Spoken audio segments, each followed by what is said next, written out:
Is it that time? Oh my god, it is. I bet you've been sitting around anxiously on this wonderful Sunday going, when do those show matches come back?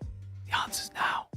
Oh yes, that's right, we're back. Welcome back, one and all, to our early access show matches. That's right, put a little bit back in the community, a little pep in the step to give you something excited, to get excited about, to be hyped about, because we have got bangers again for show matches. It's going to be a Hungarian showdown because we can't have a Hungarian Civ. We might as well have two Hungary players going at it in a best of 5. And then we will also have Vortex versus Anatan. So that's going to be Myriad versus Corvinus for our first series of the day.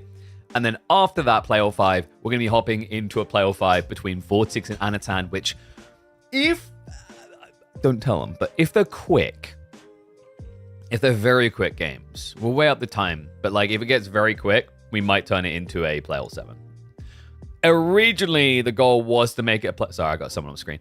Originally, the plan was to make it a playoff 7, but the problem was Vortex had some obligations, so we shifted the schedule back a little bit. Like, the original plan was to be live with this first series an hour or two ago when I was really originally theory crafting it all.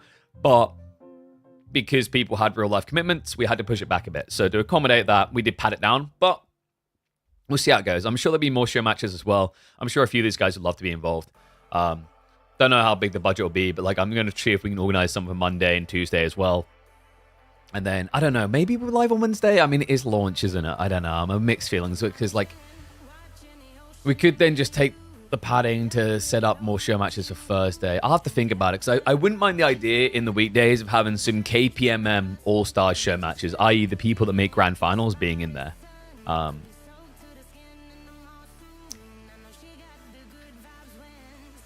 So,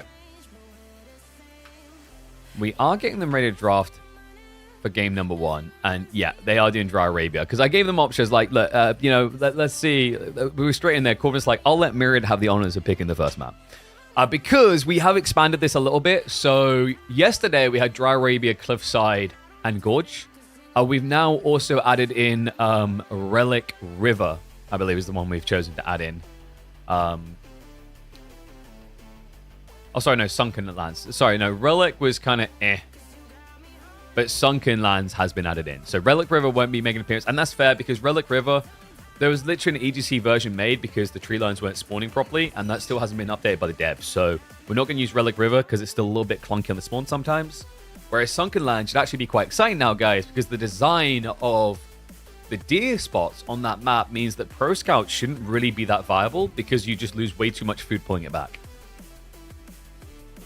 So it should make for a fun one, yeah. Okay, so Boyo's getting in, picks now coming through, and remember we've got a system set up for their drafting, so all right, there we go. So it's gonna be Golden Horde versus Corvinus's Macedonian Dynasty. I chuckled a bit at that because they literally both drafted the same thing. The perfectly mirrored draft. Oh, the Hungarians think alike. What's your favorite new Civ so far? I really enjoyed the Macedonians. I think the Macedonians is really cool. I just love the unbridled aggression of them. They might get a little bit linear quickly, but man. So, game 1, Myriad is going to have Golden Horde, and Corvinus is going to have Macedonians. So I get to see my favorite Civ the Neons. I thought I'd be a bigger fan of Sengoku. I actually think Sengoku's awesome. But in terms of like raw, visceral gameplay getting up in people's faces, I don't think you can really beat Macedonians. The manly Vikings, man. Like, I got a lot of love for Sengoku, but it's kind of like, it's different style. Like, Sengoku so far hasn't been played as an aggressor. I think Sengoku comes into their own as a really cool Civ in Castle and Beyond. Whereas, like, Macedonia's like, we're vibing from Feudal, you know? And the only ones that have that is Golden Horde. But for me, Golden Horde doesn't really feel as robust in the mid-game as Macedonians or Sengoku. And then Tuklak doesn't really get cool until the late game. So, yeah, that's how my brain functions with it. That's how it processes it. Golden Horde I have to try. Golden Horde seems cool. Golden Horde is like, I think they're going to take some finessing to work out, optimize the best route, because it really is all about how do I become full attack there as quickly as possible. And that's going to take some figuring out, for sure. But I think the boys should be getting ready to load in the game now. Yeah. And then next...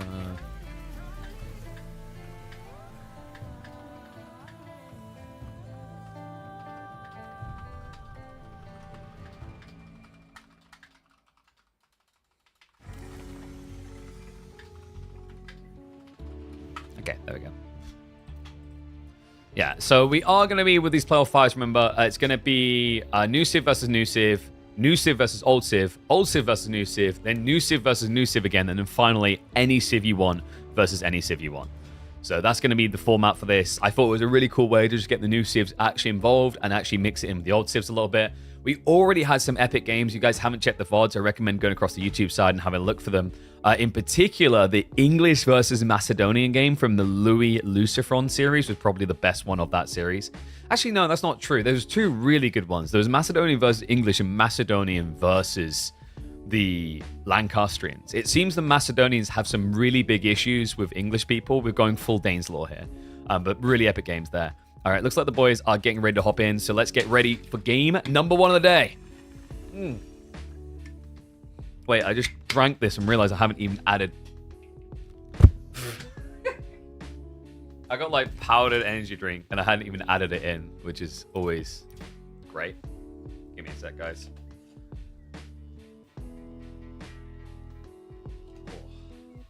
Oh, that's dusty in the face. All right, energized, baby. B versus B, or you're out? I mean, B doesn't have access, so that's impossible. I was trying to get B versus Anatan, because I thought that'd be epic. Blessed Anna has been having a bit of a struggle, because like most of the people he would usually play with just aren't in this one. But here we go. Get predictions up, folks. Oh no, I knew I forgot something still. 1 second. Let me go ahead. Smash that across. We are back with even more show matches from the brand new DLC. God, this capture age bug is ridiculous. Okay, 1 sec, guys. I need to quickly re-enter the lobby. I'm losing my mind with that bug. It is such a clown show bug. Basically, if you guys didn't notice, it reversed the writing when we flipped the players to their correct sides. It's just... Can't ever have capture rate be perfect, right? Okay, so we've got Golden Horde versus the Macedonian Dynasty here. I'm excited for this one because I've been saying, actually, for raw aggression, Macedonian Dynasty is my favorite. But the other one that matches up to that, Feudal and beyond, just attack, has to be Golden Horde. So I'm expecting a bloodbath between these two. Welcome back, folks. We've been hosting more of these show matches. This time, we have got Myriad from Team MTE going up against... Can you guys guess who this is? I'm going to probably ask him to update his name after this. This is Corvinus. Yeah, I mean, he's been using this one a lot, so I think most people know who it is by now. But at this point, he's getting confusing. Hunyadi, and then before that, of course, Corvinus, and then before that, Salami. But he's still known by his stage name, Corvinus, when he performs for us. But I am shocked. I am appalled, folks. We had both players pick Golden Horde and Macedonians, and then one had to be sniped. There was no Tuklak Dynasty? No Tuklak Dynasty out of Corvinus. I am disgusted by this. This man says that he loves the elephants, but I don't believe him. And what up, Gadesma? Thank you very much for the 5 gifted subs, you legend. Remember, guys, subscriptions to the Twitch side, YouTube side, all the places. Always appreciate it. Helps us grow. Helps us keep doing things like this. And I'm hoping what we're going to be doing is a lot of blood. Khan and Thoragoods would be the go-to. Most people playing Golden Horde have been playing into this, so they can get access to their heavy cav quicker and more efficiently.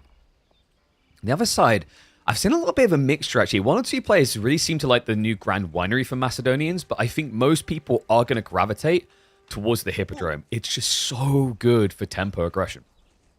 In this map, however, in this matchup, when you're up against a better cav civ, it might be a subpar choice.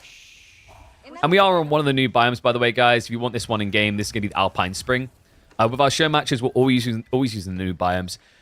I like them. I think my only feedback to devs is they really need to make the silhouettes on the minimap pop more from the background so you can have these different colors. Or just change the color palette on the minimap so it's different than what it looks like in game. Because I think we can agree, like, in game, this looks epic. It's just for the minimap, for some people, it might be a little bit like, what? What's happening? What am I looking at? Okay, so a little bit of slow tech up from both sides, it feels like. Ooh, Sheep Hall is terrible for Myriad. Actually, wait, what? For both of them? What? Where are the sheep? We've got 8 sheep to 9 sheep. Oh, they're now contesting the final side. Yeah, so it looks like actually, I think Corvinus is probably in a better position to get more sheep here. And remember, those sheep do come in gloriously different colors. The fabled camouflage white sheep in the winter, and we have got black sheep, brown sheep. I've yet to cast a game where someone's picked up a pink sheep, but they do actually exist. And Grand Winery is going to be coming in. Khan and Thordagus. So we are getting a Grand Winery game. It just looks so weird building it like this. Guys, there's actually no intrinsic value of berries for Macedonians, unlike the parents of the Byzantines, which means he is getting a better gathering rate by dropping this here, but it's like the berries are a worse gathering rate to begin with. Yeah, like if you have the option, if you're playing on a map like, for example, Hill and Dale with this new Viking Civ, my recommendation, drop the Grand Winery on the deer. You'll feel a lot better about it. It's basically an Aachen Chapel buff. 30% increased gathering rate, specifically on food only. But this sets up nicely for farms down the line. Yeah, if you're worried about needing a farming economy, like this is the landmark you go to. If you're looking for full aggression, Hippodrome will be your best friend. Khan Thordagus is still just 45 seconds away, man. I don't know. I don't know if anyone else has been feeling this as they've been watching Golden Horde. The timings on tech ups feel so bad. I do feel pretty rough for any Golden Horde mains when they release, because you know, even if you think about the tier 2, 1 minute 50 makes it take longer than the Abbasids. And then you go 2 minute 5 and then 2 minute 20. I kind of get why the devs done this. It's because you are technically producing villages quicker. You're producing them every 37 seconds instead of 40 seconds for 2 of them. But something we highlighted before is there's a fair reason why villages of Golden Horde produce slightly quicker. And it's because they're missing out on having an additional villager in their economy per rotation. So they're getting 2 villagers every 37 seconds instead of 1 villager every 20 seconds. At first glance, that sounds really good until you realize that means that actually you're missing out in these individual increments on an extra 15 resources in rotation from gathering. Did Golden Horde have buildings giving away free units like original Mongols last age building? No. But what they do have is in the final age, there is an option called Stone Armies that allows you to use stone to buy units out of the Golden 10, and they are incredibly cheap and incredibly fast to produce. I think the Karash that's normally 100 food was like 20 stone or something. So it's a pretty big discount. Batukan now on the way.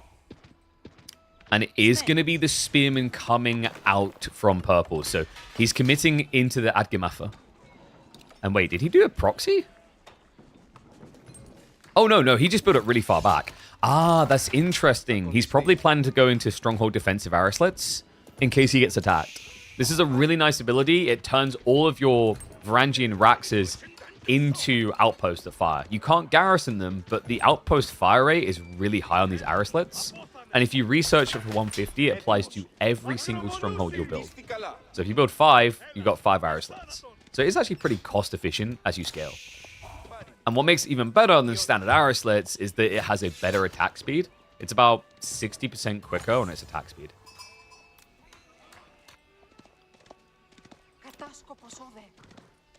Kanabo damage seems very low. So the Kanabo Samurai for the Sengoku is justifiably low damage because they do percentile damage based on maximum HP. So they're very good at bringing down tanky units.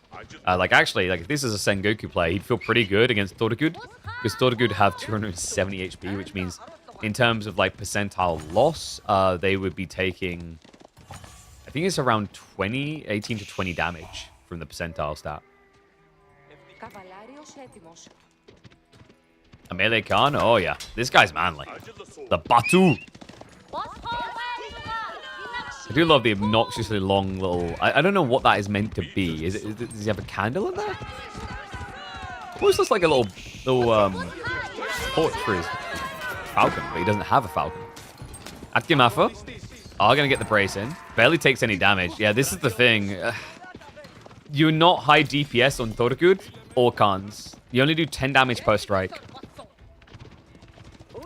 I can't help but feel the Batu Khan should have an attack mode where he picks up that whatever that weird trident thing is and starts just beating the crap out of both people. You know, like just 2 at once. Gets a double strike ability. Yeah, I think it's just his firecracker machine, because when he fights for a long time, he does keep shooting projectiles up in the air to let people know.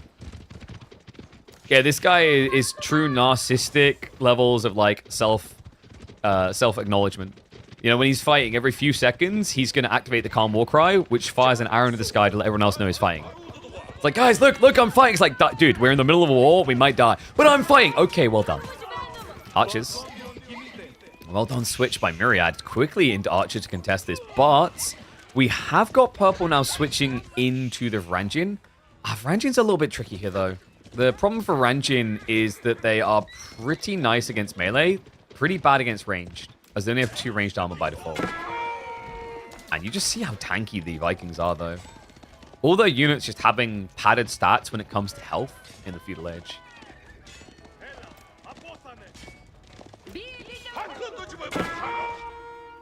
And we do have another Varangian stronghold on the south side. So yeah, he's just starting to network himself a little defense structure here. And I wonder, is he flying just full scale? He is. Yeah, he's going full archer. So full pew-pew, boys. So he's leaning into the Bogmaffer, which is the Viking archer. The interesting thing about these guys, they have 10 more HP than standard archers, which is why they cost 10 resources more. They also have a great ability up against Keshiks, which is Unwavering Focus. They lose 50% movement speed temporarily, but they gain the ability to penetrate 2 armor. Meaning these Torgud aren't going to feel too tanky. Myriad. He is going to Keshiks. I like this. I think full Torgud is kind of a mistake. Torgud are basically Keshiks with more health and less damage. So that sounds cool in theory, especially because they protect the calm, but in reality what it means is you need to litter in DPS as well, which is where the Keshiks come into play. Because the Torgud, they're going to take 10 damage a strike into their opponent. Meanwhile, if you play with Keshiks, you're going to be doing 15 damage. The catch is you have 145 HP versus 240 base.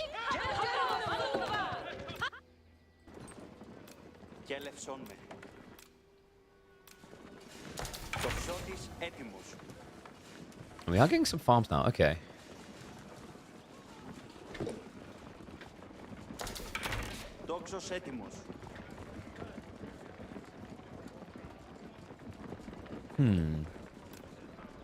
I'm wondering, actually.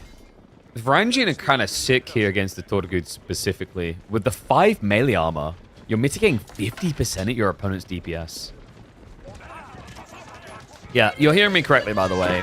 A Feudal Men-at-Arms has 4 melee. It's so good. Not against archers, though. No, against archers, they just get sacked quickly. Then again, wait, where was the Steeled Arrow? Myriad, he didn't get it yet. Batu Khan's starting to give the buffs over, though. Remember, it's 10% increased damage per tier that activates. And he has to keep attacking for longer to activate sequential tiers.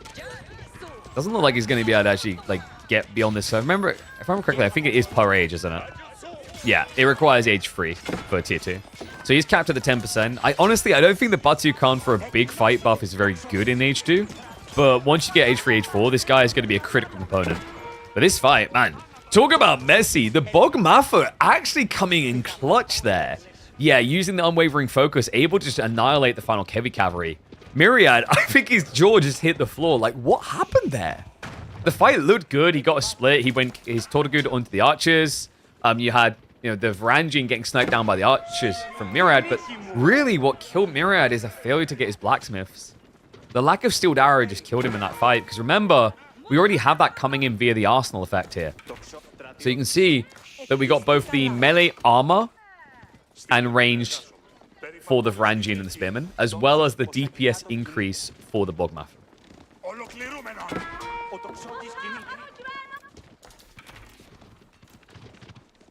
And he's taking it all the way. This is pretty dirty what happens now. So you can get 2 tiers in Feudal Age from your arsenal. Which means, guys, you can go up to 6 melee armor and 4 ranged armor on your Feudal Men-at-Arms. They are really, really good. And also, it's going to buff your health. He's already done it once to go up to 131 from 125. So it's going to go up again to, what, 138? It's actually ridiculous how tanky these guys get in Feudal. And also, he's playing around these runestones. Remember, when you fight with your Varangian units and they spill blood, they get access to these runestone charges. They can drop them on the ground, and it allows them to buff their stats on movement speed, as well as damage and range. So archers will get increased range, all melee units get +1 damage, and then all units that are Viking type will get an extra 10% movement speed. Sorry, 15, actually, yeah, 15%. So basically Yam. A mini Yam. And wait, what happened over here? Wait, what? What is that? Oh, that's just toxic. Did he really rush a Varangian stronghold right next to the deer packs of Myriad? That's not going to last long. Keshik and Tortuguda are going to show up. You need to be careful, though, because you can actually lose units here. Your Keshik doesn't heal quick enough compared to the 11 damage every 1 second. Tech up is on the way, by the way, from Myriad. What worries me is, you're attacking here, and you've got a move coming in from purple. Corvin is just looking to send it. Yeah, he's leveraging it in the fight now, so it's just a big, fat, extra archer. Already able to kill one unit. Now the follow-up's going to make it worth it. Agimafur not being respected. Remember, those are spearmen, and interesting little detail about these particular spearmen, because of all the units nearby, look at their attack speed. It's meant to be 1.88. It's down to 1.6. They have an ability called Stronger Together, so that every Varangian unit nearby increases their attack speed by 2%. And every unit that has been built here is a Varangian. Because remember, Varangian categorization, it doesn't mean Varangian Guard, it means Vikings. So Bogmafur, Adgirmafur, Ridari, as well as the Varangian Guard all count. What a great usage of this skill. I think it's actually the best usage I've seen so far. Isn't it only Stronger Together ability only for spears? Yes, but their attack speed gets buffed by all the nearby Vikings. So these spearmen are attacking faster, and their calculations done based on archers, all the things here, not just the spears.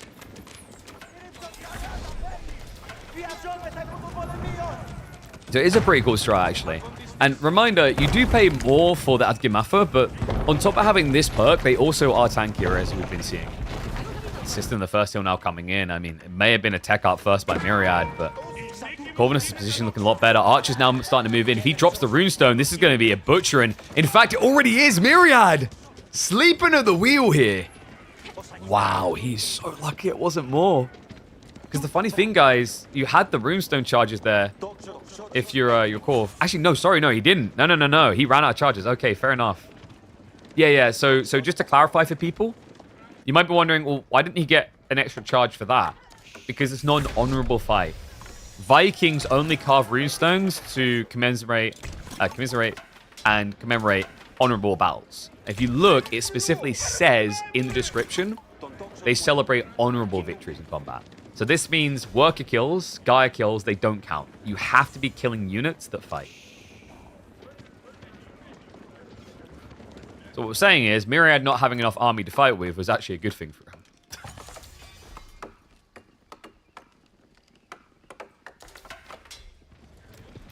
Myriad. He did go for the Relic Uvu, so he's trying to pick up relics now. Yeah, has he already got the temple? I don't think he has. I've been noticing this a lot with people who play Relic Uvus. They just seem to not find the timing to actually go pick up relics. Relic Uvus lets you turn relics into infinite stone generating Uvus. But you actually need to build monks and go get them for that. I feel like getting double blacksmith and feudal and +4 in castle is a bit strong. You would feel that way until you realize how expensive it is to get these upgrades. So you see he's doing this tier 1. That would cost him 175 silver. It's currently generating 240 a minute. But look at the tier 3. The tier 3 is 1100 silver. It is actually quite difficult to diversify your comp because the way this has been balanced out is that the arsenal makes you choose to upgrade different unit types. So for example, getting +1 undermesh for Myriad is very different for Corvinus. For him to get that undermesh, he'd have to get it for archers here, and then he'd also have to get it for his infantry, and then his cavalry separately. So they have the timings, but I think the interesting thing here is actually, if anything, it should make them more vulnerable to hard counter plays, but No time for a counterplay here. The Kiro Siphons come in, and they signal the end for the Golden Horde. Game number 1 is going to be a win for Korv. Well played. Is killing a Karash honorable in the game circumstance? Yes. We don't talk about RL circumstances. Yes. You will get points for that. But that was a low blow, man.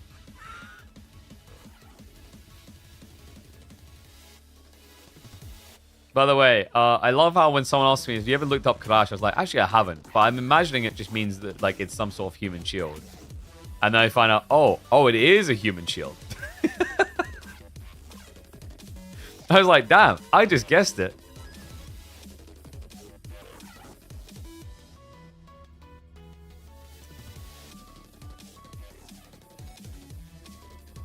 Yeah, so we've now got new Civ for Myriad and old Civ for Corvinus.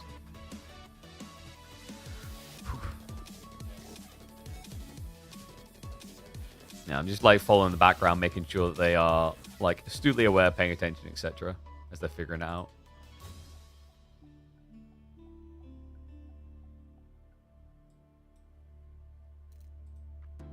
Okay, we're going Gorge.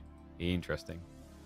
So remember, we've got 4 maps in total, so 3 maps to choose from after each game. And the only rule is you can't use the same map again that you just used. But you can use it later in the series. So for example, if after we do Gorge, someone says Dry Arabia again, they can go ahead and do that.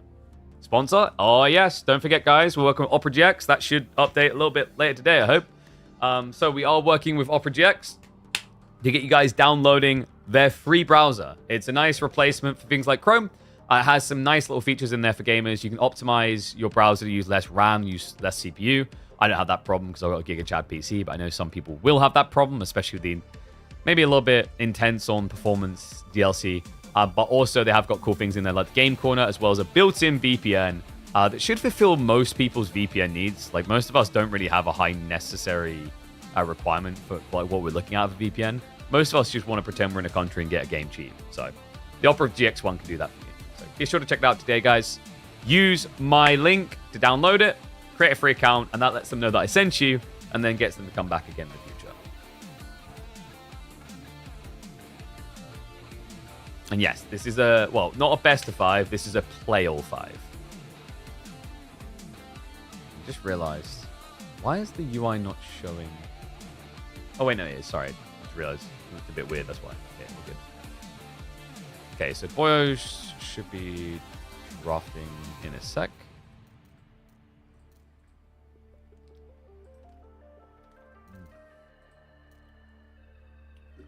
I need my sustenance. Fantastic. Wait, we're getting Knights Templar versus Macedonians.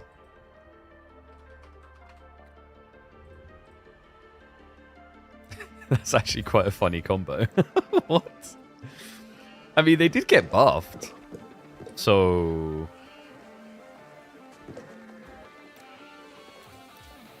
Oh, they chose the same biome, though. Oh, but, like, this is kind of crazy. We haven't seen Gorge like this before.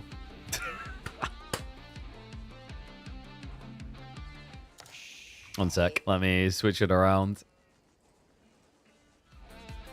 Knights Templar have been buffed. The question is it good enough to make them a real Civ on land, let alone in the snowy mountains here in Gorge? Welcome back to the channel, folks. We've got a show match between the 2 Hungarians in the pro scene of Age of Empires 4. Corvinus with the Knights Templar and Myriad with the Macedonian Dynasty to try and eke out some vengeance. He just got a spanking received by the Manly Vikings.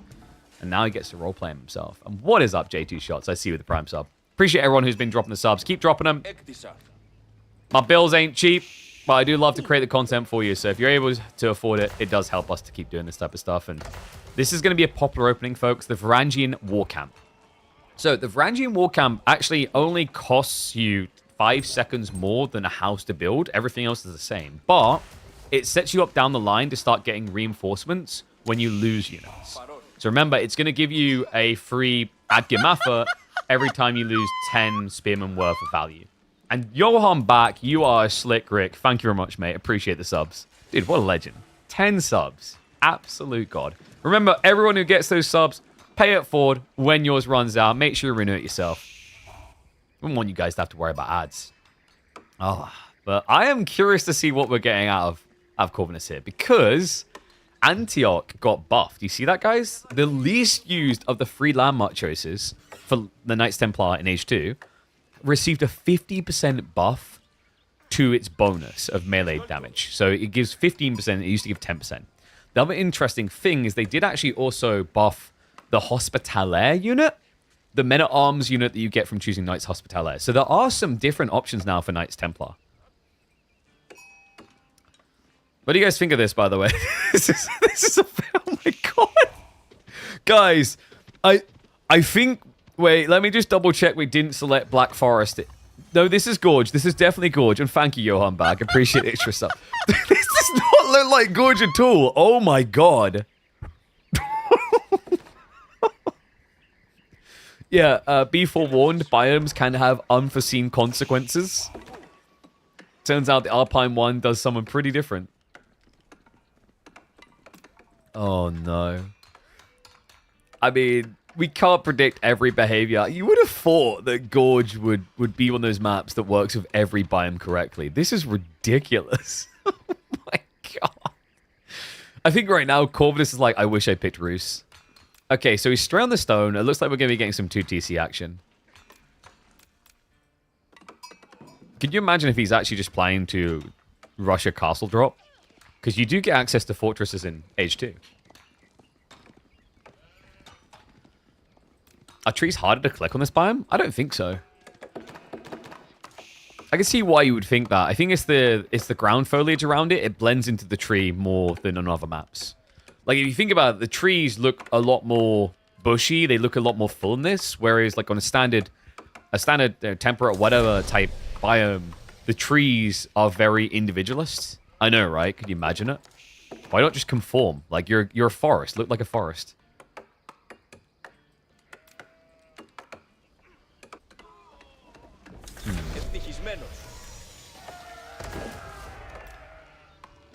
So, Grand Winery coming in from Mirrored as well. Neither of them liking this idea of playing into ponies. I think this is actually a matchup where Hippodrome would have been really good. And what is that molding about Macedonians and Biz all over again? I mean, you say Biz all over again as if Biz was busted on release. Biz was not very good on release, from what I remember. They had to be buffed and tuned before they were actually viable. And yeah, this does feel very Viking-y. Actually, that's a fair point. You know? Oh, I just noticed. How did I not notice that before? You guys seeing that? I wish it was a little bit more 3D, but it looks like you do get a snow effect on the trees from certain angles. That's a cool detail until you start rotating and you're like, oh, it's an illusion. So, second TC coming in.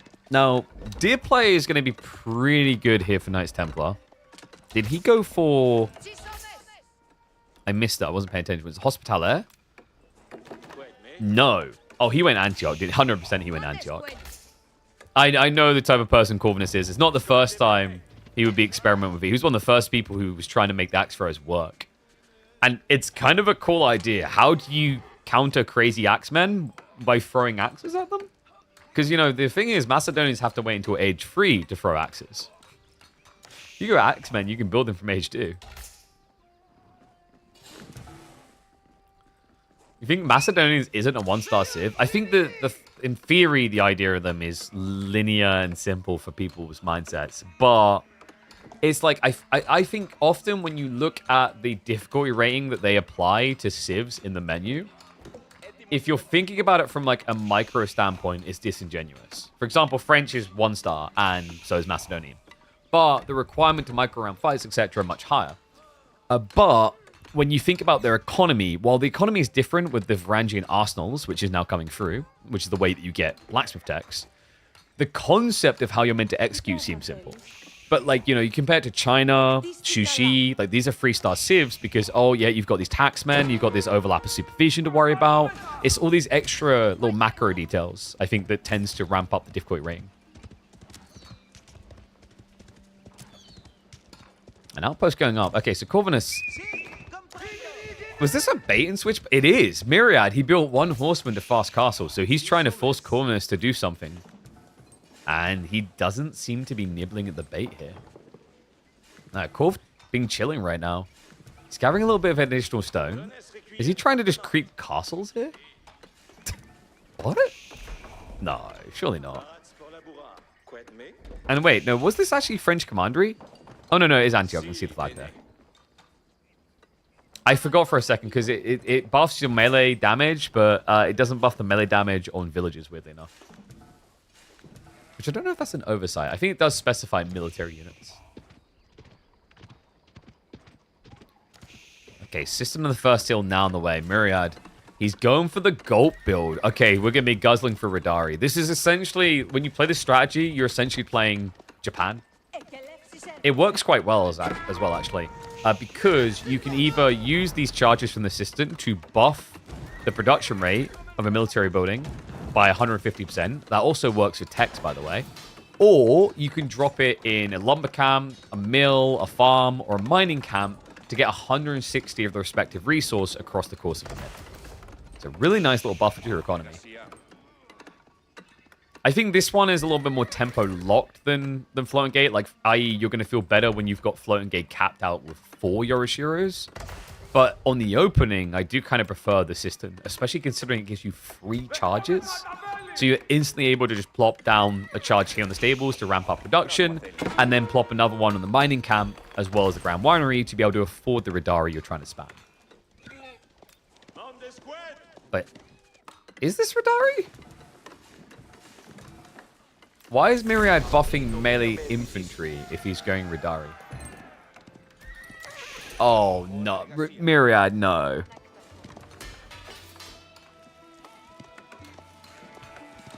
Did he just instinctively click? I think he did. This doesn't make sense. Guys, if he wants to buff his cavalry, it's this line here. So you'll be looking for the cavalry text, not the melee infantry text. So unless it's a Varangian switch coming in, this doesn't really make any sense. It could be a delayed strat into Varangian, so he's going to buff them up now and then go like double racks and pump.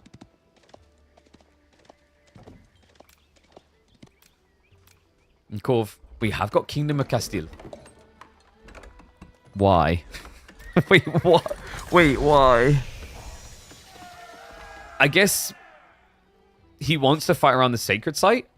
And also this is kind of intriguing because like there's not much width to the map because of the way it's spawned. Like it's actually cursed. You have to fight through sacred sites to reach your opponent here at all angles of approach. That's kind of cool. And Corva is going to be a straight up play. Oh my god, into the Templar brothers. Guys, remember he chose Antioch, so he's getting a 15% damage buff to high base damage knights. This is a pretty cool strat. Okay, Mira's now going for range damage +1. I am getting infinitely more confused the longer that I watch. Myriad, please tell me you've... I've seen Myriad play Sengoku. I don't know if I've seen him play Macedonians.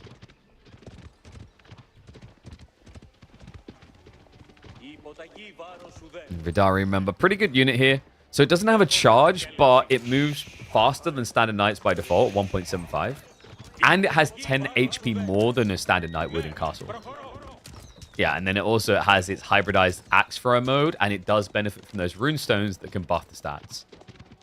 But we have got the Templar bros. Man, that damage looks so good. +4 damage already. So he's mirroring him out. The advantage that Myriad would have is that he can throw axes. And I'm saying would have because like the other advantages he's meant to have right now, he doesn't. Little bro went and got all the wrong tags. I cannot even... By the way, before anyone's like, no, KP, this is a ranged axe strat. That's why he's getting the range damage increases. It doesn't work that way because if you hover on throwing axes, they're melee category. So they wouldn't get buffed by that either. This is getting weird, but it's at least now making sense. We have crossbows. There we go. I still am convinced that these two were a misclick because he has not built melee infantry. I remember, guys, the way you get silver is by gathering gold or stone. It's similar to the way that the Japanese works with getting stone when they gather gold and vice versa. And the other way you generate silver is after you deposit it inside this mining camp, you will be able to convert some of it infinitely by placing a Varangian arsenal. Oh god, what a hit. Nicely done. Dives on in. Myriad, even with Rubar, still loses 2. That was such a casual attack as well. Myriad had full vision. And yet wasn't able to stop it. Ridari are going to turn up for a brawl, but I don't like their odds in this fight. No. Even with the default higher base damage, the problem is that the Antioch effect is outdoing them here. Wall's going to be coming around the back. Myriad getting cheeky. Not going to work. Oh my god, that was... Okay, so the problem with what he done there is turning around actually kind of hits him harder, but look at this! Antioch plus Castile! He's got plus 8 damage and healing. That is freaking wild. That's the backstep we were looking for, the power of Castile. And keep in mind, Myriad's counterplay now is meant to be to go crossbows. Like, actually, Corv has chosen Spin, but he could technically go Genital here. And it wouldn't be a bad play. Templar Bros just going to keep marching in. Is catching the Adgamafa in the infancy. They are... Oh, wait. No, these are the free ones, aren't they? Yeah, I think these are the Spearmen from the war camp. So an unintended Spearman production there. Because he hasn't toggled it. Remember, if you change across, you can choose to have different units come out instead, such as Ridari. Yeah, what that means is basically every time you lose 6 Ridari, you get 1 for free. This is such a toxic spawn. Okay, do you want... But if anyone was like, Corvinus knew it would spawn like this, and it was his... I just want you guys to know that Myriad was host for this lobby. Oh, talk about shooting yourself in the foot. Just a great read by Corv, though. Holy crap. What is that? Myriad is snaking a corner TC. Wait a second. This Civ isn't meant to build TCs. If you're building villages, you're building less bearded men. I mean, that's just bad beardonomics.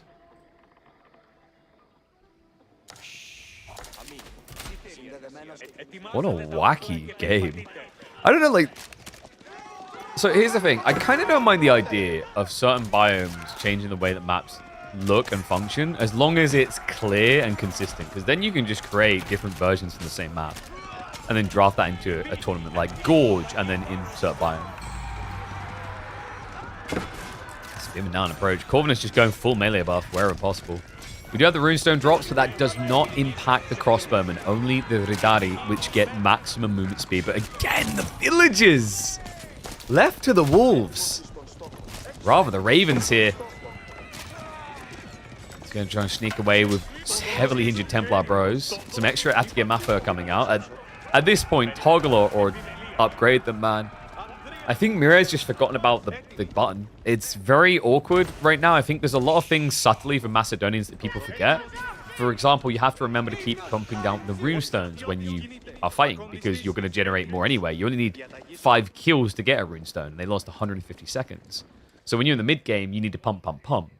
And then there's the war campers we're seeing here, which he has now noticed. He switches over to Ridari, which is unfortunate because the Spearmen instead haven't really provided much of a buffer. You want villagers with beards? I mean, I would pay an extra $2 for that on the Macedonians.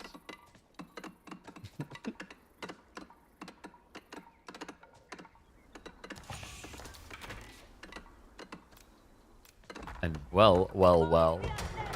Corv, we've split the relics. Myriad still needs to find this final one. Actually, he knows about it. Dude, I don't know, man. Like, there is something I like about this map. Is that weird? All the nooks and crannies, the hiding spots. So this is a pristine example where you could have a map like this, but here's the catch. You would have to decrease the amount of wood on these by half. Or maybe even 2/3. And here's the thing. I've been begging for ages for this from the map team. And all I get is silence as if it's technologically impossible. But do you want to know the stupid part, chat?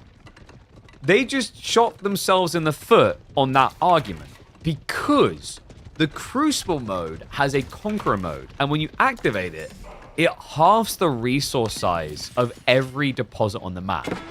So, for example, a gold vein would have 2k. It also does that to trees. So trees have 75 wood instead of 150 in Crucible Conqueror.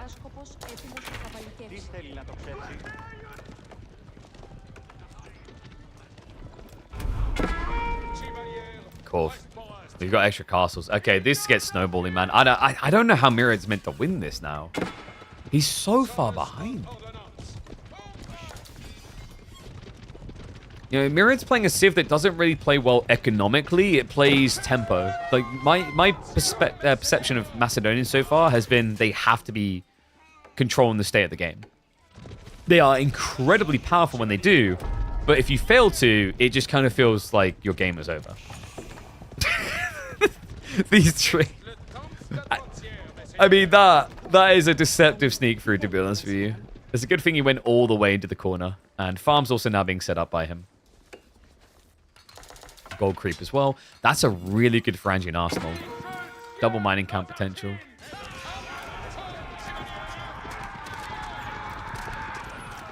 Cool.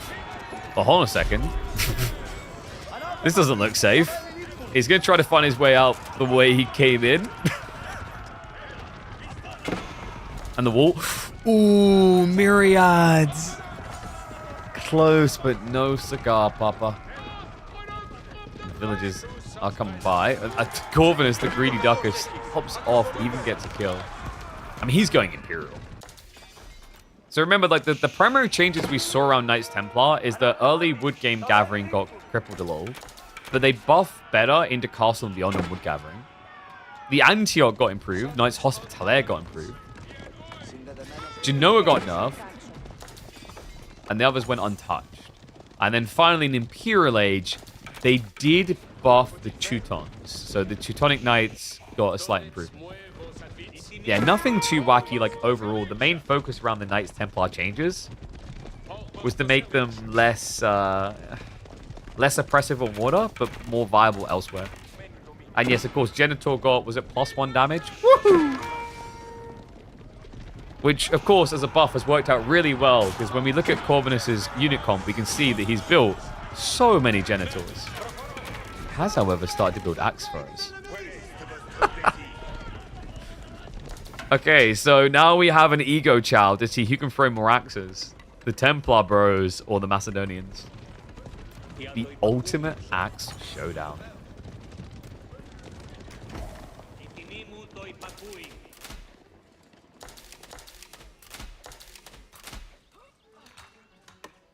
Myriad, please.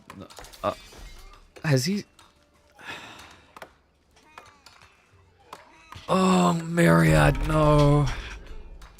He's like, well, I mean, my cavalry don't need more armor. Look, they've already got a shield. In fairness to him, you know, he's at least upgrading ranged, and he is building ranged. But we've now got 2 tiers of melee attack and 2 tiers of melee health and armor that make no sense. Mira's like, well, I don't get it. The Viking is on a pony, and the Viking is still an infantry guy. It's just the pony isn't. So why doesn't he get the armor? Screw the horse. We'll raid in. Let's get at least a nice and pilgrims. We have Trip Sacred Site now. I don't know. This looks borderline impossible for Myriad. I think cheeks are about to get clapped here. We've even got treasurer towers coming in now to buff the amount of gold you're getting around these sacred sites.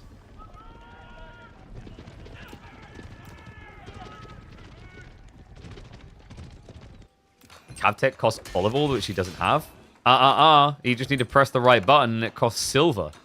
Of which Myriad is... Is he worried about a stock market crash? Okay, no, there. He's investing. He seemed like that... what's the name of the guy? I always forget his name. The Asian financial guy. Who's like, I just keep buying silver.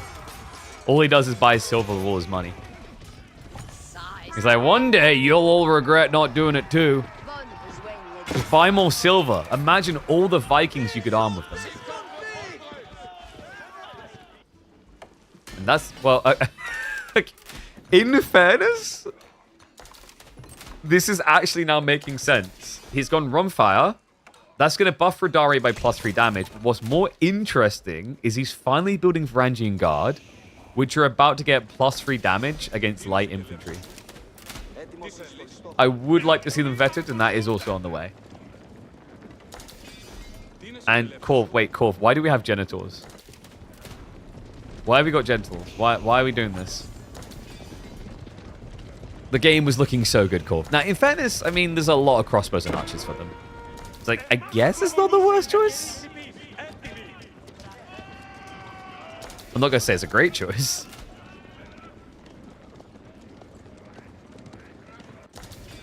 The fact that Corvinus has built double the amount of axe throwers that he's built Genitors, I think says everything it needs to about Castile. Okay, so Corvinus has gone Imperial Age. Myriad is still waiting for his moment to strike. And he went with Poland. Oh. Guys, this is about to be really broken. He's Antioch. And he just chose Poland. Could you guess how this story ends? Yeah, just a Castle Age unit with 70 lance damage on charge. And, oh, wait. We still haven't upgraded them yet. So we're going to make that charge damage even higher. And did we forget about the Slasher Cavalry? Uh-oh. They're coming too.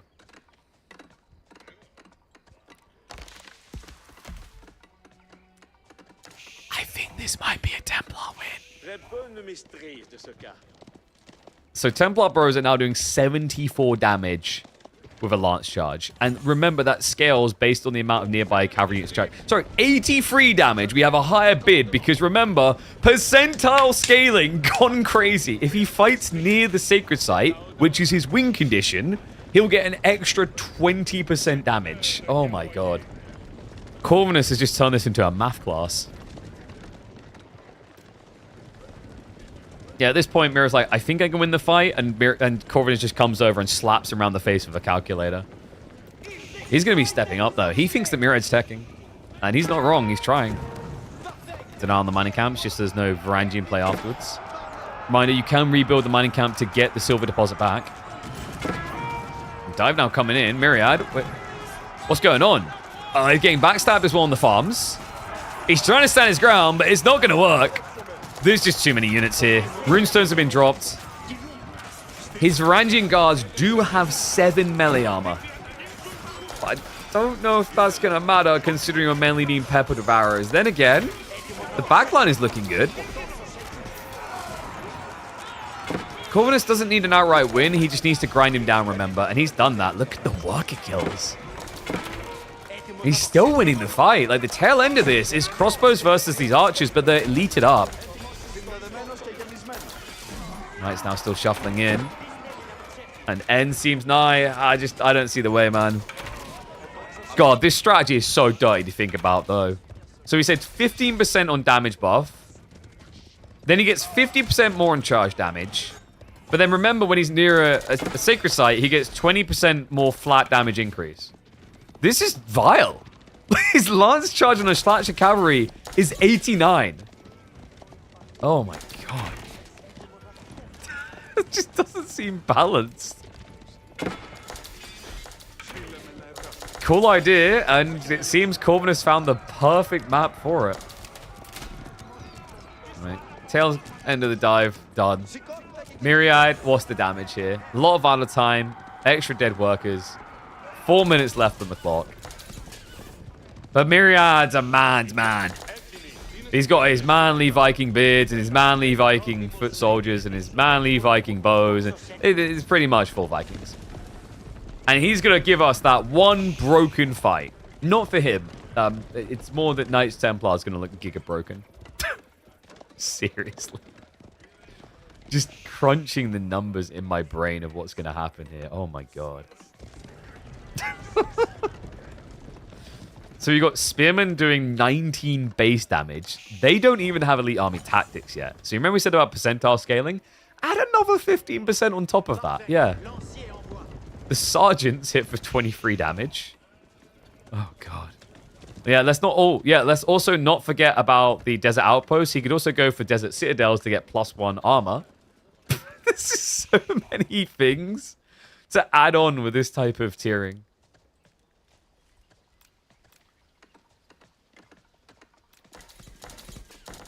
Mira's just like, what I do? What do I do?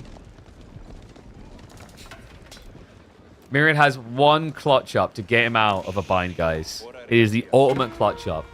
And it is the perfect one for dealing with mass genitals. Nesta Bees time. The problem is he doesn't have mass genitals. He's only got 12. Actually, I guess by genital standards, that is massing genitals. Yeah. You know, like, if you want to get technical about it, you don't really build that many, do you? So, remember, Foreign Engineering Company, it's very uniquely different from the Byzantines option. You can build siege from around the Empire with a unique 5th resource to this Sith. It's very different to the Byzantines. Because you buy them with silver instead of olive oil. There you go. Yeah, so we've got Nesta Bees, Hui Piles, and Royal Cannons. Honestly, you can't Hui this. It's too slow. So it's going to either be a Royal Cannon or a Nesta Bees play. Even then, I mean, he's got, like, no time. 2 minutes left on the clock. Why would he age up with 3 minutes left? Because he's definitely not winning by not aging up. When your armies are this big, siege can actually be a clutch factor, just getting a bunch of Nesta Bees out, for example. And if... I believe you can use the Glug Glugs, the system's favor, on the engineering company. And that is a big no-no, Mr. Myriad. He's got 9 charges left in the system. He hasn't been using it. You can see the level even capped out, because it actually goes up and down. Yeah, this is going to be another element with Macedonians people have to get used to. So we mentioned runestones already, then there's the war camps. And then when you go system builds, you have to remember to keep coming back here and using these charges. It's just so wasteful not to.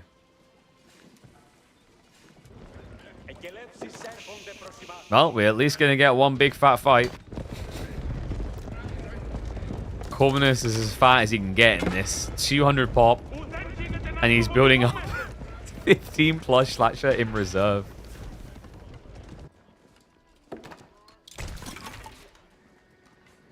What are we waiting for?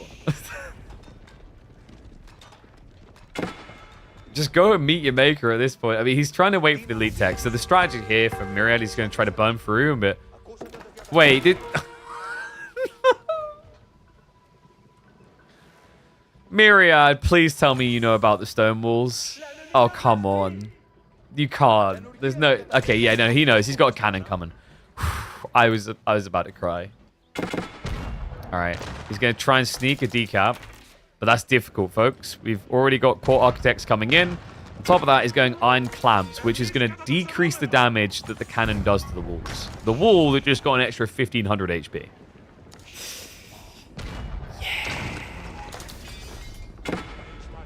He realizes, well, he's got no time. 19 seconds. Here we go.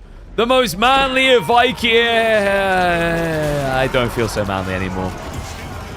But they've got runestones. 10 melee armor. Perfect against all this melee skit. What do you mean he hits for 43 damage? Oh, wait. What do you mean he hits for 55 damage? I think Knights Templar's fine. Denying you the big fight? Is that really the words you want to go with? Big fight? Big fight. Woo. I mean, depending on the scale of games you play at, maybe. I guess, like, you know, Gimli's pretty tall in the Dwarven Basketball League. You know? I think by late game standards, I wouldn't call that a big fight. Oh, God. Well, that was an absolute destruction. Good case of a bugged biome, yeah.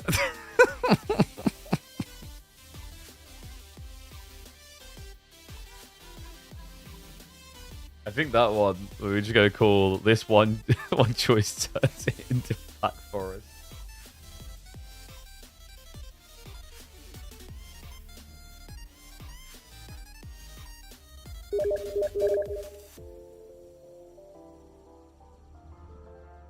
Thank you, Myriad, for sending me 15 invites. I don't know why. All right. So, 2-0. Left side win. Macedonians have... Oh, wait, no, sorry. I done that the wrong way around. No, wait, did I? Yeah, I did. Sorry. Macedonians won game 1. Let me flip that. Sorry, guys. Golden Horde lost game 1. I was like, I don't think Macedonians lost everything. Hold on.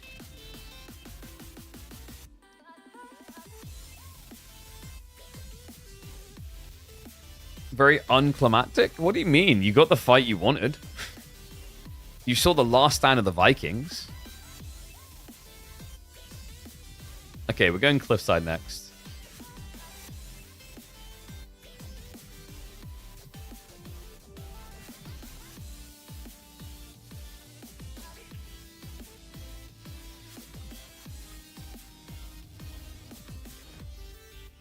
One sec.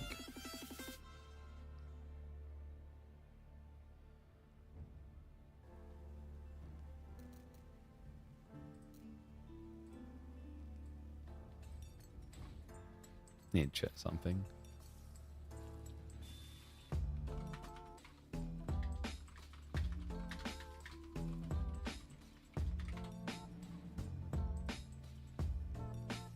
Right, fantastic. So, next game, we're going Cliffside. Let's see what we got. English versus Golden Horde for G3. To English and Cliffside. They're back, man. They're so back. Did they ever leave?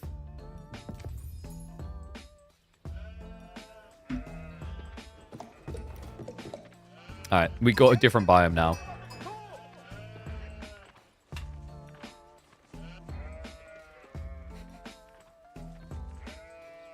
Look at this mini-map. That's what your toilet looks like when you forget to clean it for 5 weeks. I'm so sorry.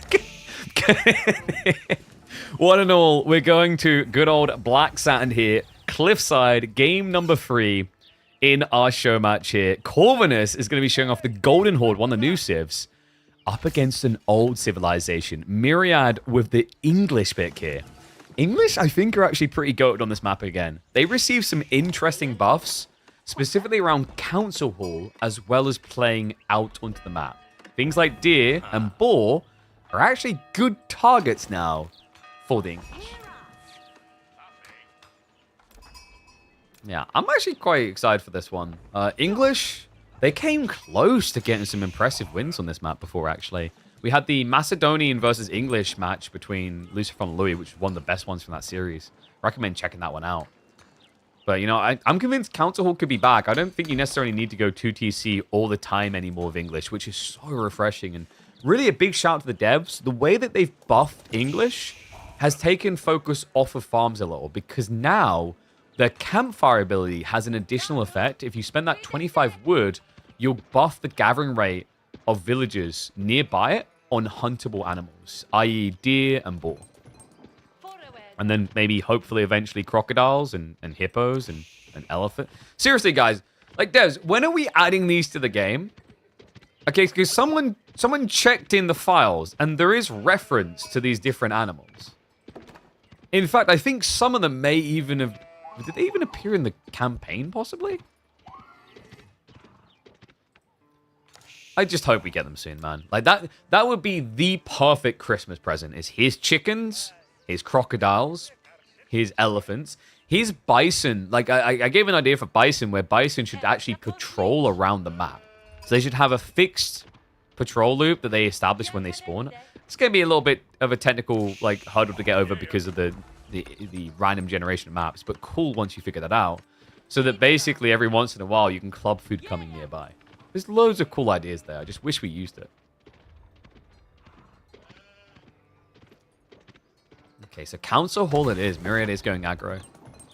But you're going to be getting aggro in kind. For those that have yet to see the Golden Horde play, they are an aggressive civ. I think they have to be. It's very difficult for them to do anything but be aggressive from what I've seen so far. It's just not a booming civ. I guess you could try like a 2TC build. I haven't seen anyone attempt that yet. In fact, like, I've believed so little and I haven't even looked at the cost. Oh my god, it is just wood. Yeah, of course it is. You can only generate stone through the Uvu anyway. But 850 wood is a lot of effort.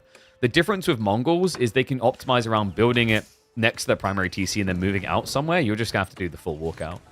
We do have building carts, though, and yeah, I think building carts has been a little bit slept on so far in testing from the players. The Cannon Tortogoods is great because of aggressive builds, but the thing about building carts is it gives you an aggressive line anyway. It allows you to straight up just unpack and have production buildings ready to go, because this will give you 2 building carts that can turn into any military buildings. Now, where this gets interesting is if you look at that little detail down there, you'll get an additional building cart for each age up. This plays really nicely into a semi-fast castle build with things like Relic Uvus, because on the list of military buildings you can build is the temple. So you can straight away have access to monks and save 200 wood in the process. There's a fort building cart. I'm trying to remember, actually, that's a good question. Because I like tested it once and looked at the option like, oh yeah, I fearcraft this, that. I didn't really think about fortified outposts, but if it is there, it'd be pretty nice. My instincts tell me no, because I think that'd be a bit broken for like a double outpost rush. Because could you ever imagine Mongol outposts being able to unpack? Like, I think someone just vomited hearing me say that. Like, oh god, why? But for proxy bases, I think this will also become pretty cool. They are slow, mind you, as you're going to see in a second. So tech up complete. There's your building carts. So you can see you can build a blacksmith's, an archer range, stables, a dock, a racks, prayer tent, or a siege workshop. And prayer tent and siege workshop come in the next stage. Man, I think this might actually be good for some sort of water map play for Golden Horde, though. Like the idea of just proxying docks out of nowhere. Of course, in this game, no way you can do a dock. It's going to be archery plus stables. These are a little bit slow to deploy, by the way. Yeah. Like, this is my one reservation about these being used for aggressive proxy bases. That is a long wait period. That is like double standard unpack for Mongols.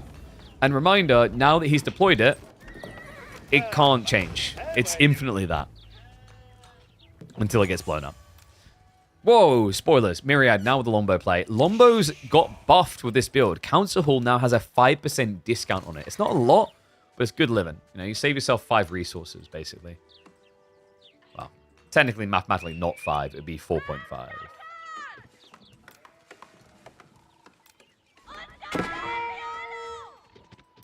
We do have the Batu Khan coming out, so this is going to be your hero unit.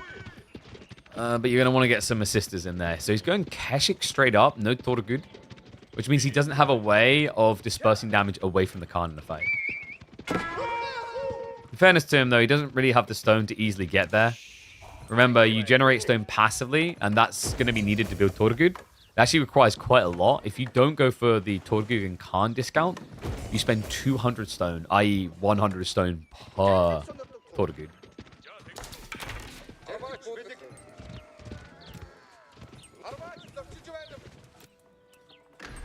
And we have campfires. So, folks, this is how English is changing up, and I'm all here for it. So the campfires got changed, and if these fat longbows get out of the way, I'll show you. Sorry, I can't get that right now. His ass is, like, every time I click, I just click his ass. Okay, so I'll explain it. The campfire now has 100 HP. It used to have 1. So it requires some effort to kill now. It still increases the vision of nearby units by 30%, but the other thing it now does is this buff here. It's increasing the villagers' gathering rate by 10%. So in conjunction with survival techniques, this gives you a 25% buff on deer, i.e. an extra 0.2 food a second, meaning you will gather better from this than you would from fishing.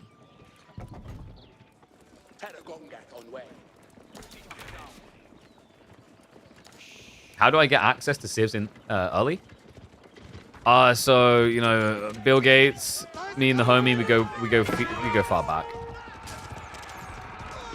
You know, I went on his podcast, although like I don't know if it is a real podcast. I think he just records it and keeps it for posterity. You know, it's like he doesn't share it with anyone. Oh god, Lombos, is that gonna be double kill? It is. Myriad. He almost makes it 4. Yeah, English is strong, folks. On Cliffside, they've always been. But I think people forgot that in favor of the cheesy TC builds. I don't know if cheesy is the right word. Just predictable and default TC builds. Now that we're into this type of style, though, oh my god, they look so good again. Yeah, Cliffside is just a dominant map for this Civ. I'd love to see English go up against Lancaster on this map, actually. I think Lancaster still has the edge, but it will definitely be closer with the buffs than it has been in the past. And guys, he done that without having any outpost or on his side. We have got Keshik's now raiding through. Yeah, but not going to be able to easily find those kills. Lombos, plus the outpost fire, does snipe out Keshik. I love how he just deploys the arrow to attack when they're running away.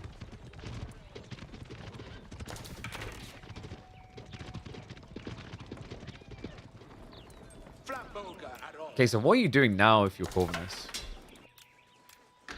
This is the other thing I don't like about them, by the way. That fortified outpost felt like it took a millennia to set up. And it wasn't because it took longer on the build speed. It's just because of the way you have to budget for it. So you have to spend some of your valuable stone, and you have to spend 50% more wood than a normal Civ would. This outpost here, 750 HP, 100 wood. This one does have 1,000 extra, but it costs an extra 100 resources total to get it. I don't know. I think fortified outposts need to be refought a little. I feel like there should be two forms of outposts, where one is just the standard outpost, and then you upgrade it like this into a fortified outpost. But I think the reason the devs didn't want to do that is the tiling, because I'm not sure if there's any examples I can think of where, without moving and redeploying a building or something, you change the tile size of that building. Because you can imagine the buggy issues it would have with anything nearby. But like in an ideal world, I think Golden Horde needs to be able to just build a standard outpost and then upgrade it into this. Or just make it have a lot more garrison slots. Like give it 10 garrison slots. I know why they didn't want to. They didn't want those outpost rushes to be too good. Because if you think about it, like if I could garrison 10 units inside, as Golden Horde, I would spam spears and just build one next to your base. Because it has 1700 HP rather, and 10 arrow fire shots. Means you're just not killing it anytime soon.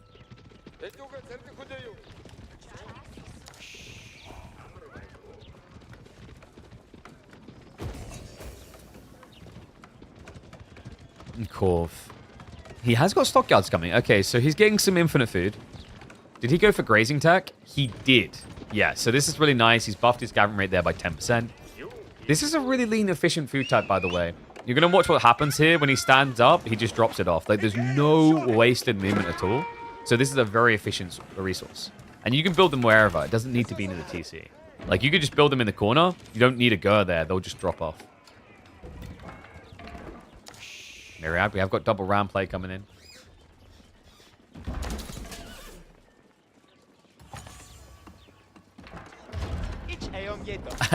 And it's okay. We're using body shields. Karash are coming out. That's when you know we're scraping the bottom of the barrel. Against mass Lombos, he's deploying Karash. So this gives you +1 ranged and melee armor to all nearby units as long as one Karash is nearby. It's not bad. Especially against Archer Mass. But you need to build a lot of them, or otherwise they get sniped easily. Rams moving in. Repair crew is going to be successful though, so one ram down already. Archers are just going to chase past this. Look at the spear kills. Yeah, but now the fight's a bit discombobulated. Corvin is slow to arrive with his melee cav. Spearman will turn around now. He has got the attack speed aura on those English units. Myriad just trying to target fire down the limited archers remaining, and the Spearmen, not many of them. There's enough to slow things down. However, Myriad needs to leave. The Lombos cannot stay here. Corv just doing a great job of pushing forward here with the Thorgud. Just a little bit too tanky. The Karash is actually making a difference because Myriad can't snipe them. He's A-clicking the Karasha behind, which means the Thorgud are minimizing the damage to the maximum here. They have got 5 ranged armor versus 7 damage. And they are too tanky to kill. Keshik's as well. 5 ranged armor on these guys. Meaning you hit them for 2 damage, they can heal that off. What a sick read by Corv. Yeah, I was a bit hesitant because I thought, okay, if he's slow on the approach with the Karash, Myriad can just split his Lombos and snipe them. Because Karash, they only have 50 HP. Meaning you only need 5 shots from a Lombo to guarantee a kill. But Myriad went into panic mode. Turns out body shield's pretty effective when not being used as the shield. So Corvinus able to breathe a sigh of relief here as he has relieved all pressure from his base. Myriad has still got the amplified deer gathering rates on the flanks. But Corvinus has padded himself, actually. We have got some farm clusters now coming through from Myriad, but I think on the race to permanent food, Corvinus is in the lead.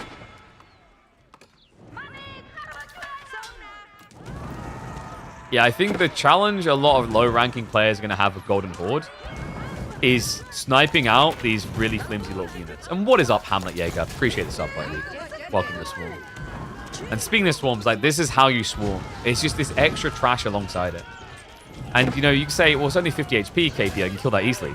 The problem is you will overkill it. Remember why Yuumi win a lot of fights? Because you overkill them all the time. It's the same concept of the Karash. You don't want to select 20 Lombos and click one Karash. That's a terrible use of your firepower.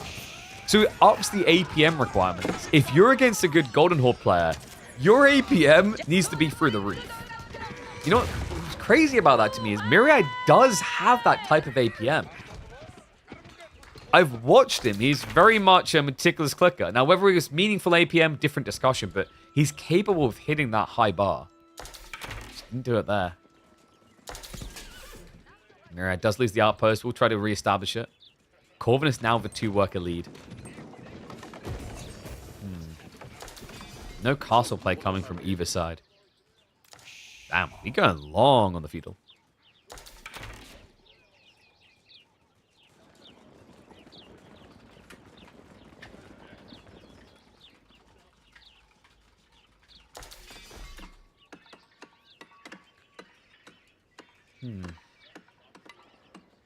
We even have... I actually kind of love that. We've got the melee armor coming in.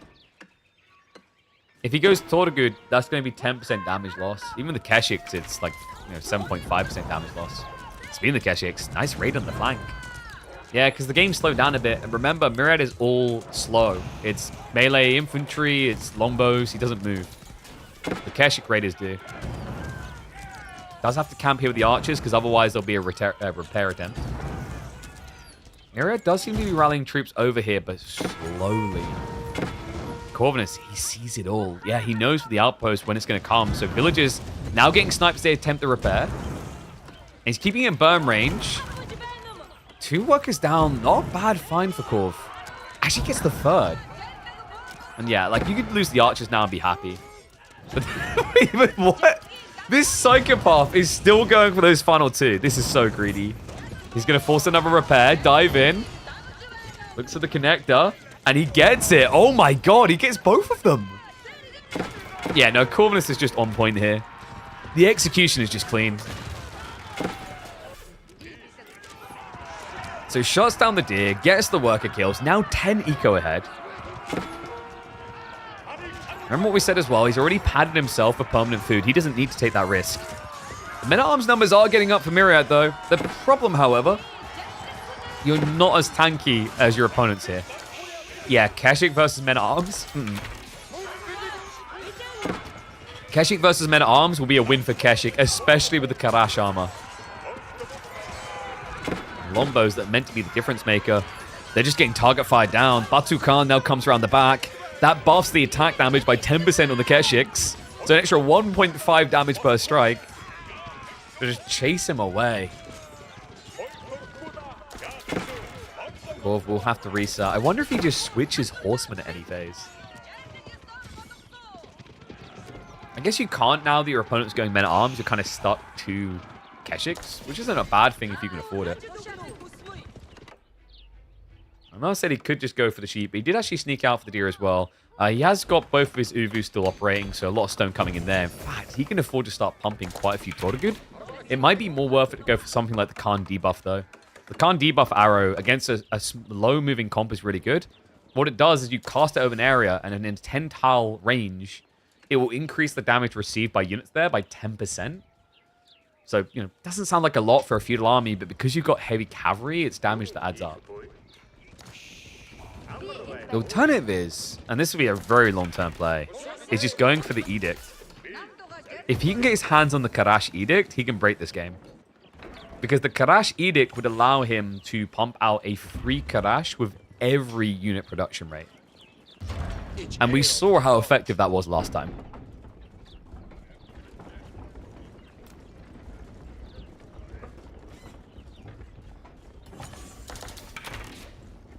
Did we have increased damage taken by anything before debuff Aaron ninjas? I feel like there was something, but I'm trying to remember what it was. We definitely had decrease damage taken. Grenadiers? That's true, actually. Yeah, Grenadier buff was... I think that might have been the first one, the Grenadiers with the hard case bombs. Yeah, we've had decreased damages since the beginning of the game, because camels.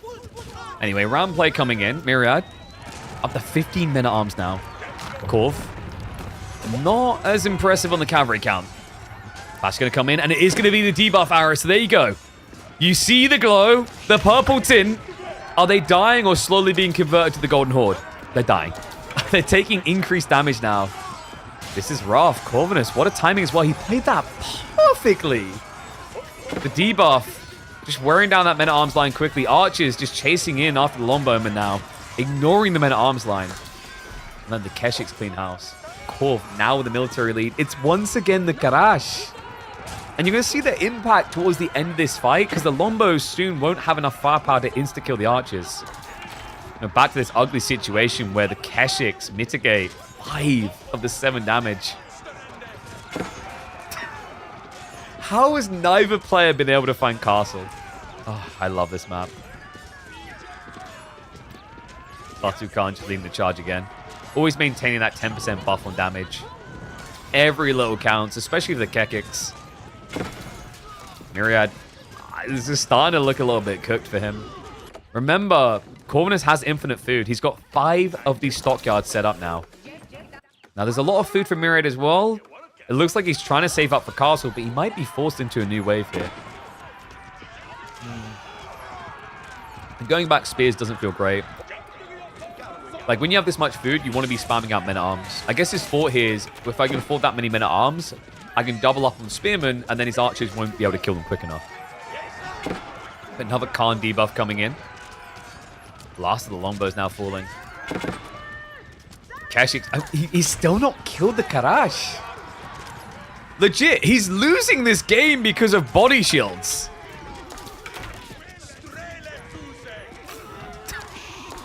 Khan is going to go down due to a lack of thought of good. But after all of that, it's going to be Corvinus going to the next age first. What? Muscovy Yasak now on the way. A really smart idea up against Longbowmen. For those that have not seen this landmark choice yet, it increases your heavily armored units' range defense rather by 2. So Keshik's men-at-arms, not Karash though. So Keshik's men-at-arms, Tortagud, the Khan, they're all going to get +2 ranged armor straight away. This is an interesting strat, actually. Like, if Corvinus switches to men-at-arms upon age up, he essentially has the armor-clad effect against ranged attacks. And man, I think he's getting ready for exactly that. We've got increased supplies coming in, so that's going to be your military academy for the Golden Horde. Fun little fact, as you're seeing here, you can get that in age 2, but it's very expensive. 400 stone isn't easily affordable. Another little funny thing about the Muscovy Yasak, it generates 200 wood per minute by default, and you lose wood generation per minute based on the amount of heavy units you have. Because the theoretical idea here is like if you have all these roof shields, they cost wood.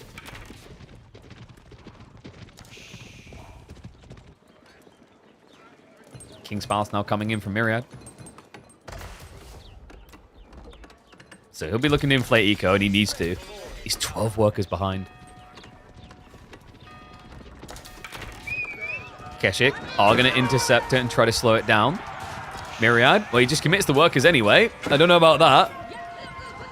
Yeah, had to wait a few seconds there. It's making the difference. Look at how tight the tech up's going to be. Reminder, this is difficult for Golden Horde. They often end up being second to tech into Castle Age. Just because of the weird dynamics, like there's no way of rushing that age up. And it's very different compared to some other civs. And because for some civs, like the Bastards, because they're so eco-driven, they can justify it. Golden Horde isn't exactly thought of as an eco-civ. What the f... Hold on. I say that, and then I watch him do this. Castle into Imperial straight away. Corvus is crazy, man. Okay, so Yam Network. We were just talking about the Muscovy Yasak. Look at that. It looks weird, but also cool to see roof shields on the Keshiks. I love that they put that little detail in. That's an important feedback loop for people. So now he has, look, extra ranged armor in there. Oh, that's so cool. Keshiks with roof shields, dude. We've arrived. And that does apply, by the way, to the men-at-arms as well. It's a very tanky against the Longbow Ball. Now, the Yam Network trade, if he's able to access it, every single outpost is going to generate 60 gold per minute. Up to a maximum of 6, which means you can get an extra 360 gold a minute by capping out an outpost.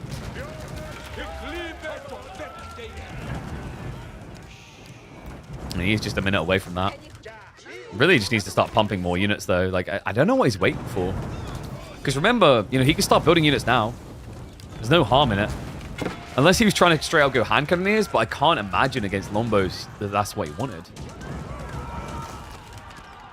Is he trying to go Stockyard Edict? I think that's the end strat here, is unlock Stockyard Edict to then generate a lot of gold with your food. Keshiks are going to scare him away with 8 ranged armor.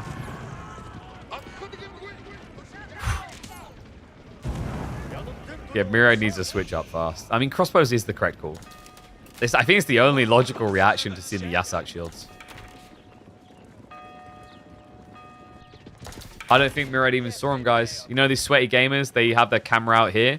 They aren't absorbing the beauty of the game. Look at that. Oh, the glory of the Keshiks. They're going to ride him freely. All right, that's comical damage. He's doing 1 damage per arrow shot here. Oh, God.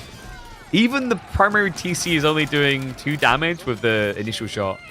Spearman will be there to scare him away, though. And he just had the age up. This is go time. Mira's like, what is he doing? In my game? Oh, yes, elite archery upgrade.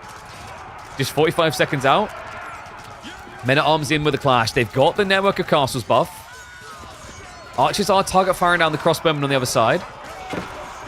We've also got the Karash in there, so that's giving the additional armor. He's up to 9 ranged armor and 6 melee.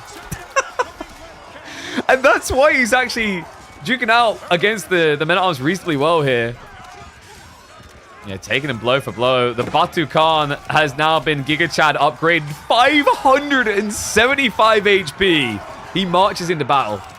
And reminder, he now has access to all the percentile tier scaling. So if the Batu Khan keeps fighting, it'll be 10%, 20%, 30%. But right now, the Batu Khan's in a, hey, get back here.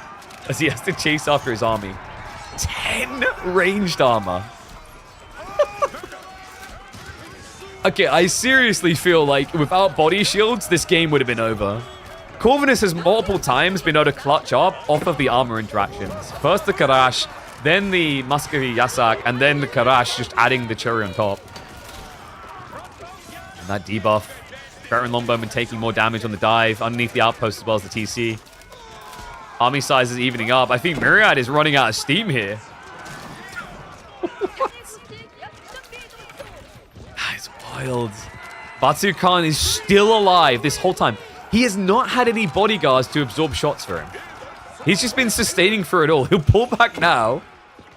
He'll buff again as he does so. And that'll go the full push back across. And Myriad in retreat. More farms being set up. He's still not caught up on workers. By the way, this game has been so chaotic. There's still 3 of the 5 relics unpicked. They're just sitting on the map.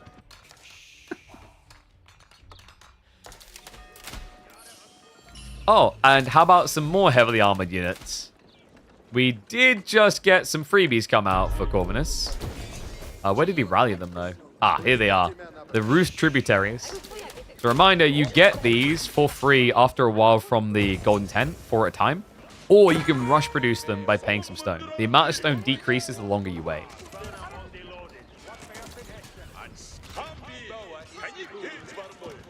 Wait, Myriad, no. What is that wall? What is that cursed wall? Oh no. And the Khan, he goes down but gets the debuff out. It's not as much of a GG as you normally expect here. The crash. It'll kill me. Please. Oh god. Only 75 HP, but they're making all the difference in the world here. Reminder, these only cost 50 food per. So you produce them in batches of 2 for 100 food. They are making so much difference because Myriad, he's finally being forced to attack them. He's often overkilling them. And it's allowing the good units to keep on surviving. Keshik's now hitting onto the gold. What a crazy set this is becoming. Crossbowmen are sniping down the men-at-arms one by one. I mean, surely this is the end of the road. It has to be. Corvinus, he's upgrading the men-at-arms into elite status soon. At which point, this ranged armor is going through the roof.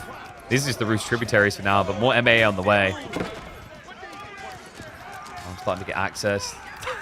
Myriad, not to be called a quitter. Refuses to tap out still. But it does feel like it's gradually trending more and more against him now. Crossbowman elite up as well. Lombos do need to be respected a little bit. We've got more Keshiks to be pumped behind this. Grazing level 2's on the way. We also have the Uvu ceremony, so it's going to be ramping up the stone gathering from said Uvus. Which makes sense. Remember, at this stage, you can have 4 of them. And he wants to get access to those premium techs. There's some big plays here to be had around reinforcements. So if you go for the batch reinforcements, you can actually increase the units produced by 50%. And I did not stutter. 50% is the number. It's big.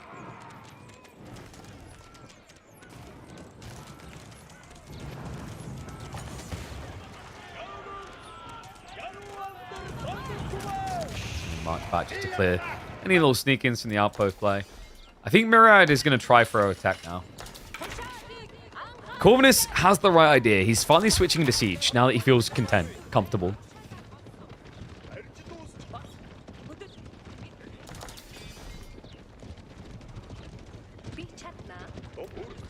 Corv. It is going to be a lot of Keshiks to follow this up. Don't forget the Karash, though. Always build the Karash. They've got 10 ranged armor, 11 when a Karash is nearby. This is reaching the absurdity levels of late game Desert Raiders. It's such a good combo. It's like Corv's finger creeping in. Elite Archers is a really big problem here for Myriad, I think. Armorclad might be his boon, though.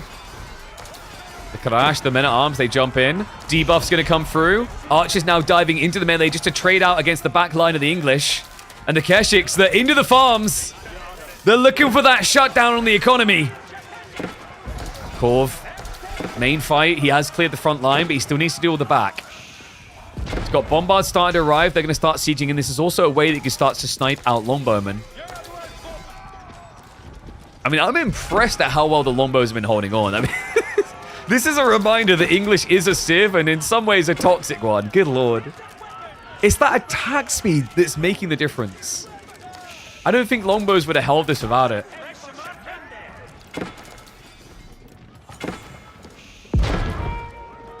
And that's another big play coming in. Glorious Charge. So, folks, this is the really cool tech, and he's building the fortified outpost for it, that increases your movement speed and gives you damage reduction after a delay.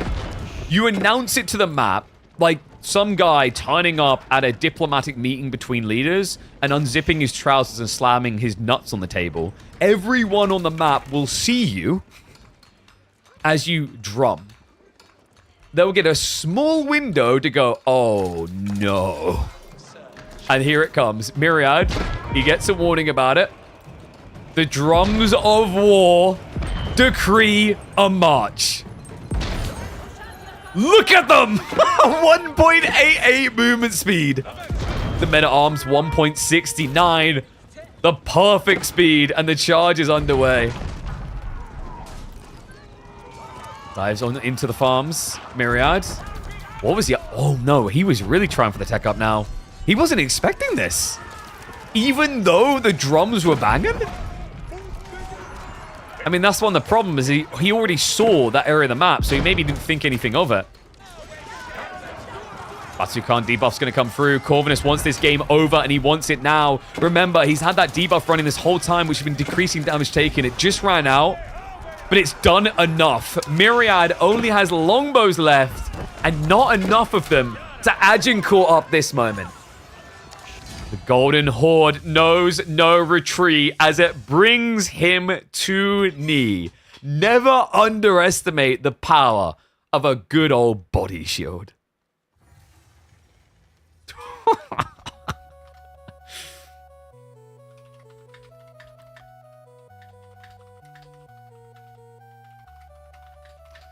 That was cool. That was a really cool game.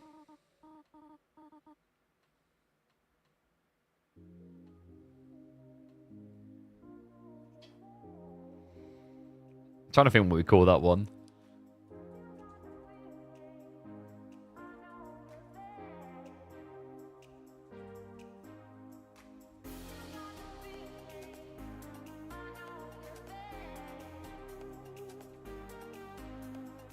I think we call it body shields in AoE 4 or game changers.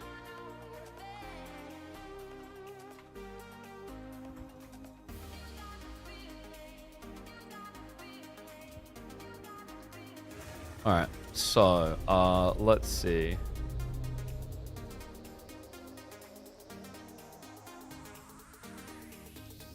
Oopsie. I clicked Myriad for a comeback there. I was like, oh, wait, no. Sorry. Man, Myriad's having a rough one of it, though. What a champ. He keeps on taking the blows. He keeps on rocking. I respect that. Into game number 4.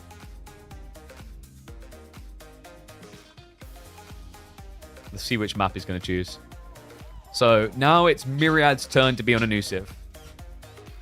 Frio. Yeah, it's a Frio, but remember we're doing playoff 5s. Oh, a sec.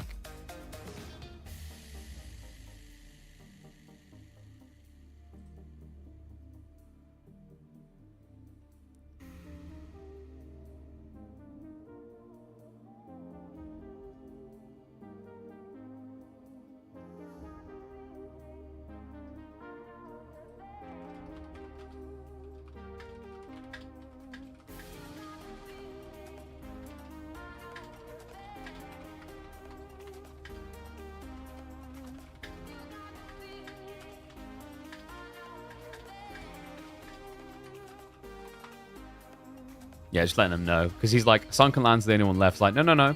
You can reuse a map. I'm pretty sure I typed them. The problem is I've got multiple chats where I've typed this out.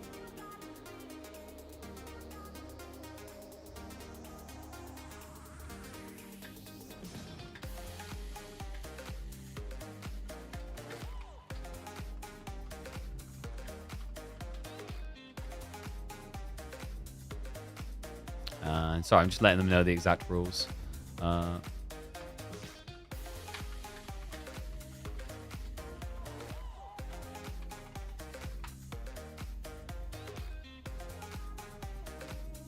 Yeah, so just let me remind them because they can't pick the same civ they did in G1 in G4.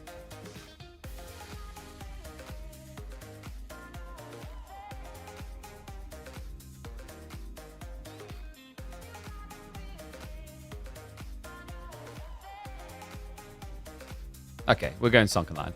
He decided. So, reminded, by the way, guys, after this set, we have got Anatan versus Vortex. So, 2 more games of this, then we got Anatan versus Vortex for Playoff 5.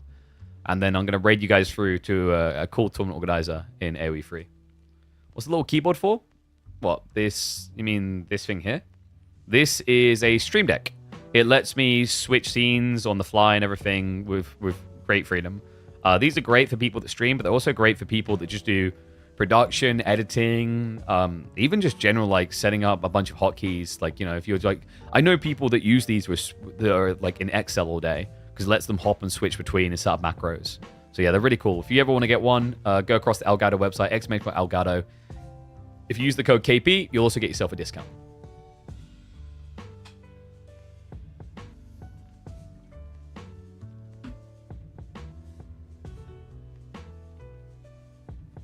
Arcanello, has anyone ever told you you're a bit of a negative Nelly, by the way? I remember the comments earlier.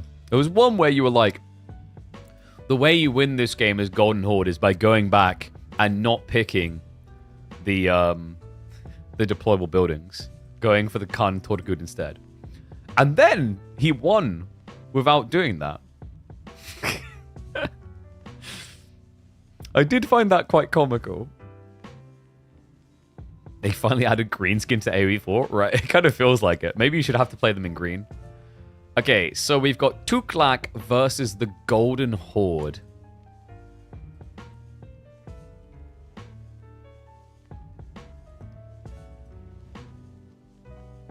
Wait, was it game one?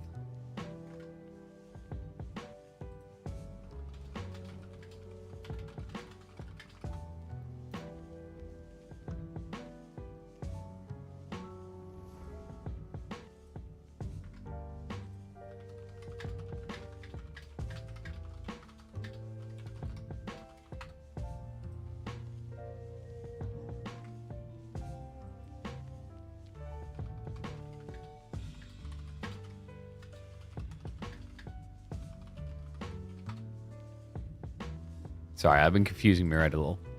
It's because I'm like quickly glancing back. Bless him, I feel bad. I feel I confused him. Because Corvinus double checks like, wait, no, it's this way.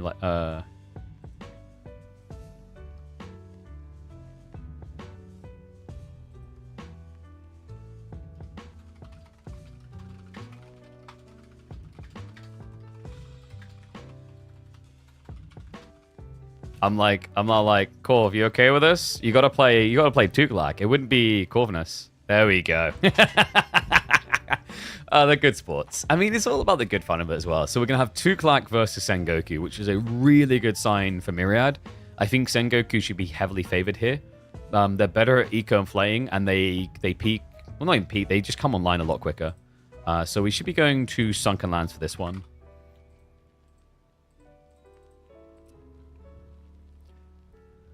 Faye not playing in show matches is such a missed chance. I mean, I don't like. She like her schedule is weird. I'm surprised she's awake right now. I think she's surprised that she's awake right now. I think just what happened is like she just woke up in the middle of her sleep schedule. Was like, I'm hungry. Whoa! Twitch chats. You don't want to download the test server? It's annoying. Have you got bad internet? I mean, you can't have that bad internet. You stream. It's got to be okay-ish, surely. That's like potato internet statements. Like, I don't want to download it. Just do it. What's up, Revive Lopez? How's it going, bud? All right, let's get ready to go.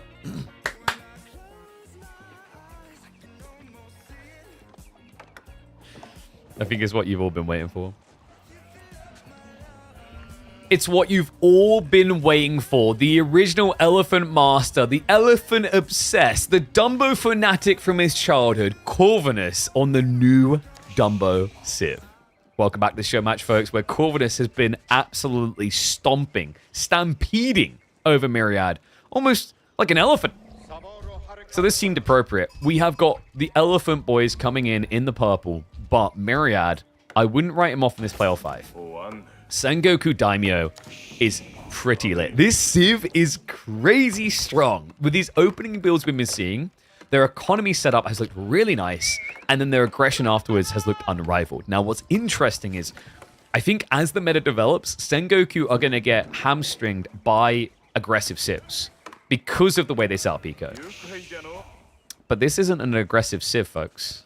And we are using one of the new biomes. We're going to be on the Greek islands this time, which means if we have a look just right here, those aren't your normal berry bushes. And I really hope the devs do more of this. It's different skin bushes. We've got prickly pear bushes here. I'm going to have a lot of them over towards the deer and the boar. Yeah, so Myriad, he's already going for the Matsuri. Sengoku's pretty good on this map, actually. So Sunken Lands is where we're for game number 4. And remember, the Yatai generates food based on nearby food sources. So berries, deer, boar. He's heading straight for that corner where he'll get maximum value. In fact, fun little detail, you can cram double Matsuri into each corner and cap them. Yeah, like the master is kind of crazy because the berries will give you 2. The deer will give you 4. There's 5 deer, so that's going to be 20 food. The berries is going to be an extra 24. And then the boar is 40. So that means with the base rate of 20 per yatai, you can only get an extra 40 on a yatai. So you cap at 60. So you just cram 2 into the corner. Now, the cool thing about this, although it makes you predictable, it does make it very easy to defend because you know where you're going to have to protect.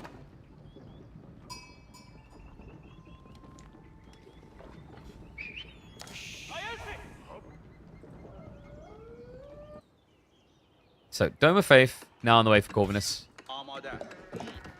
And Myriad, is he going for full free? I think he is.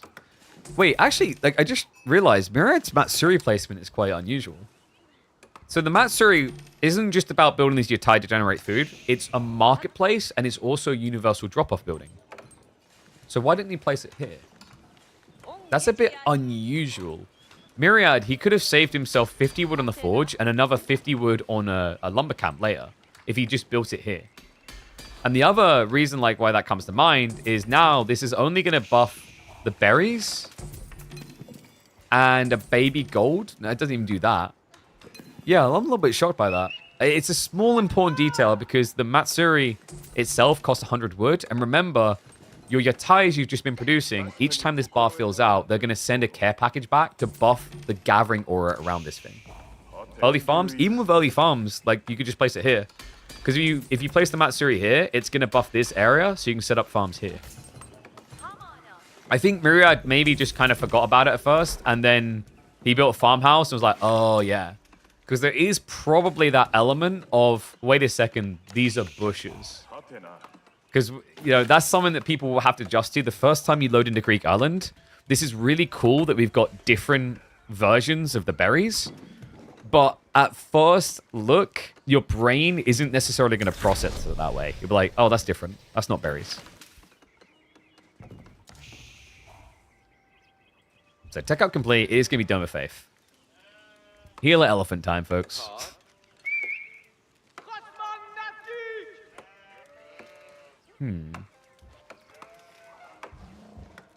I have felt a bit weird about Dome of Faith, by the way. I feel like a lot of the players who've been going to Clack have just been kind of instinctively building it and then not really even using it. I think the most this gets for usage is for a Monk timing onto relics. But even with those builds, most players haven't been building the imams before age 3. So it kind of doesn't really save you much compared to getting 15% attack speed on all elephants. The healer elephant is broken, though. Is it as broken as you think? I think the counter to healer elephants is just mass ranged. Because it has, what, 3 melee armor and 1 ranged armor? And then you can only buff its damage by having spearmen. Once you have men at arms, sure, different. But I think with spearmen, I think like the reliable answer is archers. Why they could be good here, though, is Myriad has crappy archers. The Sengoku Daimyo has the same crux that the Japanese do with the archer type. You build a lot of them, but the damage isn't very high. Where it can be mitigated, though, which is unique for the Sengoku, is just going straight up into the estates. Which it looks like he's doing. Myriad already on the stone. So remember, the estates allow you to unlock extra potential into your unit types of infantry, ranged, and cavalry. It's actually interesting. If you look at this expansion, multiple civs have this kind of fixation on upgrading a certain type of unit linearly. So the Sengoku Daimyo has this with their estates, upgrading either melee infantry, cavalry, or range units. And then you've got the Macedonians that kind of do something similar with the arsenal upgrades that replaces the blacksmiths.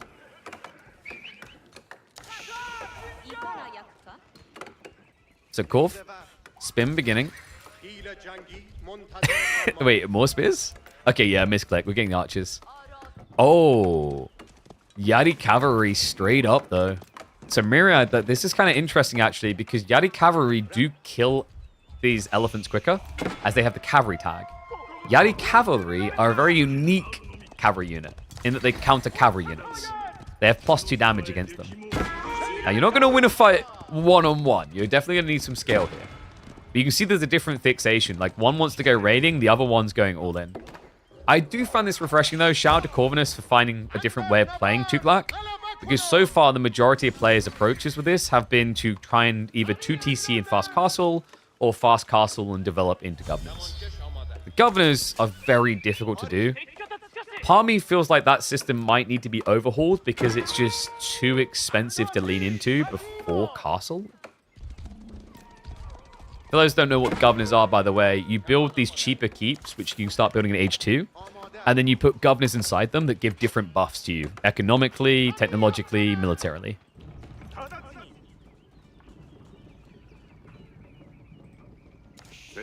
Yatai are going to get scared away. Yeah, he won't try to run them down. They take a long time to kill. I think he's just happy to idle them out. Has he got some care packages home? He has. Yeah, they're starting to come through. So he's ferrying them back now. The Matsuri buff is already up to 5%, soon to be 10. Actually, oh, is it going to be... Did he get another one just popping? No, I don't think he did. So it will just be the 10%. Remember, if you see these food traders running home and you snipe them, you stop your opponent getting 50 food, and you prevent them getting an extra 5% buff on gathering. Myriad? Wait. Okay, this is actually kind of a sick answer to elephants. The Cannibal Samurai do bonus damage based on your maximum HP, which means per strike into an elephant, the Cannibal Samurai, after damage reduction, with their big clonkers, are going to be doing 50 damage per hit. Wait, is that mass right? No, sorry, not 50. It's 6%, isn't it? Yeah. So we'll be doing something like, I think it's around 32 damage per strike, which is still really good.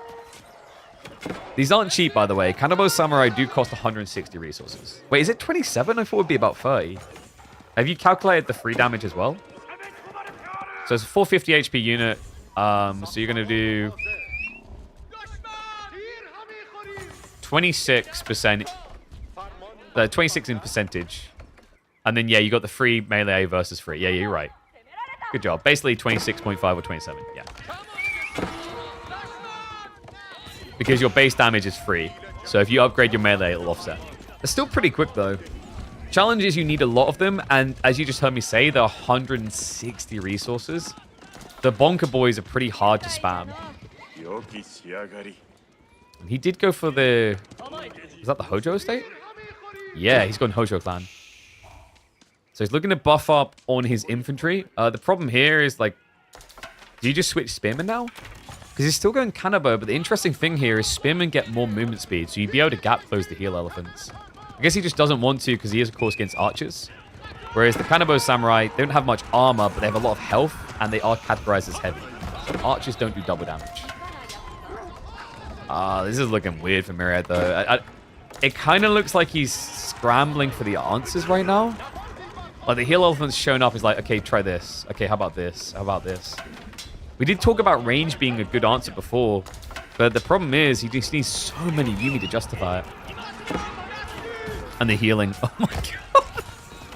That is 6 imams on a healer drive-by.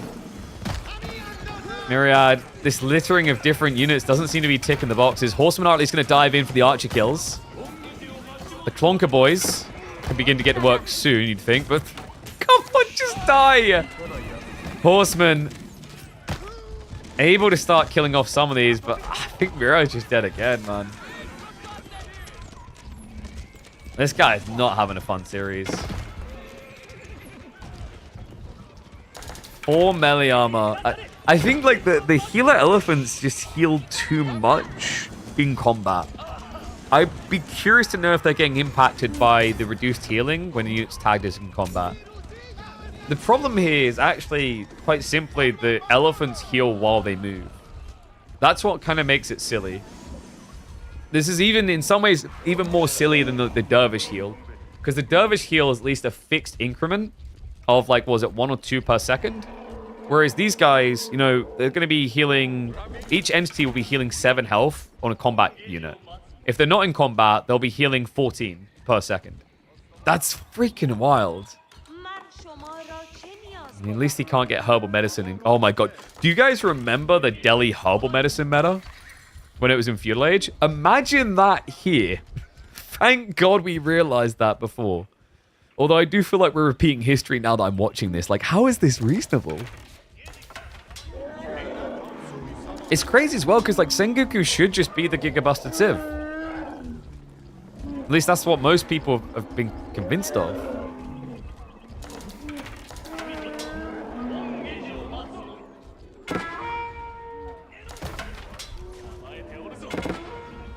He's got a decent amount of archers. The problem I see here is that Myriad didn't upgrade into the Oda, so he hasn't got the +1 extra damage on his Yumi. So he's capped at 5 instead of 6. And you need a flurry of arrows here.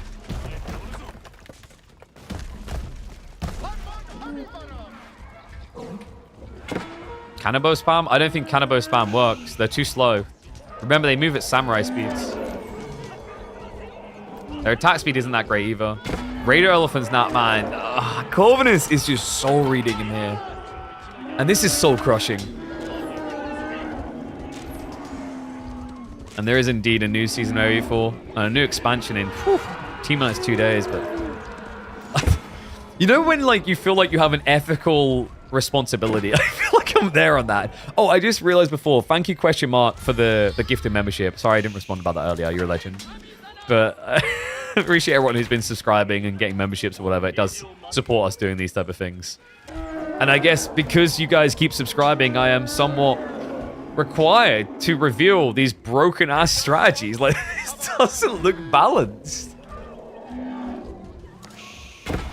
They aren't cheap, don't get me wrong. Healer elephants are 370, but he made them cheaper anyway, because when you have the Dome of Faith, they're only 305.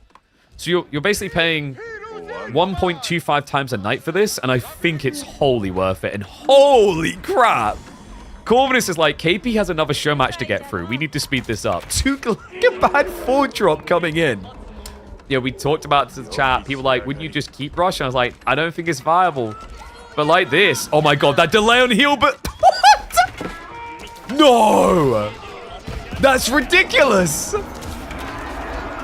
He has 26 Yumi archers! 26 Yumi cannot kill one villager with textiles. I cannot believe this. It's just broken. The only reason he got killed there is because there's a delay on the healer elephants realizing that something's damaged, because they check every second instead of instantly. Even with that, Myriad got 3 kills and now has a castle in his base, and it's gonna be cheesy as all hell, guys. It's the governor of Ajmer.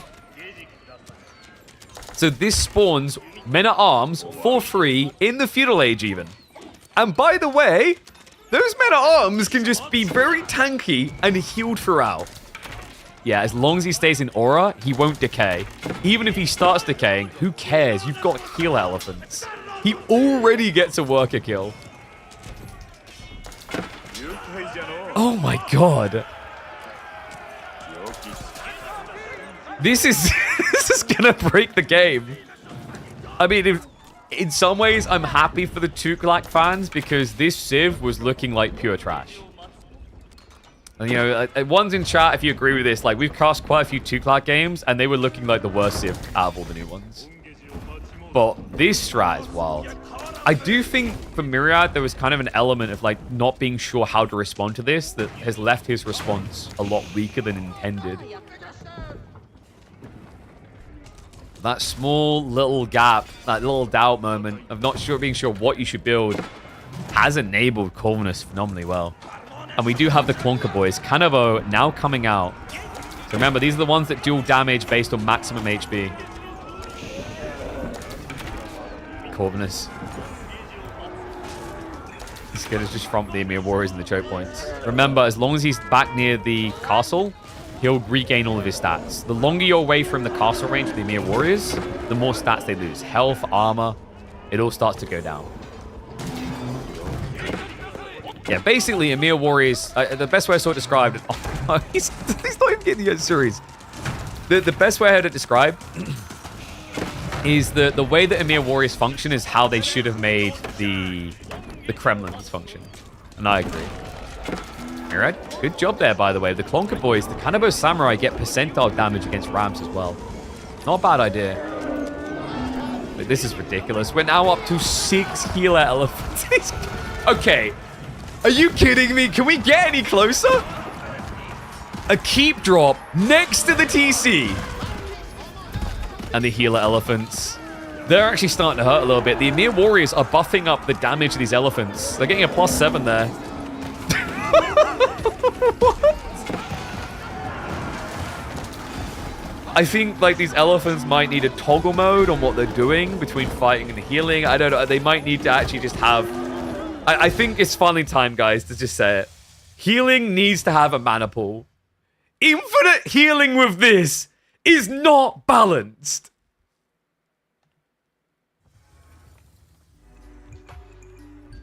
I freaking can't.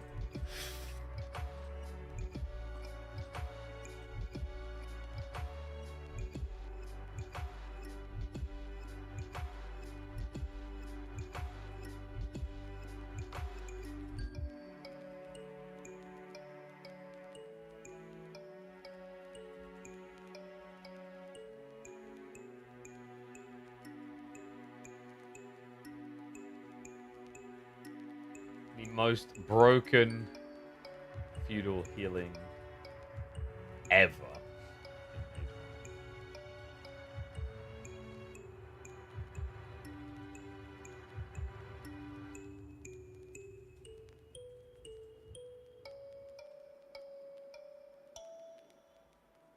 I mean, like, it's completely broken. I don't know what else to call that.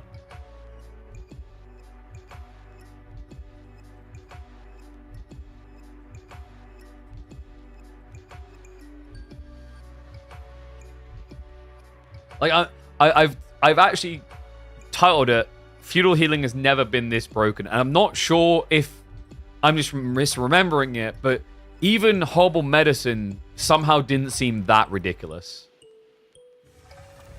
Now I have my day 1 cheese build. Thank you. You're welcome. Make sure you subscribe.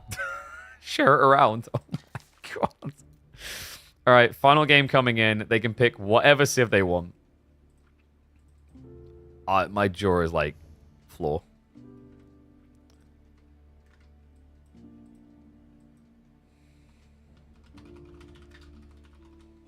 Oh my god. What pure insanity. Absolutely insane. So we got one more game. Combat healing reduced to 20% incoming. Dude, it has to be. I think you either do that. Okay, I'm literally typing to the devs now. Either nerf combat healing or finally implement a mana system. That is the craziest shit I have seen in years. Like, this might be more broken than feudal herbal medicine deli.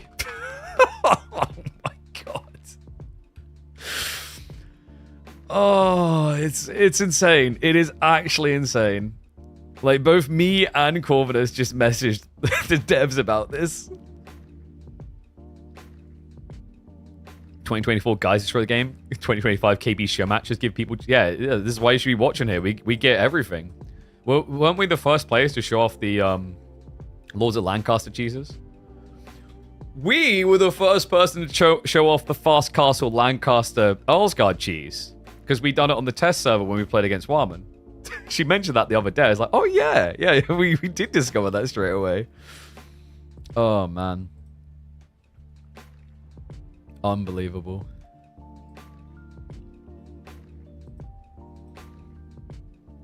Yeah, like Mira just summed it up. 26 Yumi, not enough to one-shot a villager. 26 Yumi, and he couldn't kill a villager.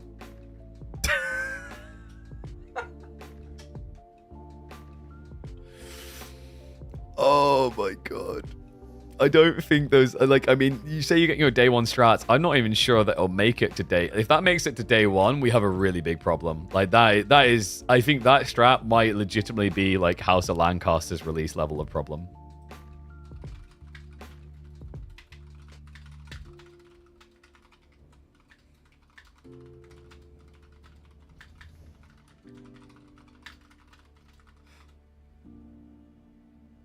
Oh my god.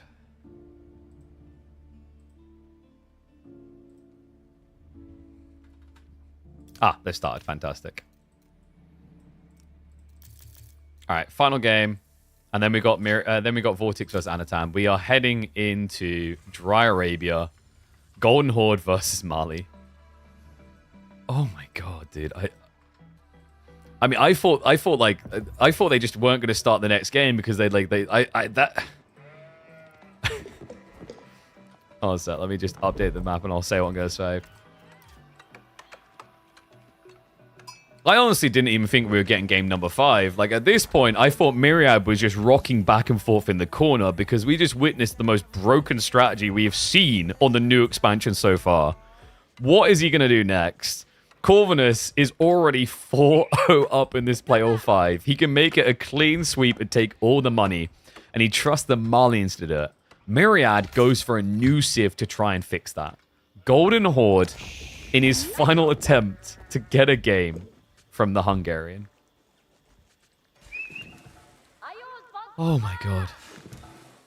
I need a moment after that game. Trust me, it'll be on the YouTube. You guys will see it. It is going to be a priority upload because it is broken. It is the most broken build. So we need to see something more broken, Corv. Can you give that to us with like a Malian pick from the Hungarian? Yeah, but like one is like true Hungarian. I don't think Myriad might be saying it. Myriad has become Hungarian British. He literally sounds more British than me. Right? Like Corvinus still has the accent, but Myriad has legitimately become more English sounding than I am. Which is impressive. Bungarian? Brungarian? Hungish? I don't know. Wait, Myriad, what are we doing? So he's going for... Wait, we got a Rax Rush? Wait, he's going Karash? Oh my god, it's a market Karash. Okay, so remember, these Karash, they're cheaper than Spearmen. They are actually pretty reasonable 100 food compared to 160 for double spear. This is a cool idea, actually. The torch damage is the same for these units than any other. So he can burn down the houses. Yeah, but he has stopped at 2.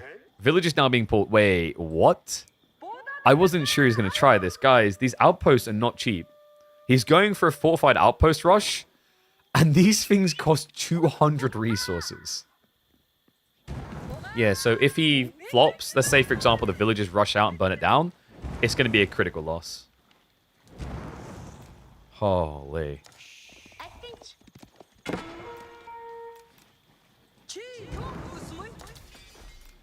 Okay, so Garage. I'll get me in the torch through. I mean, they're not hard to beat. One interesting thing here, though, I'm pretty sure the villagers get increased armor from the Kadash. It's a little bit harder to kill, if I'm not mistaken. More Kadash coming. This is cool. Like, we've seen Kadash as a complementary unit in the mid-game, but this is the first time we're seeing someone rush an opening like this. I kind of like that Myriad's just going cheesy. Like, he just got ultimately cheesed. Like, the most cheesy thing I've seen with the mass heal elephants. So, why not punt in a different direction like this? I mean, fortified outpost now coming in. He literally has not even built a golden tent yet. And no, the Horde does not get bounty for burning buildings.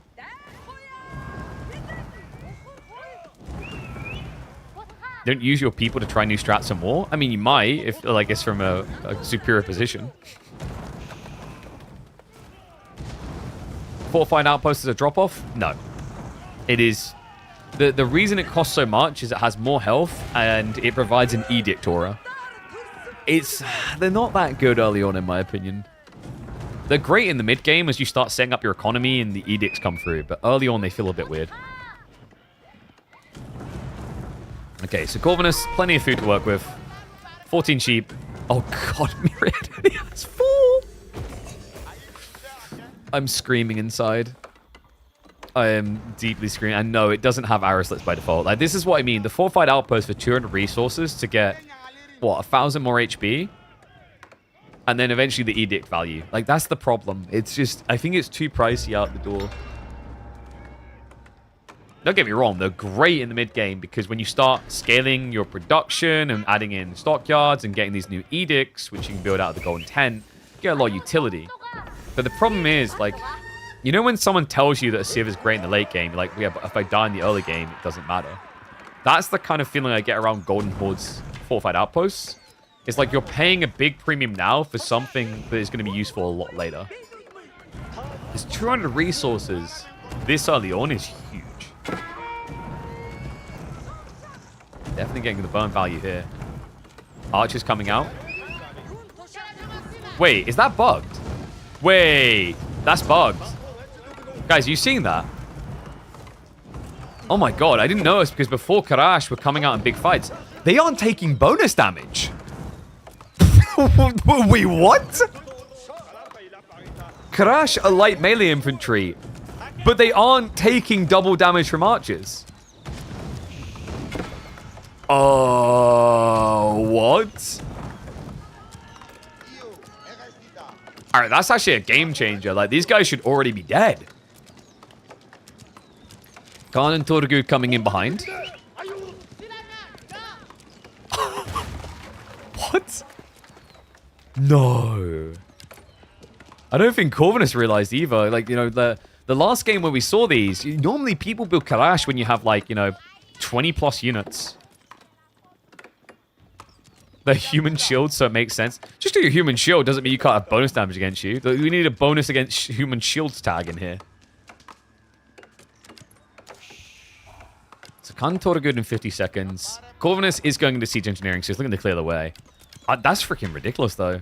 Like, this gives a lot more breadth to Dark Age rushes for Golden Horde, because normally, if you ask most people who are proficient at Dark Age rushes, they'll tell you don't want to hang around too long, because the moment your opponent hits Feudal Age, you're out of time. Because archers. But with this, there's no immediate threat factor. You know, normally you have like 6 spearmen, they start losing to 2 archers. Not here. Ram now being built. So we'll look to clear all this up. I do like what's happening over here, though. We've got a ball pull. Myriad is extending out into the map. Oh, it's going to be forced into one of those fortified outposts, though. That's another 200 resources. And it wouldn't even protect all 8 workers, by the way.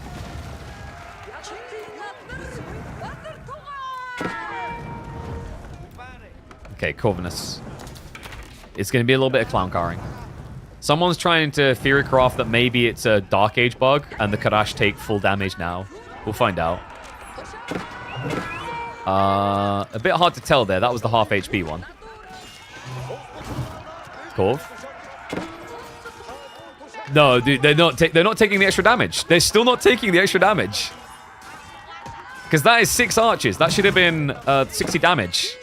Karash, don't take any bonus damage. Oops. You got a little earlier in the game Farimba type unit here. Still, archers aren't going to be good enough to clear out the Karash. Fortified outpost is going to be going down.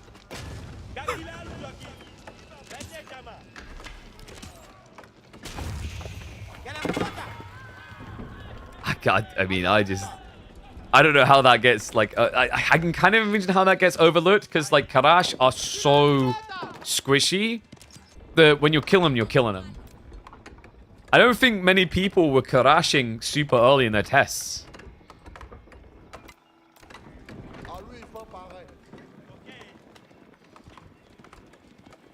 Considering I had to get Siege Tech and a Ram, that was worth it, right? Nah, not really, because he spent 300 on Karash, and then 200 on the tower, and then idled the villager for like a minute and a half. Actually, close to 2 minutes. So his cost investment's like 580. Then Corvinus builds 6 archers, so that's 480. And then obviously archer range, and then the Ram. But like just the Ram detail, siege engineering plus Ram, like this investment outdoes the Ram investment.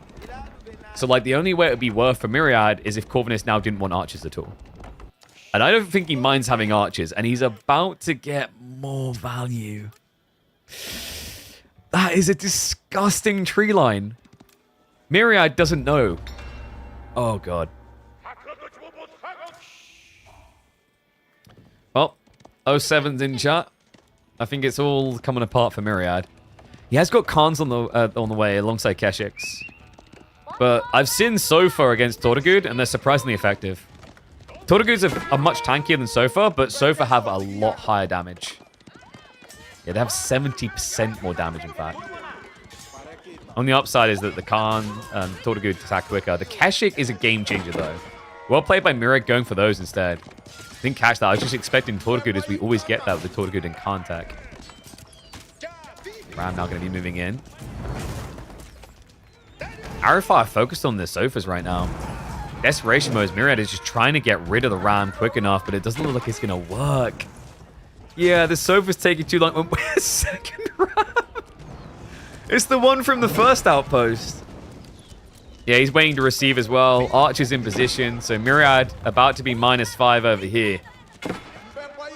Surfs will be able to hunt that down.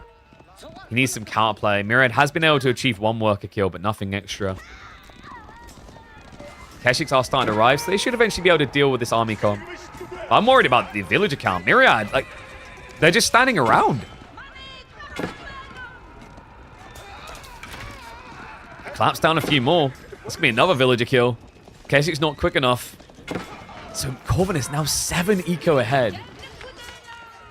Archers don't have Steeled Arrow. That is at least an upside, but it just got queued. Myriad, oh man, this is getting ugly fast. Remember, he doesn't have food at home. He's on berries already. He ran out of sheep ages ago. That's why he went for the boar and the deer.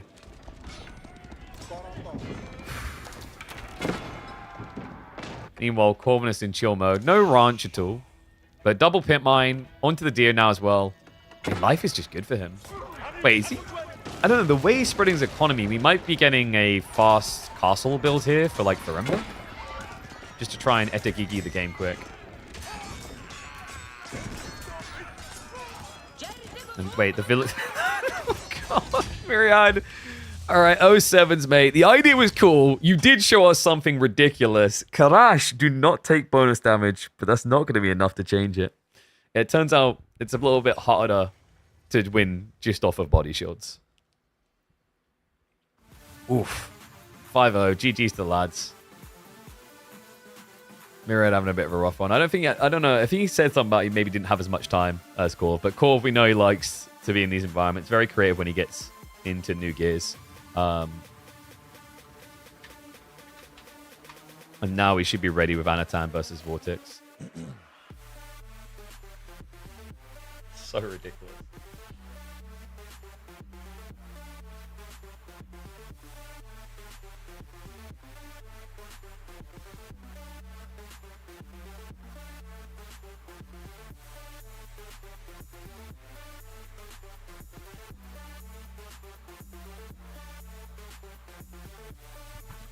Oh, so let me message the devs on that one as well. Karash don't seem to be taking damage from archers.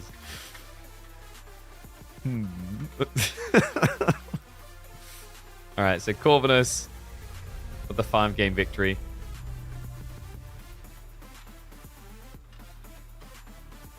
And now we're going to have Anatan versus Vortex. So let's switch it up and get ready.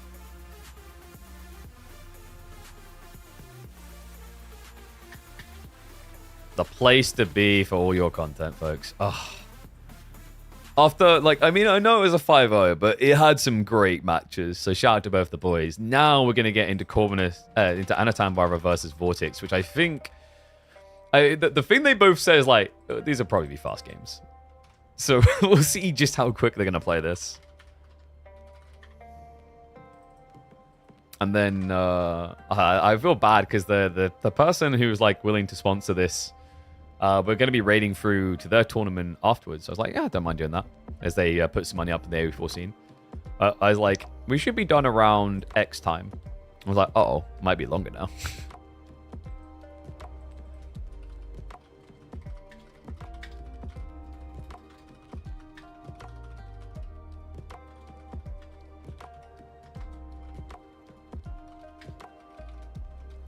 That Black Forest Gorge was unexpected.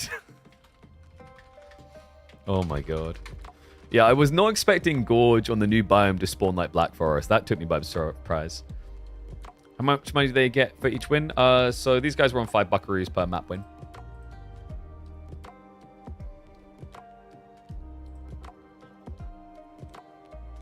So, you know, some fun had 25 buckaroos. And also the players are streaming this, so, like, you know, they get some content in there as well. But should be getting ready to draft for game 1 of these two now. Alright, yeah, here we go. Yeah, they just posted the draft. So, game number 1, Vortex versus Anatan. Remember, the way this works, new Civ versus new Civ. Then it'll be new Civ versus old Civ. Then it'll be old Civ versus new Civ. Then another new on new Civ. And then finally, any Civ you want.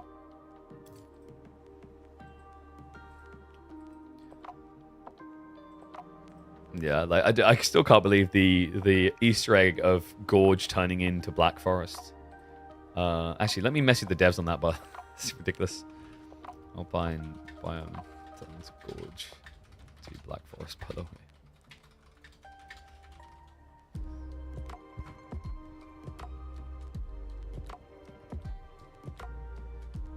Okay, so boys now drafting. Sengoku, which means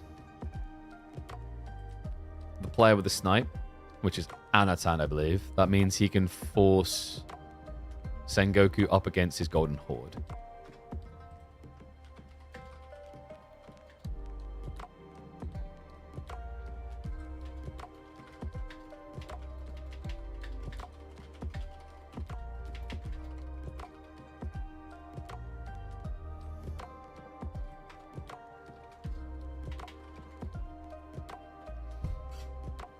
Alright, nice. That's going to be a fun one. Dry Arabia first. And then, yeah.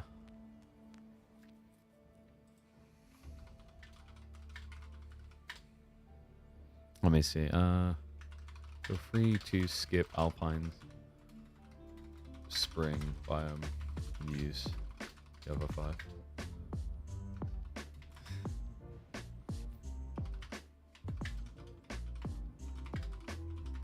So I'm just letting the boys know. Map pool is Dry Arabia, Cliffside, Gorge, Sunken Lands.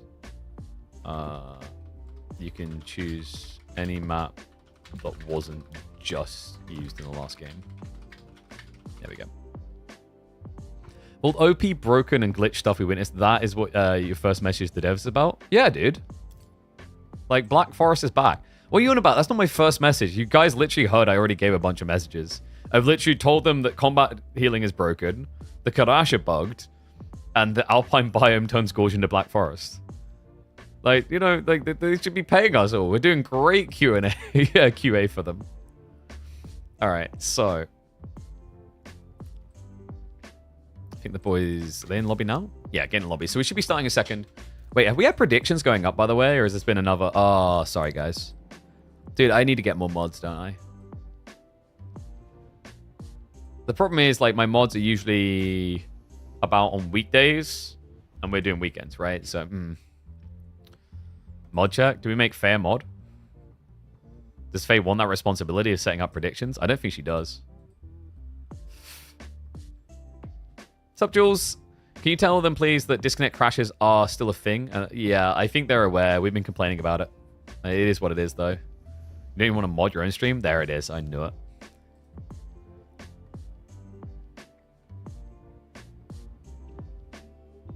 And yeah, like, I got some bad news on the showcase videos. I think we should maybe still be able to have the Golden Horde one done, but my editor, like, I can't pay him, like, full-time, like, employ him 40 hours a week, right? So he's really overloaded with work and whatever. And we now got this awkward situation where, because we're trying to do high-quality edits and we got, like, no time at all to do them, we probably won't be able to do them on time. And then that kind of changes the perspective on whether it's, like, worth now releasing them, because I don't think many people are going to watch them.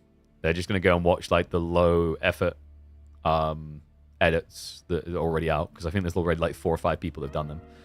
So yeah, it's a little bit unfortunate. I was really hoping we'd be able to do one a day, and he thought he'd be able to do one a day.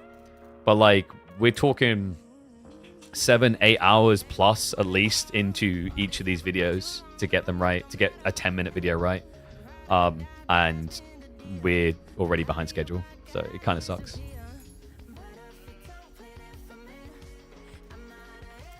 All right. With that bad news out of the way, let's get to the good news.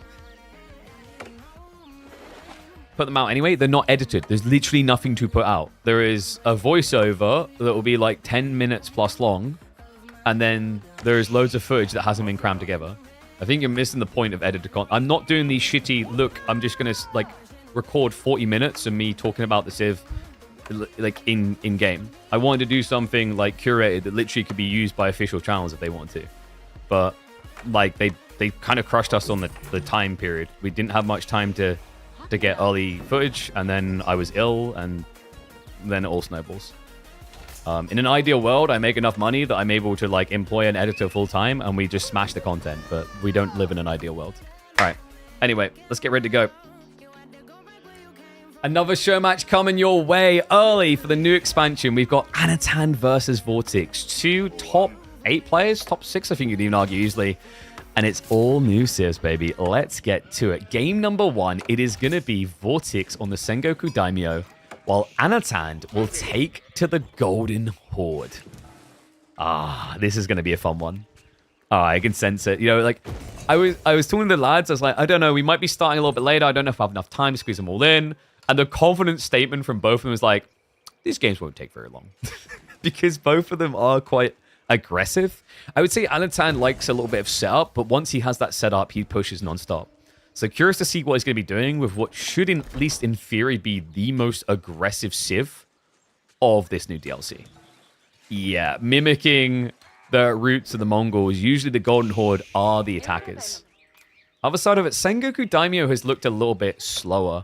I think Sengoku, although they initially look busted in a lot of people's eyes, I think they also require a lot of safety in the opening.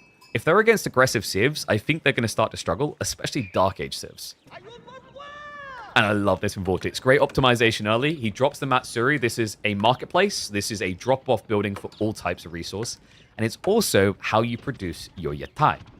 Yatai, of course, going to be his way of generating extra food. And remember, at the start of the game, Sengoku, they see all boar and deer locations, so he already knows where to go to be optimal on food gathering. 60 food for being near this boar, because it gives plus 40, and 48 for being near the deer. Yeah, so he's already generating 108 food a minute, and each of these Yatai cost 125 wood, so it pays back pretty quick. And the other cool thing here is because he placed the Matsuri like this, he's buffing himself later on by saving resources. Because instead of spending 50 on a forge and 50 on a lumber camp, he's now just spent 100 to get both. And remember, over time, this will buff all villages nearby gathering.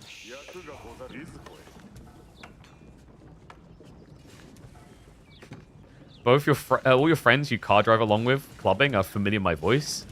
All right. I mean, hype it up. If that's how you get ready to hit the club with some KP in the background, that's a pretty sick and unique way. I'll give you that. I wasn't expecting to read that. Either that or you suggest... wait, is it on the way to the club or back? Because that sends very different messages. See, one suggests that I'm how you hype yourself up for an epic weekend.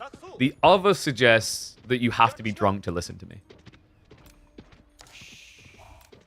Oh, we've got Ryokan. The Ryokan I've not been that impressed by. So this...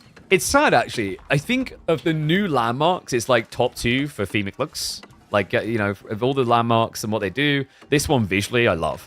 But the Ryokan, it provides a healing buff to all units outside of combat, healing them slowly.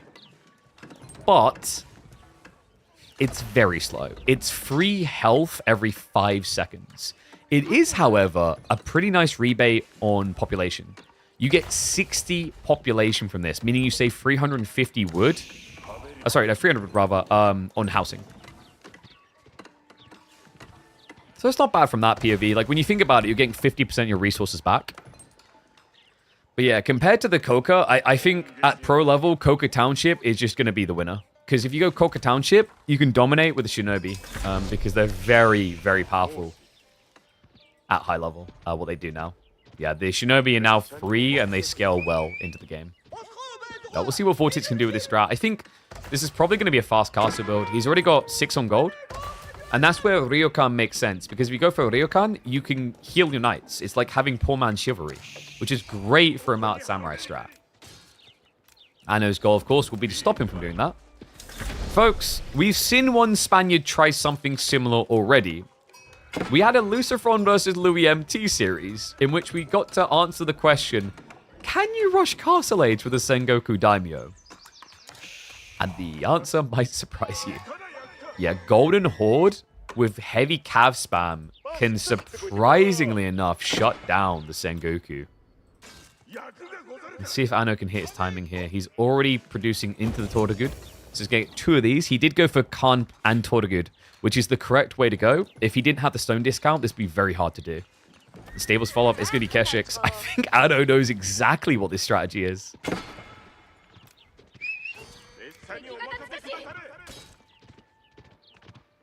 And no, it's a one-off of 300 wood. Think about it this way. The Ryokan is saving you from building 6 houses. It's not generating wood each minute. It's just the way to think about it is you're saving resources. One-off. Oh, Batu Khan with the intercept. He's not going to get the kill, though. Yeah, the food trade is a little bit too close there. It's going to be tight. But in the end, he will have 1 extra warp left. So that's going to be 50 food back. And Vortex did just get a 5% buff aura to all nearby villages. Wait, Anno isn't going all in. He's going pro scouts. All right, I take it back. Fast Castle does work, folks. We've arrived in the dream. The counter to fast castling. Oh, sorry, the counter to pro scouts is fast castling, it would seem. And he goes for the Temple of Mean Quality. A newly changed landmark here. It's no longer about Buddhist monks. This provides a more aggressive monkage. A Monka-S moment for anyone who's unarmed, because you will get access to the Iko-Iki religious unit of the Sengokus. Yeah, these are glaive-wielding monks that are able to attack, and when they attack, they heal everyone around them. We'll be getting a discount on producing them as well. Can you pull boars onto those wagons? I'd have to double check, but I don't think so. In fact, I heard some rumor about them bugging out. Like, there might be a behavior pattern where like boars stop attacking after they try to attack them.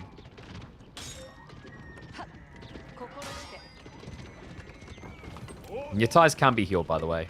The interesting thing is Yatais are kind of a building. You can repair them, but also they do actually benefit from the Ryokan healing. Yeah, they fulfill a really weird role in that regard, in that they are essentially like a building and a unit at once. Or at least they should get healing. Wait, are they bugged there as well? So they get the UI because he's clipped into the Ryokan, but he doesn't heal. Huh? Alright, that's just weird. I mean, they should heal, but they don't. Do you want another weirder one, guys? The Tuklak Dynasties worker elephants can build a little camp that heals siege nearby. And it actually does heal, or repair rather, ballista elephants. So yeah, I'm a little bit surprised that the Yatai doesn't get healed by Ryokan. No, it's not too far. That's not the way it works. The Ryokan healing aura is once a unit has walked in range of this, it has the healing buff. You see how he's now walking away? So if this mounted samurai isn't in combat and he's damaged, he'll heal over time.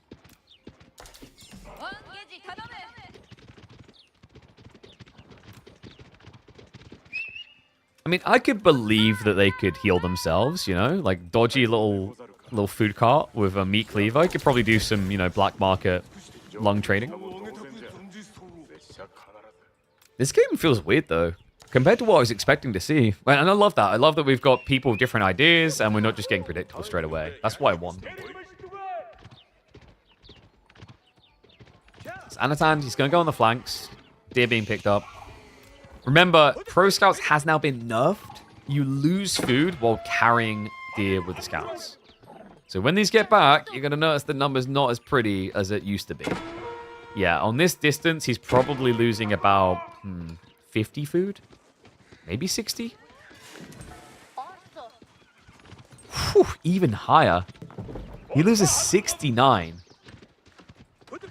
So that's a pretty lofty chunk. That's almost 20% of the deer's value taken away from the walkback. Pro Scouts has been amply nerfed. Situationally, it's going to be good. Some civs will still play it. But it's not going to be the de facto for every civ now, which is great. That's music to my ears, and it should be to yours too. Mountain Samurai spam is still going to be a normal behavior, though, at least for now. Yeah, new Japanese variant, same old groove. But they did get a reskin.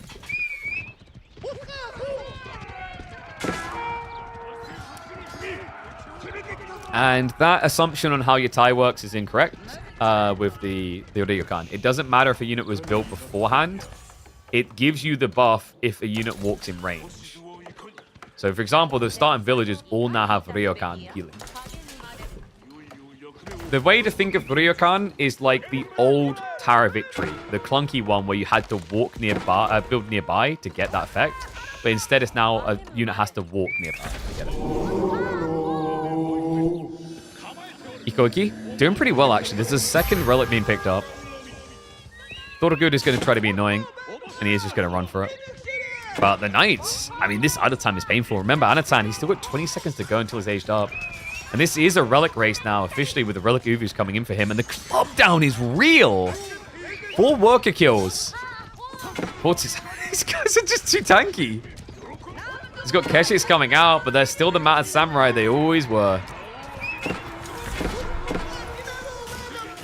Teams the dive. He's not done with him. He's bullying him out of this. Tie's at least getting shut down now. Remember, at least the positive of these Mounted Samurai, they don't have deflective armor. So you don't have to deal with that issue. Yeah, they're lacking. But they make up for it in other ways. He has got the Takeda estates. He's taken to the level 2, which is giving him a 10% increase in health. He's also going to now be able to go for the movement speed buff if he rushes it here. Horse training will give him 10% more movement.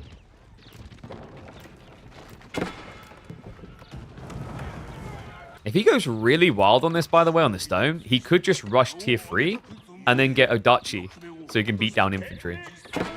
What is up, BMF Twitch? Thank you very much for the bits, mate.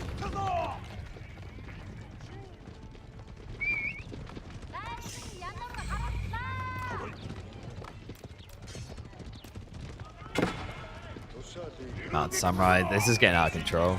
He's even got the Daimyo now. That's giving him a 20% attack speed buff. Oh, sorry, 15% in a castle age. It's a pretty much network of castles on the go. This is ridiculous. They attack every 1.24 seconds.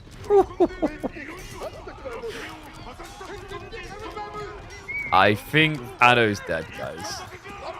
I mean, he's building Kipchak, but that doesn't solve the problem. He can kite with them, kind of. Kipchak have a bleed effect, so they're theoretically decent against armored units. But you need a... I'm not going to say a lot of them, but you need a lot of time. Doesn't feel like that's what he's got here. Where is the wheelbarrow, man? This is hurting me now. Anatan's poor little villages. They've got swollen feet. They've got pebbles lodged in their arches. They've stopped every single toe at this stage. Don't get me wrong. They've got leg muscles the size of Arnold Schwarzenegger's arms. But the price on those feet. Oh. That's going to be it. Curtains closed. GG gets called. He's had enough. Turns out, Fast Castle for the Sengoku is still on the menu with the same old Mounted Samurai groove. Damn. That was a kick to the gonads. So game 1, Sengoku win over Golden Horde. I think this is early days and I could easily be wrong about this. Like, we've only seen like 1 or 2 games of it. But I think if you want to counter Fast Castle and you know it's Fast Castle, you just have to ham-fist send it. Going for the Pro Scouts play just really kind of screwed Anno over. I'm just not convinced that the Golden Horde functions as like a greed civ. Because remember what we said, like the problem you have is like you're a worse at Bastards when you play that way. The Bastards gets away with like delayed tech plays because they have good economy. But Golden Horde doesn't really have good economy early on. So trying to play tech up from behind requires you to be aggressive. Whereas like you think of Bastards, they'll take ages to get Castle Age, but they'll have, 15 extra workers, or they'll at least have the Golden Age tech.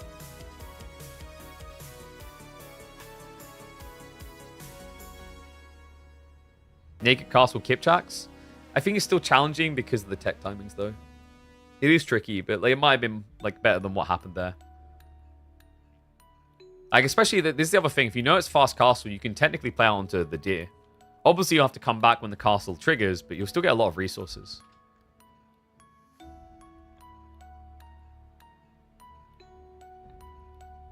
And reminder, you do not have Onimusha as the Sengoku. Alright, we're doing Cliffside.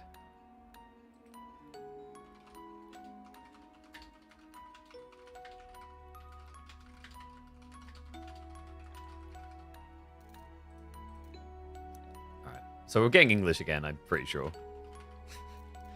In hindsight, like, I needed a better map than Cliffside, because I think you're just always going to get that. Wait, is the music still on stream? Oh, crap, it's been on the whole time. How would, like... Okay, guys, you're going to have to remind me, because you can hear the music, I can't. That means the intro for, like, every game is going to have music. Shirt. I don't think it's a problem with YouTube, but that is kind of annoying. I'm relying on you guys, or I'll just have to start cutting the music altogether from the streams.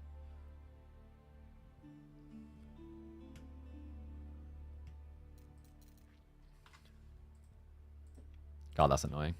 I don't know, I might have to trim. We'll see. It'll be fine. It was great music. I mean, yeah, but like the problem is we run the risk of getting demonetized, and I don't know if you know this, but as it stands, we don't make enough money to pay our bills out of content creation each month. And a quick way to make sure we definitely continue to not do that is if YouTube starts demonetizing me.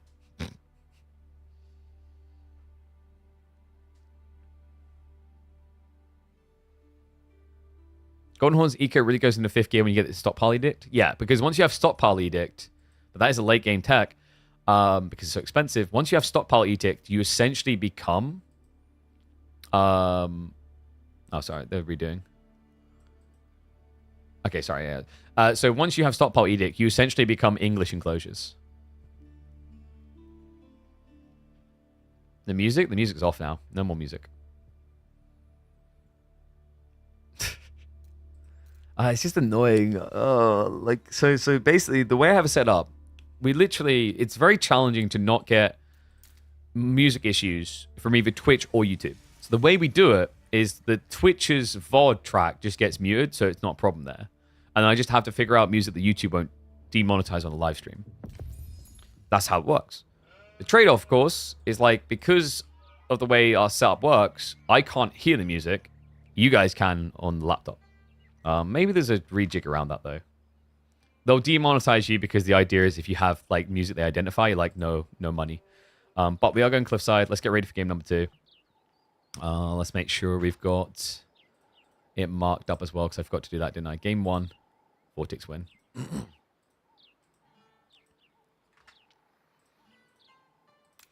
All right.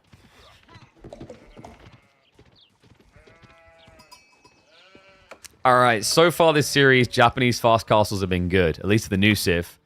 But now, it's going to be against an aggressive Civ. Vortex shows us the angry Vikings, and what a perfect player to do that, folks. This man, his signature play is kill, kill, kill.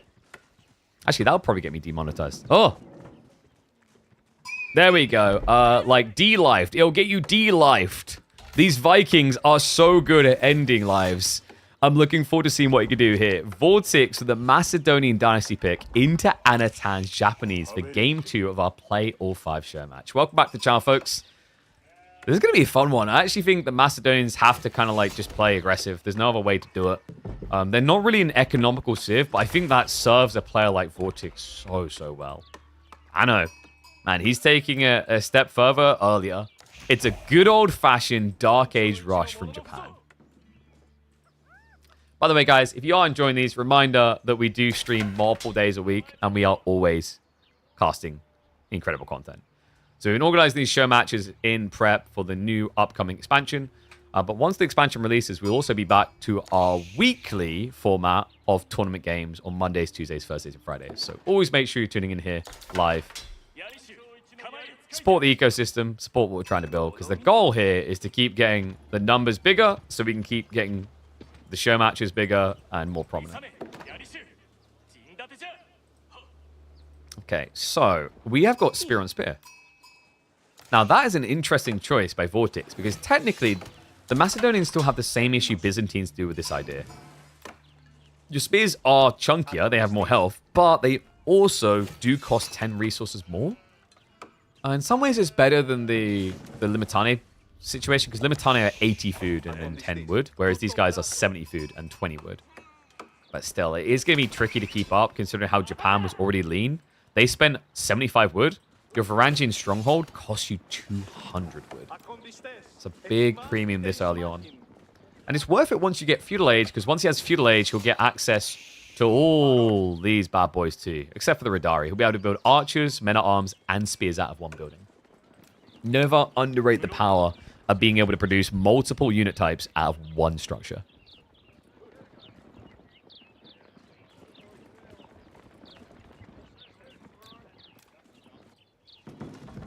Okay, so Anno, he's still stocking spears.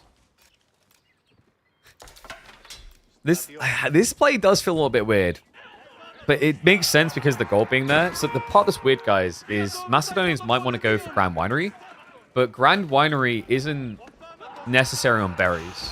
Obviously, he doesn't really have any other choice, but if you have the Grand Winery here, you don't feel bad if you can't go berry straight away, because Macedonians don't get anything extra off of berries, like the Byzantines.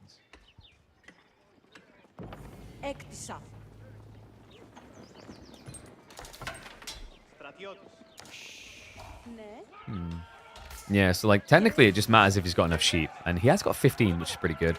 I know he's mirrored that. Guys, what are you on about Miro? What are you on about music? If you guys are like trolling me and there's no music, I'm just perma. Spear spam. The classic ultimate micro between top tier players. Now remember, Vortex has more HP per. He also has better attack speed. A slight increase though. Very minimum. So this is the stronger together tech. It means that every nearby Viking unit buffs the attack speed of spears.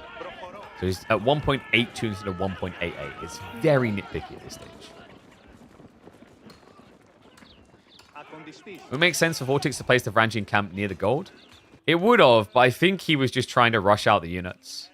The problem here is like Varangian stronghold sounds really good, but you still need to get the gold, 100 gold in fact, and then you have to get 50 stone to unlock narrow slits. I think if you made that type of investment, Anatan's just then happy to walk away in tech. Spear spam again. Ooh, I know. That's some sick micro. He gets the first tap, but return fire there. So 1 for 1. They both gather what they need. So Grand Winery now coming through from Vortex. And Anatan, not off on his timing. Kura Storehouse now on the way.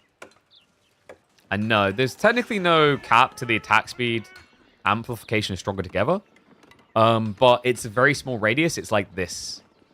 So in theory, like when you're very bulked on a fight, you should be at maximum taking off, I'd say about 0.5 seconds from your attack speed. But that's when everything's clustered. And as we know, when a melee fight begins, they aren't going to stay clustered.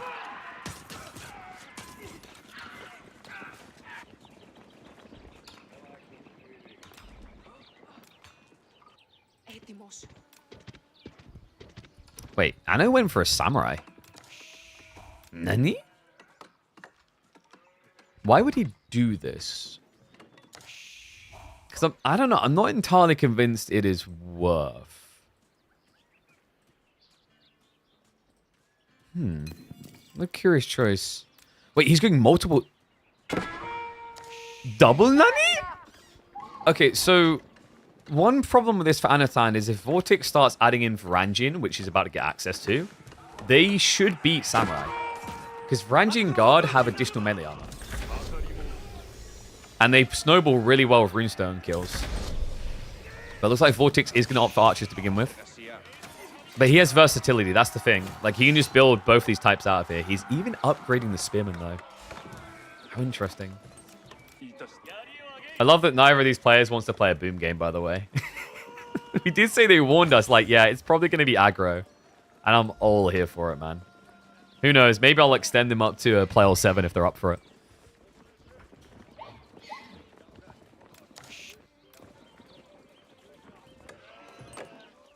Okay, so Vortex, remember, he is paying a premium for his Bogmuffer. This is a battle of premium archer versus trash archer because Yumi are very cheap. Only 60 resources. And Vortexes, they cost 50% more. But for that, you get additional HP. You can get additional range once Rootstones gets dropped.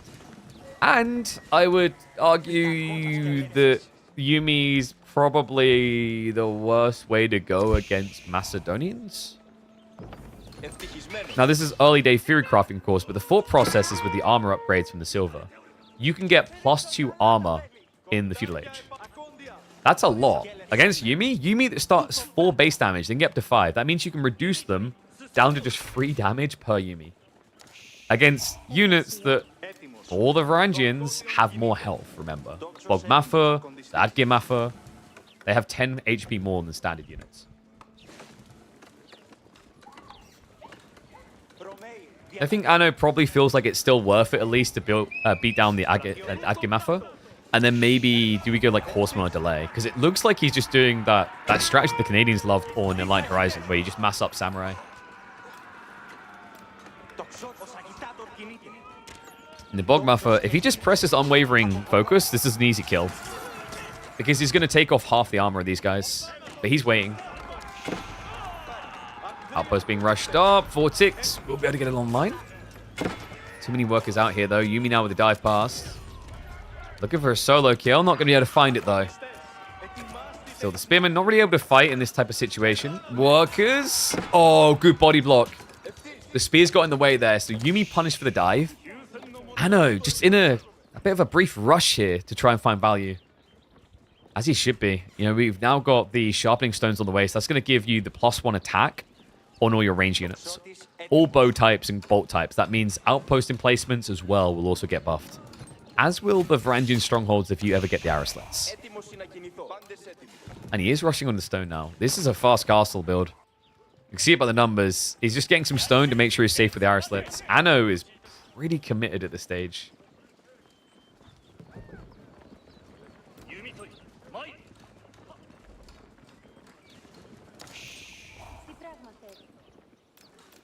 And yeah, to extend on the nice little explanation of how things are pronounced. So, Madr is Matha. The easiest way is just think Math and And the interesting thing is actually it just means man. So, Bogmatha is just bowman. And Adgematha, I believe, is just spearman. Learning words. It's Norse, but it can get confusing sometimes because Icelandic pronunciations are slightly different, was my understanding.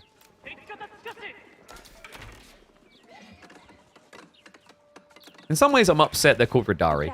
Was there no... Actually, I mean... Could we not have made a unique horseman?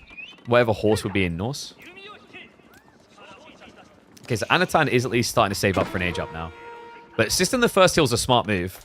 System of the First Hill, this is actually a really cool matchup because... Ignore the tiny health bar, by the way. System of the First Hill is kind of like the Floating Gate. It gives you a lot of tempo because you can increase the production rate on targeted buildings by 150%. In some ways, it's actually better than Yorishiro drops from Japan. Because initially, you get 3 of these charges and they just work better. Long term, I do favor Floating Gate, but for the opening, Macedonian Dynasty's choice is better. That, however, is disastrous. Anno clips 3 workers. Wow. Okay, great start to the age. Vortex, he's doing what every angry Viking fantasist does. Radari. Wait, why did he build the stable? Okay, this is someone that, like, in your mind, you just don't think about in the moment, but he doesn't need double stable here because he already has a Varangian stronghold. They produce at the same rate. Remember, think about it this way. A Varangian stronghold, you pay 50 wood more than a standard production, but you can build any type of Viking unit. That means the Adgematha, the Bogmatha, the Radari, or the Varangian Guard.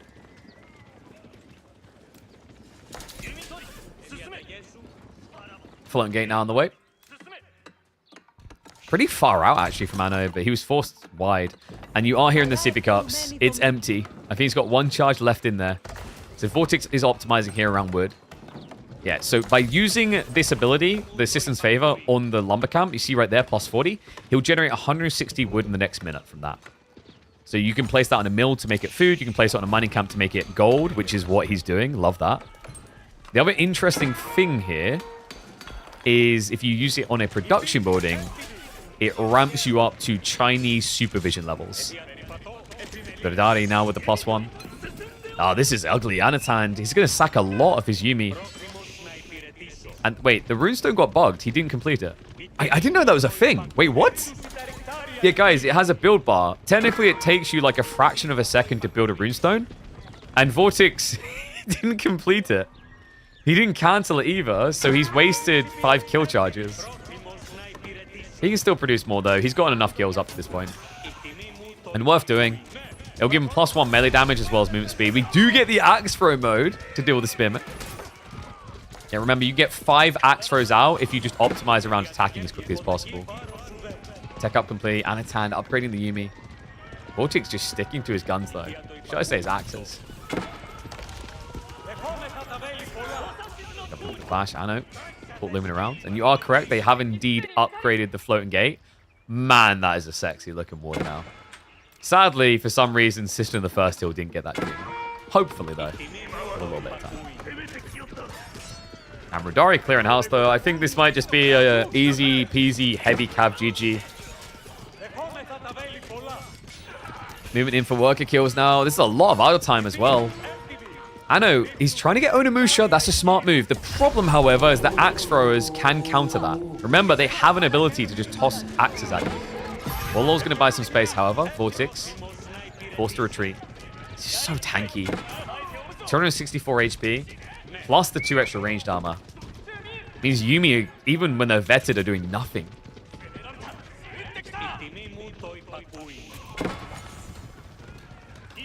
Okay, so stay of execution. Anatan, a little bit of a shaky start to the age for him, but he did at least minimize the losses. Wait, did he do it again? Oh my god, Vortex, can you just... This man's APM is too high. He keeps failing with his runestones. Either that or this is a masterful strategy to build them later, but I don't think that's the idea. Reminder, you need to give your guys a moment to build them. That is now the second time that he has been too fast and his runestone hasn't actually been constructed. Oh my goodness. Onimusha now getting ready to raid. Vortex does get the early warning with the scout, so he'll pull away. And we do have a full switch into Bogmuffer. Yumi looking for the dive in the meantime. I'm going to find some worker kills, man. I'm impressed. Like, it looked like his game was chalked when that Rodari raid came in. But he's proven he's still able to contest this. And shout out to the boys, man. I love their playstyles in this. I feel like Vortex and Anatan has become one of my favorite matchups to watch. Even on water, these two are incredible. We've seen Anatan able to keep pace with the demo spam of Vortex, which is crazy considering the Vortex has always been seen as the GOAT for that. On land, it's just as bloody and just as fast. 15 minutes in, but more action than you might see in most 30-minute games, it feels like. Rodari. We talked about this as a counterplay against Onimusha. Oh my god, it's... It's reminding me of Ulsgaard, guys. It's a little bit like Ulsgaard. It's not as toxic. So if you remember, Ulsgaard could counterplay Onimusha as a reaction because the dagger throws on a 15-second cooldown had 6.5 tar range. The devs at least had the foresight to understand that was a bit broken, and the axe throws are only 3.25. Problem, however, is that Onimusha are only 5.5, and their attack speed is really slow, which means technically the axe throws should get in range. Yeah, I think it's going to be very hard to keep your distance when that's off cooldown. Bob Mafra on the way. We do have damage increase coming in as well from the stables. Neck and neck in this game, but Vortex is getting a lead in an important area, folks. It's a Grand Winery build with relics, which means he's generating more silver, i.e. getting more upgrades quicker. Axe throws again. What? These things are crazy. Oh, look, you built crossbowmen to counter me, or crossbowwoman, and you paid more for them? Let me just get an axe. Hey, what can I say, guys? The Radari, they are equal opportunity murderers. Crossbowman or crossbow woman, they will kill both without prejudice. Oh my god. Remember, they're doing 15 damage per throw. They attack quicker than Onimusha with that, by the way. You only get about 5 shots out, but 5 shots is good enough. He's got 10 of them, which means he's doing 150 damage. That's enough to insta-kill an Onimusha. So you can kill 5 Onimusha every 40 seconds from range. And he still has the melee mode, which he's gooding to good use here. Guns in towards Anatan's economy. Anno trading out with Onimusha is going to find a few worker kills, but more damage being done over here. The Bogmaffer, they stand their ground, the dive. He's done it again! This game is so much simpler for Vortex if he just builds runestones. This guy's APM is too high. This one as well. Like, every single runestone attempt has been a failure to complete. And he doesn't realize it. So a little tip, you're meant to get a glow, so it should be somewhat obvious, but in the moment, it's not on Vortex's mind. Still, look what's happening elsewhere. We've now got ranged damage free on the way. Oh boy. Yeah, range damage free is, I think, going to be the game changer now. Bogmuffer at 10 damage, these basically become longbow DPS. And to make matters better, they'll almost have longbow range if he builds a restone.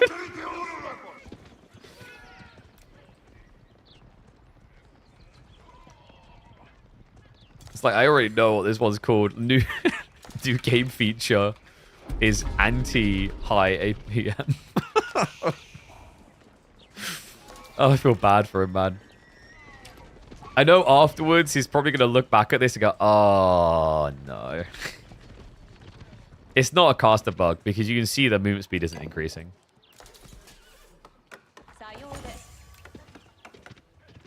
How much are runestones? They're free. The way you get access to them is you have to kill. So every time you've slain 5 enemy military units, you'll generate a charge of these. So you can place another runestone. So far, Vortex has placed 5, I think, and has benefited from none of them.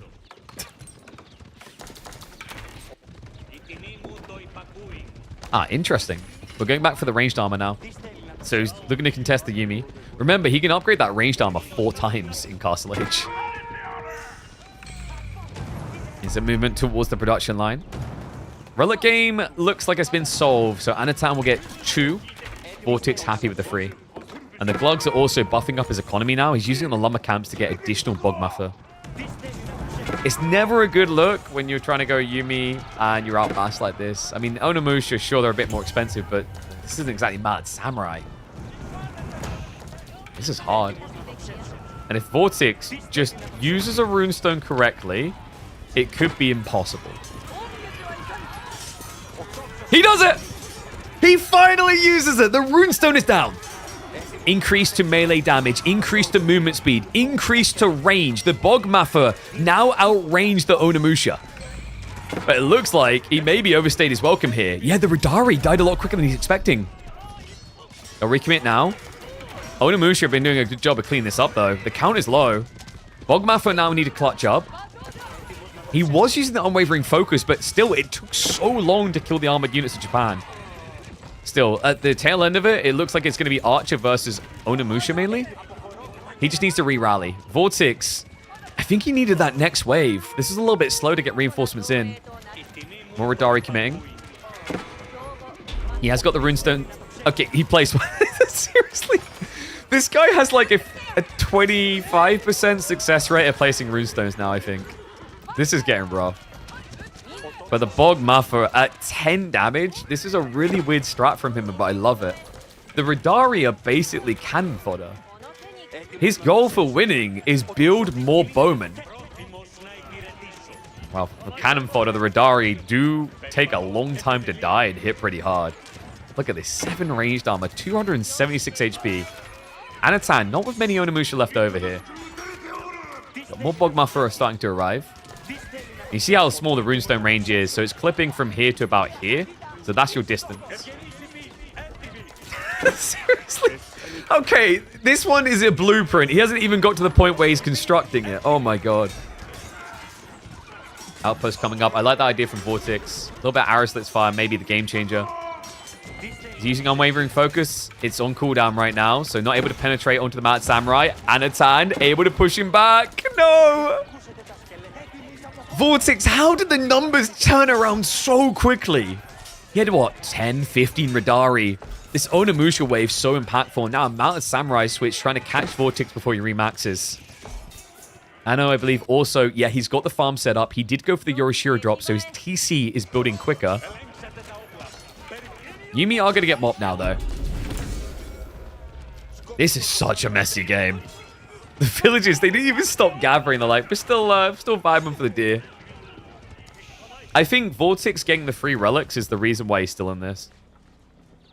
Honestly, if it wasn't for the free relics, I don't think he'd be able to keep this tech pace that he's achieving right now.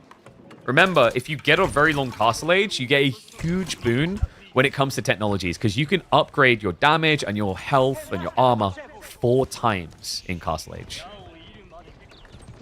Yeah, so the tier stopper in Feudal, you can go up to tier 2, so you can get tier 2 unlocks. Castle age is tier 4, and then Imperial age is tier 6. And remember, each tier is +1 damage, and then for the armor ones, it's 5% health and 1 armor of each time. The way that's meant to be balanced, by the way, guys, is that it's unit type. So it's upgrades for cavalry, upgrades for ranged, and upgrades for melee infantry separately. And what's up, Chop? Appreciate the community sub, mate. Remember, guys, keep those subs coming in. Wouldn't want you to miss a second of this. It's going to be Glugs on the farm, so Vortex trying to pad his food income, but nice dive here now by Anno. I don't know, man. I think Vortex, in some ways, has lost his most threatening point in the game. Mass Bog Maffa against Mass Mounted Samurai doesn't sound very good. And remember, we have got the Bannerman slotted in here, so he's going to have huge DPS buff on the Mounted Samurais. Wait, pause that thought. As soon as I can say that, may have just cast a curse. Nice start there, sneak in with the Bowman. And Macedonians do not get Unitechs. Vikings don't have time to read books and get diplomas. They're too busy Viking. Come on. Another clash coming in. Yuumi are going to be able to scare him away. He hasn't got the unwavering focus right now, so the Mounted Samurai don't die that fast, but he just activated it. So a lot more damage going through the armor now. I think the Radari, yeah, they're dealing with the Raiders, so they'll be coming back across soon. Damn, this is turning into a pretty epic game. I think Vortex wholly has the correct idea. This is a tempo civ, and it has to keep dancing. Like, he hasn't tried to turn this into a greed game. Like, I think, actually, all the new civs, this is probably the one most attuned to Vortex's playstyle. And guys, he can go for the tier 4 upgrade in a second. He's got 2,000 silver saved up. He's going full Bogmaffer. This has to be sharpening stones. Yeah. What? A Castle Age Bowman with 11 damage. Well, I never. And remember, with the runestones, he has 6 tower range. And 1.44 movement speed. This is Twig Arm Yuumi versus God tier Biceps Archer. Alright, Bicep Archer versus Gamer Muscles Archer. Let's go. Hold on. Okay, I think I found the counter to people that are gym rats. Yeah, it turns out bodybuilders lose to rocket launchers. Who would have thought it? Which is weird, because my Team Fortress experience has told me that usually the bodybuilders have the rockets.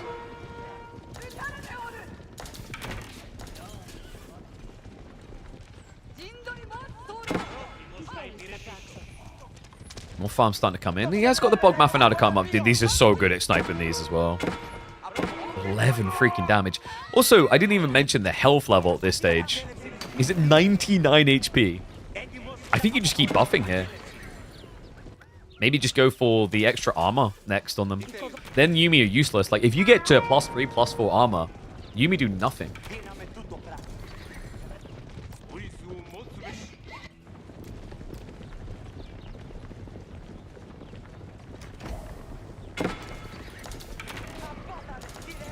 You know what's crazy? I want you guys to process how much better the fights were starting to look for Vortex when he finally started using Runestones. Just think of the advantage he had at one point when he wasn't using them.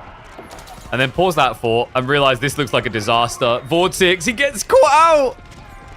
He's not runestoning! He finally drops one. No, that's the unwavering focus. He's turning for the fight. The Radari now arriving.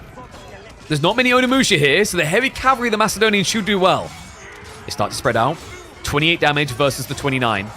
The Mountain Samurai do not have the edge you think they do. It's 276 HP versus 230. He's losing it. I know, he still has a lot of Yumi, but his front line is folding. Crumpling like a piece of cardboard. Vortex. He just keeps forgetting the runes.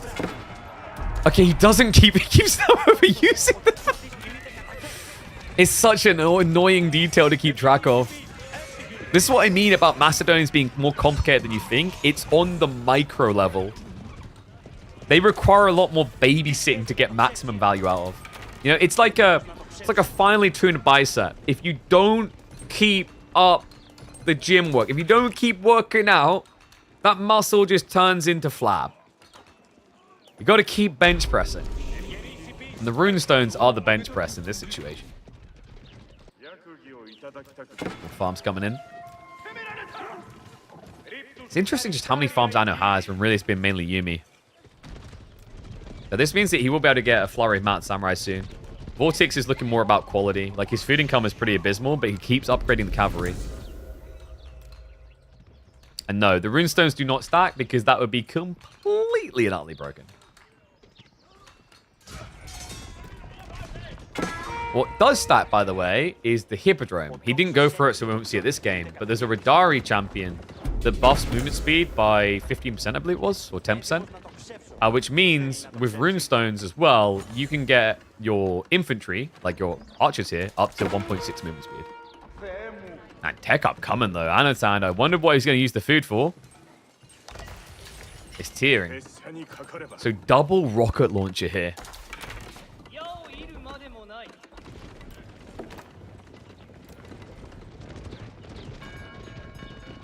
I don't think Vortex realizes. He didn't scout that. Oh my god. So, Angry Vikings about to be out-teched. Uh-oh. Dive in as well. I know, he's starting to build a noteworthy lead here. And that's the bad news ringing for Vortex. His food income just really isn't there. Farm count, not looking great. He's at 18 farms in total. Not even all of them being around the Grand Winery. Remember, this thing is a 30% gathering buff in range of it. Kind of just doing a great job of cutting him down. This is the tricky part for Vortex. He's kind of on an all-in collision course, but now having to deal with double rocket launcher castle. It's not going to be fast. Yet still he commits. We have got a Siege Workshop play.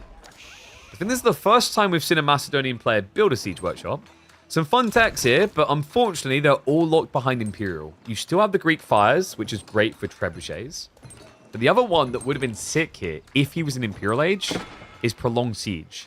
Prolonged Siege buffs your damage done by Siege the longer it's set up. Every 10 seconds, in fact. Up to 50% more damage. Meaning that a Wee power player could delete everything. But he's just not getting him.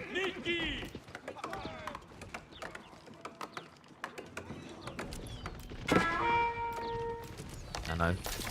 Raiders are finally going to be killed off, but the damage is really done. It's a 20 worker lead now for Anatan. Trebuchets begin a long siege. Yeah, the idea here with those Imperial techs we talked about is that technically Angry Vikings don't want a long siege. They want a quick siege.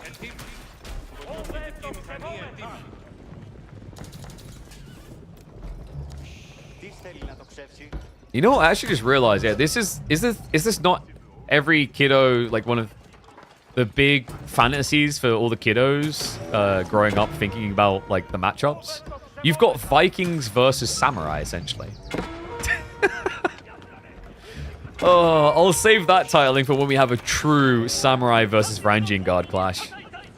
I don't know if we're going to in this game, though. This has been a full Archer focus game. And we have got increased ranged armor coming in from the Bogmaffer. I know. Sneaking in the back with the Yumi. I don't really know if you call it sneaking when you march an entire army into the back of your opponent's base, though. Vidari? Oh, God. 7 ranged armor isn't looking good enough anymore. No. The Ridari are going to get clapped down. And the trebuchets, it's going to be a switch into horsemen. Anno denies the siege. And the GG gets called straight away. I can't believe it. In the battle between bicep archers and twig arm archers, twig arm wins? Well, that right there is what I call a peak gamer muscles outcome. Damn.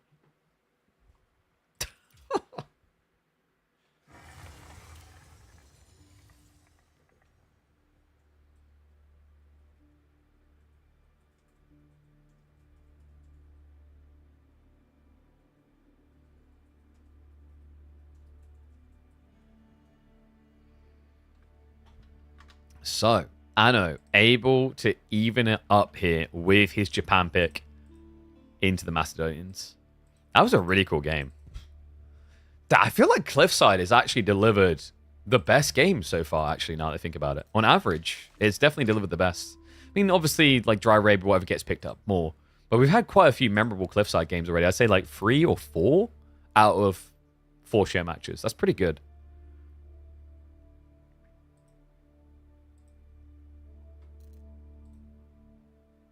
And we're going Gorge. Okay, so Gorge next. Let's see what the boys got for us. Whew.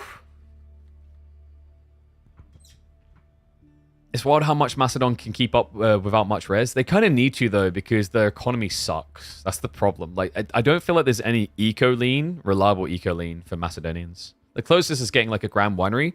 I think Macedon's probably the civ that's going to be able to Aachen Chapel somewhere out their base, right? Because the Grand Winery is like a food Aachen Chapel. So like if you're playing on a map such as Cliffside that has boar and deer close together, maybe it's a play to go out there. Problem is he couldn't do it in this type of matchup because he's up against a Dark Age rushing civ, right? So that already changed the dynamics of what was possible for Vortex in this game. All right, so draft picks coming in.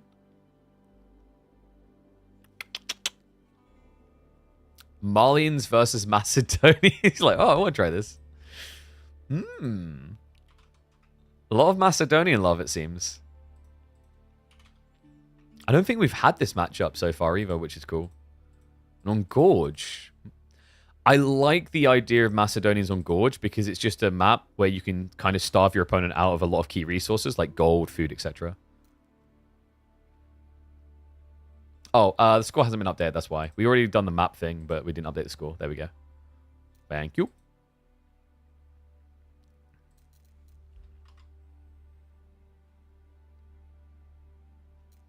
Would Macedonian Dynasty be really bad against JD? No, I'd say like the opposite, actually. Because if you just... Because Bogmatha have that ability to -2 armor on their attacks. So if you're up against melee Jean, you just kill her straight away.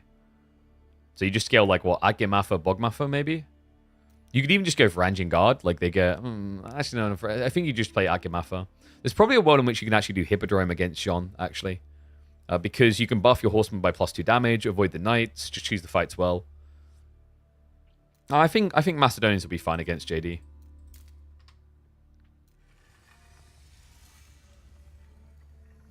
JD would be good at leveling up against Macedonians. I think... That's true if a Macedonian player just 8 brains and keeps attacking you for no reason. But, like, if they think about what they're doing, it's going to be hard. All right, 1 second, because I need to do predictions for you guys, don't I? I've been forgetting to do that.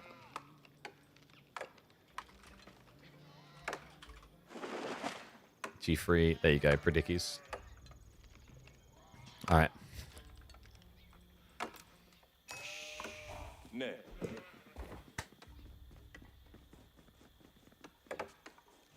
The new Swall Archers have been looking busted, but maybe this anti-Archer Civ can stop that from occurring again. Welcome back to the channel, folks. It's time for early access look-in with some show matches for the Dynasties of the East DLC.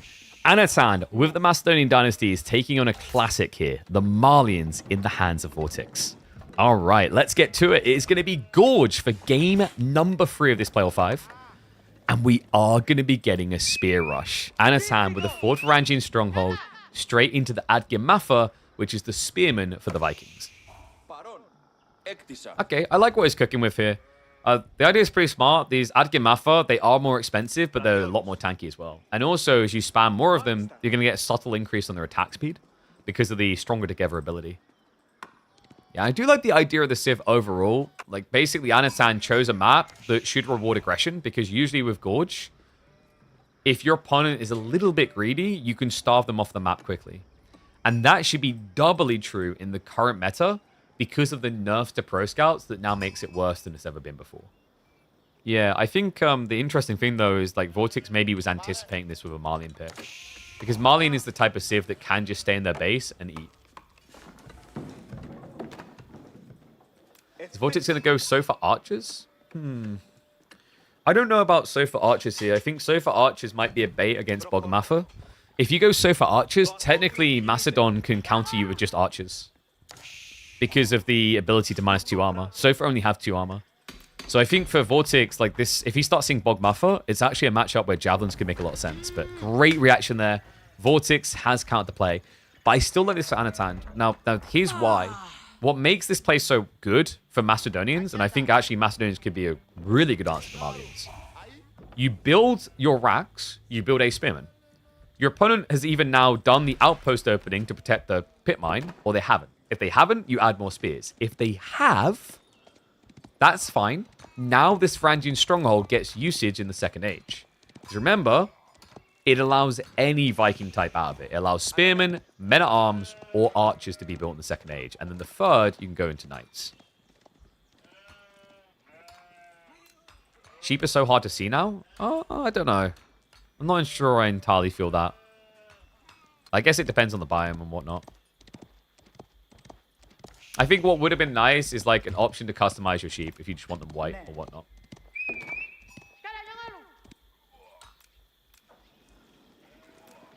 Okay, so Anno. Is it going to be a Hippodrome game? I really like the idea of Hippodrome here, actually. Yeah! So, guys. Bogmatha kind of gives you a pseudo longbow effect. Horseman Bogmatha here is a really interesting composition.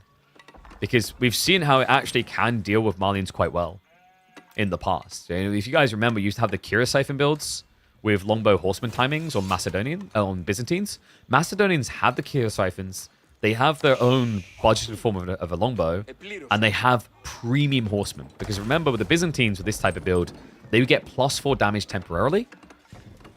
With Macedonians, once your champion horseman comes out, you get +2 damage at all times.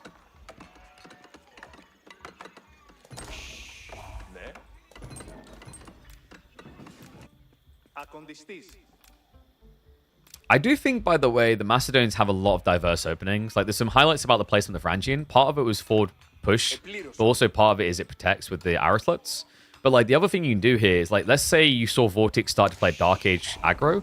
Maybe you sneak a Varangian stronghold up here, and then you just basically upgrade with the Arrotlets in Feudal Age. So there's a lot of potency, actually, around that building. You have to think of this as the true center of the Macedonian strategies.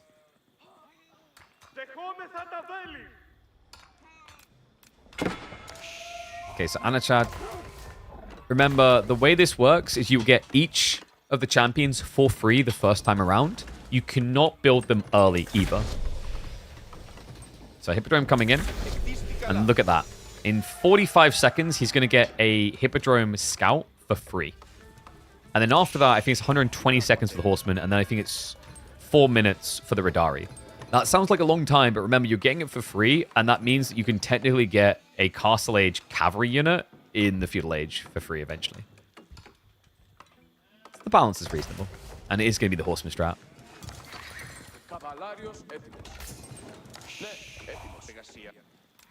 Vortex. No cow spam? No, he's just eating for now. He's going to go for the Warrior Scout strat. This doesn't mean Pro Scouts, though, folks. This has been quite popular, just getting 2 upgraded.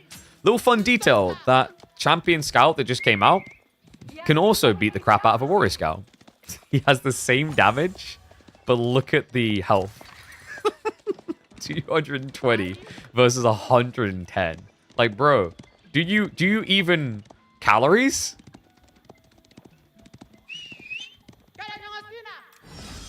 Yes, for all of us that struggle to not lose our scout when we accidentally click underneath the TC, this one's for you. I feel like you could reliably go under the TC and survive for a bit, you know? Horseman chasing this away. He's just trying to stop the extra pit mine going up. Ah, and Vortex. Oh, he hasn't scouted it. He might know, but this is kind of awkward.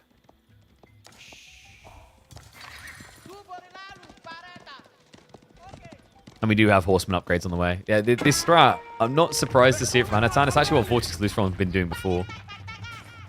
Turns out playing Hippodrome and then just spamming Arsenal techs around cavalry is really strong. And that's a freebie. Nicely done. Finds the pit mine attempt. Denies the villager. Get him, Scout. Get him. Da-da-da-da, da-da-da, da-da-da-da. That's snipe out the Akimafa. And it is going to be additional Akimafa on the way. He's already got the arsenal down, so this is going to allow him to start getting into those additional techs, because remember, the way it works is that you get silver when you drop off. The gather rate is pretty good as well, actually. It's like, I think, 40%, I want to say it was. 40% silver for the gold gathered. But what else gets interesting about this is as you drop off in the mining camp, it accrues this number of silver, and then 12% of this number is generated per minute because the Varangian arsenal is influencing it. So this is how you get infinite silver, which is really... I know some people say busted. It's needed. The silver cost gets insane. By the time you're at tier 4 techs out of 6, you're paying over 2,000 silver. So yeah, and then think about the late game, like Macedonians, if they go for either one of the Imperial landmarks, both of them require silver to buy the units. So they did need this, to be fair.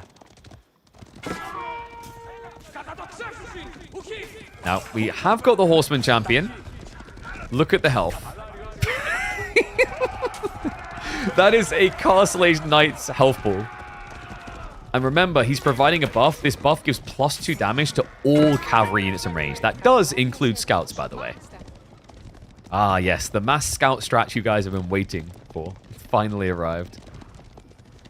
I actually really like the way Anatan's played this. If you look on the map, he's just starved out any gold expansions. And now we are going to get the boar versus beef. Moving out into the boar.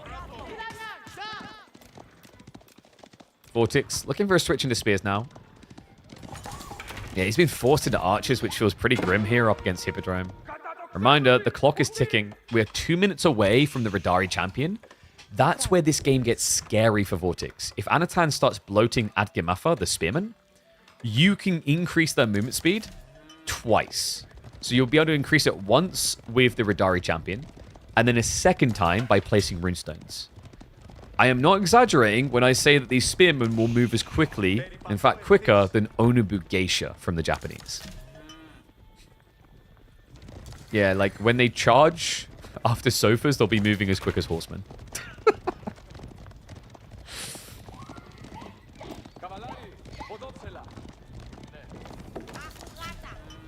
Vortex.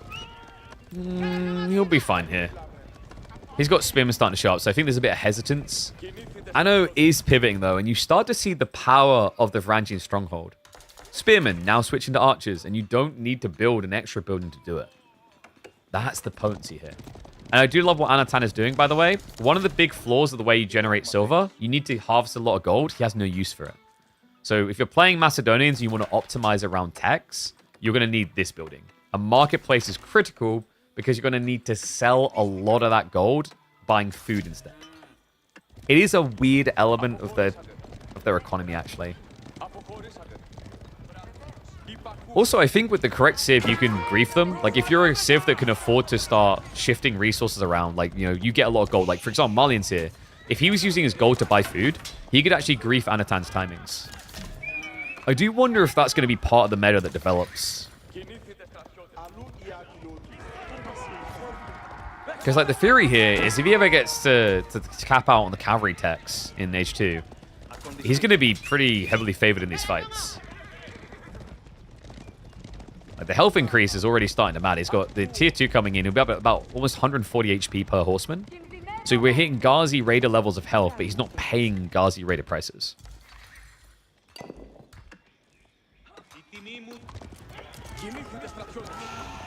Horseman. Oh, that's a good raid. Clips onto them. No textiles either. Vortex the formation shuffle. Might end up saving a few lives here, but still gonna be 2 extra workers going down there. Great raid. Anatan now 4 eco up, which he needs to be because Vortex is ready for an age up. Fulani is almost capped. Oy, oy, oy. I know. I don't know if he's hit his timing here. This does feel a little bit slow. He has got the Radari champion now out, which means he's got increased movement speed. For infantry only, by the way. It doesn't affect everything. Vortex actually going on the offensive. Troops are going to ride home to try and intercept here. Gotta be careful, there's Akimafa. Radari champion arrives, and look at the movement speed. Akimafa up to 1.44. The backstab coming in, it's going to be a sandwich. Smushes him together. And the horseman wave is flooding through. Archers get cut down. Anatan with a rotation round the back, and Vortex ultimately punished for stepping out of that base. A delicious Malian sandwich, and now he's looking to wolf it all down. Vortex forced to commit to the fight. So far, you think they're favored here, but the horsemen actually trading out reasonably well due to numbers and slight stat buffs. Just a few spearmen in there to make Vortex's life a living hell here as Anno looks to commit under the main. The villagers, the seek shelter. That's a perfect block. Ooh, he pulls away just in time. Rotation around the other side is going to get messy there as well. Additional worker kills adding up. He's forced to defend. The workers, what is this? The pathing. The Bogmaffer sniping them down. Anno is destroying Vortex's timing. It looked like a clean tech game until Vortex decided to step up, square up, and get put down. Anno Chad rising. The horseman spam now can just hunt, and he knows it. GG gets called. Macedonian aggression is key, as Anno just showed us. What do you think, guys? Byzantine Hippodrome might have looked pretty sick, but I think there might be a better Hippodrome on the horizon. That was cool.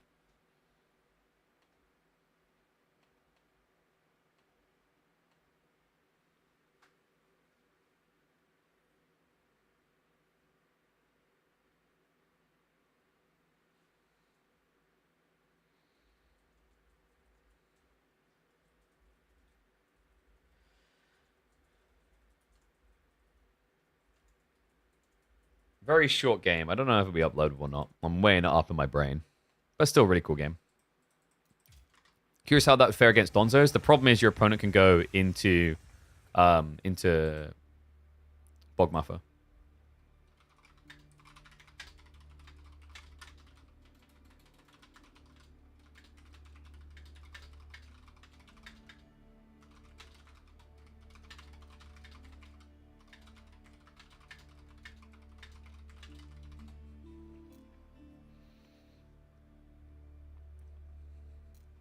I think I communicated this with them on the maps. I think they got confused again.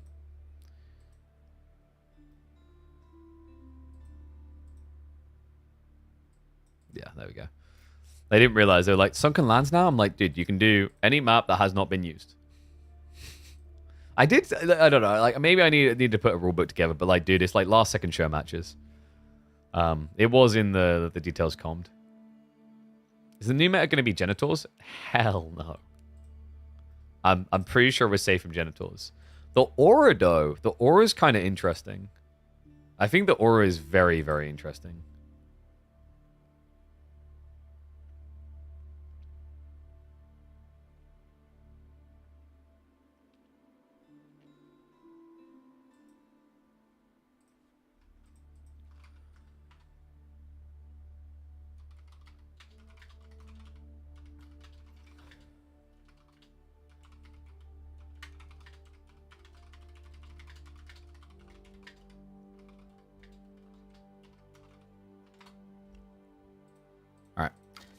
Let's see. What are we doing next?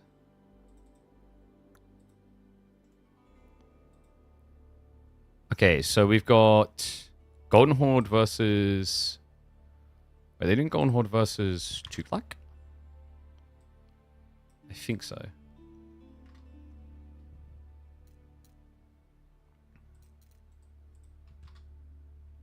Wonder if it would be better to go Sofa Donzo and then Archer to be purely defensive. I kind of like the idea of that more, because we mentioned why like Archer Sofa shouldn't work. Because like in theory, if he'd just been going lots of Bug Maffa, like that defeats both actually. It's kind of scary how good that can be. But boys are getting set up now. Let's hop in the game. So it is going to be... Yeah, they're going Sunken Lands anyway. Golden Horde versus Tuklak. With Anno on the Tuklak.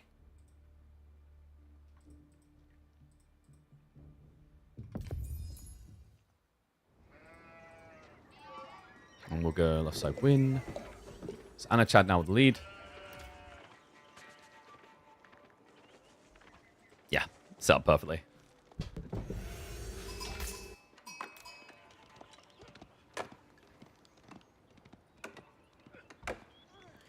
In a surprising twist, I think this new Civ might actually be the best at feudal aggression. So why don't we stick it up against a feudal aggressor in the Golden Horde? Anatan has the Tuklak dynasty. The question now is, does he know about the heel elephants? Oh, I'm getting a bad feeling. I'm getting a really bad feeling. Guys, Anno and Vortex would have caught the tail end of the last show match. They definitely would have seen it. It's a little bit worrisome. Because the problem here, we've watched Corvidus earlier today. Healer elephants look a little bit broken. Now, that was against Sengoku Daimyo. I think Golden Horde is more of an aggressive Civ than Sengoku early on. And Vortex is a more aggressive player. So let's see if it plays out the same way. And big shout out to Question Mark. Thank you very much for the donation there. I appreciate everyone who's been enjoying the content. We've been pumping hard here. Like, we've been working hard to actually cover as many show matches to give you guys content. Because, like, I mean, by default, literally, like, 90% of the people who have access to the creator preview have privated data. So... we've had to reach deep in our pocket just to get people in so we can actually have some action to show. So, Anno, spear spam coming in. Okay, Dark Age aggro was not what I immediately thought of, but it does make sense. A little fun detail for you guys. This isn't like Mongols where it sounds really bad to spear spam because A, you don't get the double batch production via stone compensating. You'd have to pay the full price. But the other interesting part here is that the Golden Horde, there's no RNG of them getting like gold, stone, and a tree line in range of the TC. They have default placement, which means their stone, their gold, it's all out of range of town center protection. That's such a cool read by Anatan. Great start to it. And Vortex, I mean, he's committed now. He's already placed the Gur down, which means he placed an Uvu and a Gur. He can't really afford to go for a Rax now.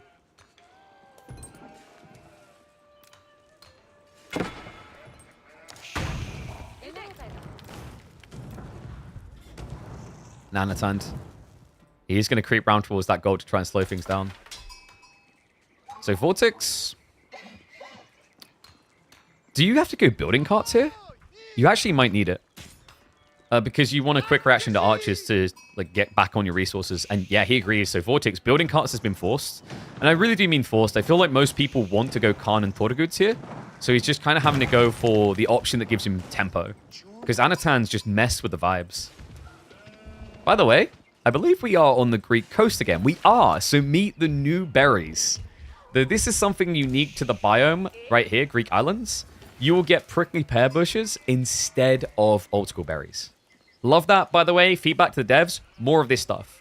I would recommend having a toggle point, so if some people don't want the biome to change how things look, they can do that. But for people who want variety, we should be allowed variety.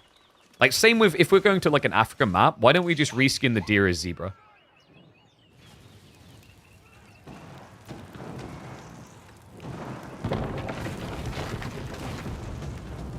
I know, it's going to get the burns. That's minus 150 wood.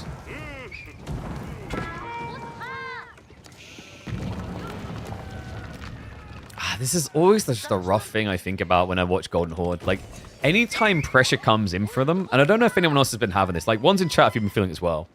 When I watch them under pressure, and they're going for attack timing, Even in the Dark Age here, it's like, oh man, this is taking ages.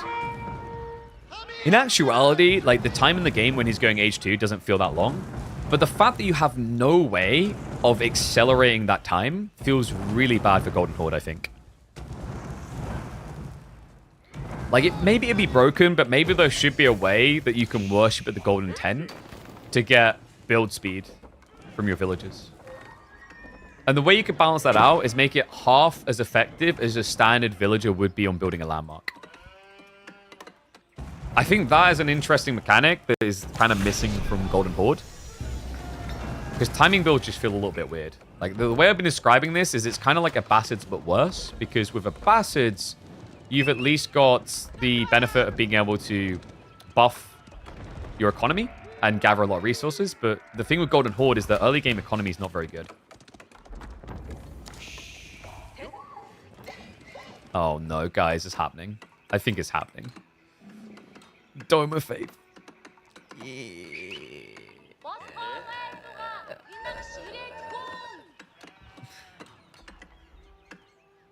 I'm a little bit worried about this.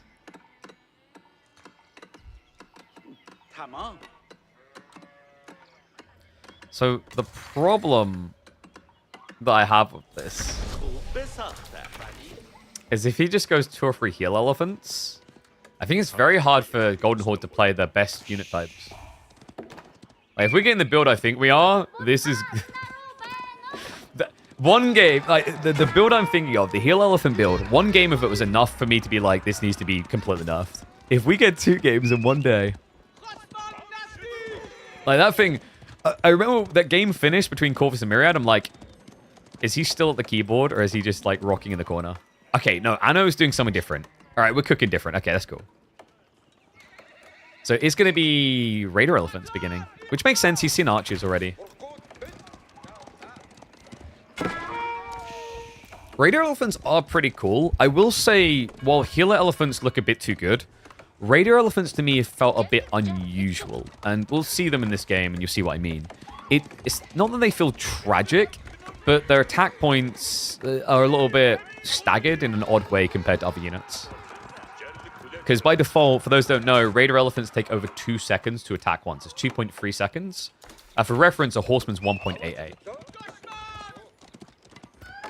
Alright, so we do have a heal elephant. Oh no. And he's already got 5 spearmen, which means that elephant's going to have its damage buffed up by 33%. Villagers, though, I love this. Vortex, utilizing the Falcon. It's easy to forget this because, little weird detail, your Khan doesn't have a Falcon, but the scouts of the Golden Horde still do. So they're able to actually give the easy range of vision. Yeah, remember, for most civs, sniping the tree line is very difficult at this stage because vision is so kind of limited.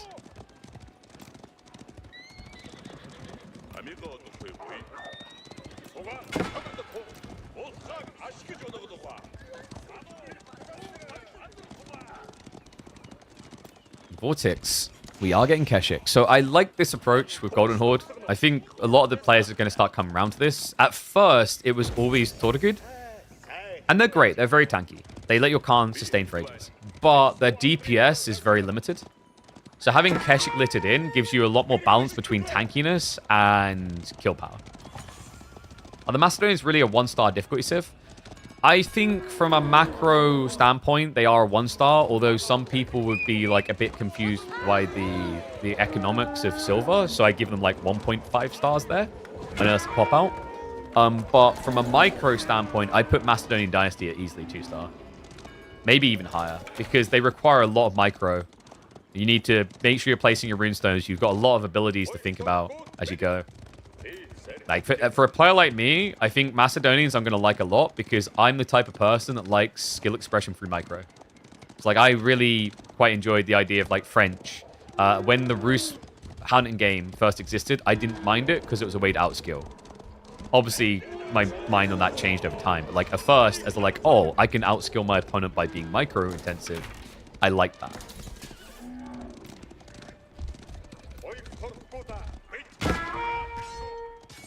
So we have got Raider Elephants now, but the Keshiks will beat that. Archer's showing... Wait, what? Hold on a sec. You're meant to counter that. 2 damage going through. The ranged armor, just not enough to protect him here. This is awkward as well. These are 240 resources. If you can get them away, you can heal them. But fun little detail, they're actually slower than heavy cav by 0.02 movement speed. So with the charges, you do gap close.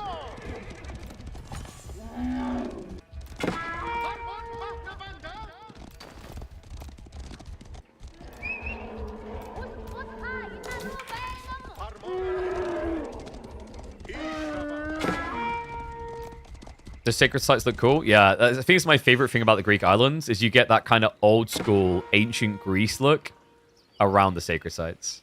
I want more of this, man. Like, I like the idea of them making biomes feel unique. Instead of it just being a different splattering of paint on the floor, let's actually give it character. Like, this is why the Greek islands is my favorite biome, because I feel like it's the one that tried to be different fully aesthetically. In terms of visually, like, fitting in all situations, I think it's probably Temperate Falls for me, because it's just, like, subtle but works. But in terms of unique character, Greek Islands feels unrivaled.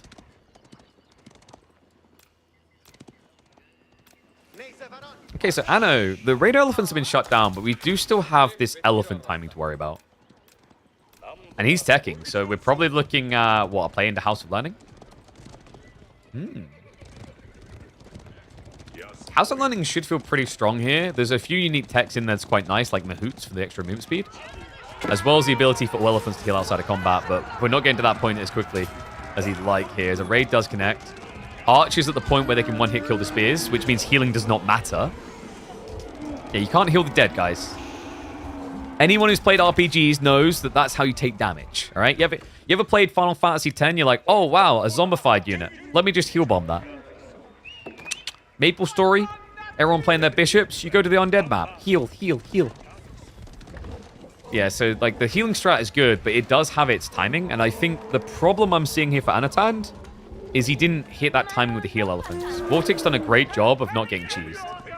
If you guys remember, in the earlier game we had involving heal elephants, the thing we mentioned to the play on the other side is it looked like they missed the tempo because they were switching units a lot. Like, they weren't quite sure what the count was meant to be. Whereas Vortex very quickly identified archers. Archers is my golden tier. It's even a way of shutting down the heal elephants eventually because they only have 1 ranged armor. A lot of meaty health, but just 1 ranged armor to support.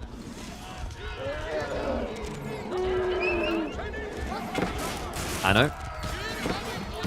I mean, the archers just one-hit killing. This is the thing. The heal elephants do not matter if they cannot heal you. Dead things can't be healed. Raider elephant is at least going to get healed, though, so that's where it gets a bit more awkward. The pathing odd there from Vortex. I think it was the stone outcropping griefing him. So we'll have to pull off. The Raider elephant does get sniped down. And Anatan, he doesn't have his blacksmith techs. Yeah, I know. He looks like he was a little bit too greedy about this. He can get blacksmith techs really quickly, but he seemed like he just wanted to get castle instead. Remember, with Tuklak, you pay 20% more to get techs, but you get them in 5 seconds. So almost instantly, he could have had undermesh there. I think that's a little bit of an oversight for him. Because also, with undermesh there, I think your archers wouldn't have been dying instantly. And, oh the Keshings! I know, he's trying to cheese it with the worker elephants, but that's not the way it works. They get a little bit of body blocking, but ultimately, any A-click behavior goes after other units first. And that means the healer elephants are going down with this ship. Hook, line, and sinker. House of Learning on the way, but Anatan with not much of an army to show for it. Raider elephant will get cleared. Archers will at least start to scare, but not enough. The golden horde boy is going to be golden in this one. Vortex showing you how you can shut down the healer elephants before they even get close to that power spike.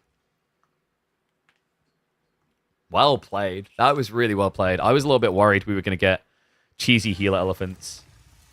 But he sold for it.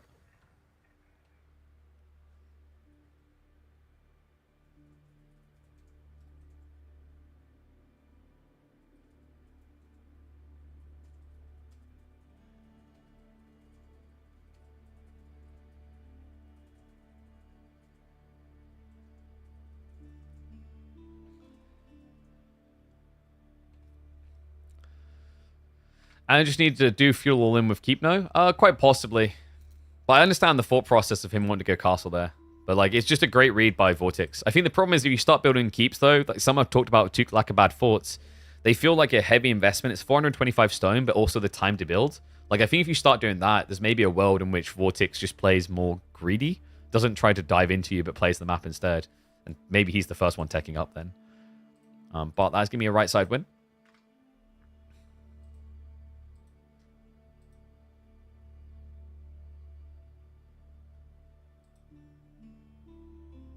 Okay, so it looks like we're getting final game Tuklak versus Sengoku. I like how they're like, yeah, should we just do it like this? They're actually like, yeah, what would be fun for us to try now? So they're going to do Tuklak versus Sengoku. I like that. Shout out to the boys. I mean, they know that it's like exploratory. It's a little bit of money to make, but like the real big value here for them as well is like figuring things out between them. I know especially like blessings to like Anatan, because he like, I'm sure he might be saying, he's like, I have no one to practice with on the server. So it's been a rough one for him, I know. So hopefully that's been able to help him.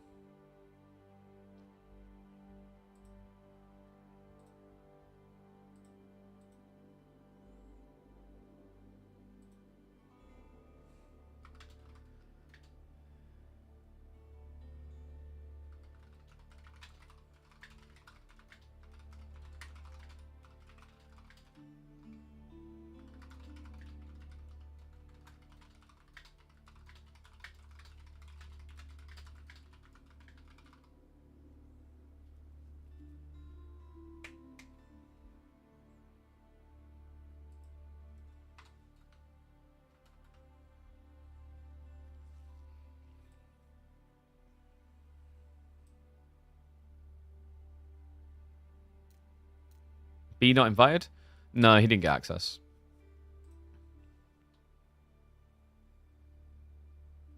Don't think this fast castle idea for the New Delhi variant is viable.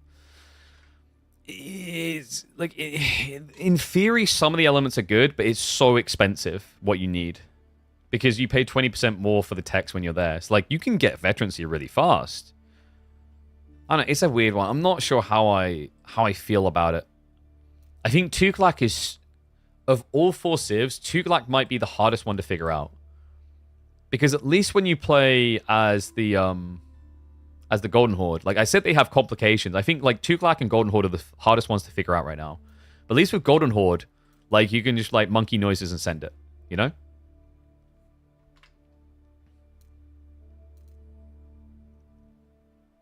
B not, like, yeah, but I think wasn't B in a previous one. I'm pretty sure B was in a like. I can't remember if it was a public preview, but I remember last year he was part of a preview. So that's why I'm not sure, like, if that was, like, anyone had access, I can't remember. Because I think we had him in 1 or 2 show matches.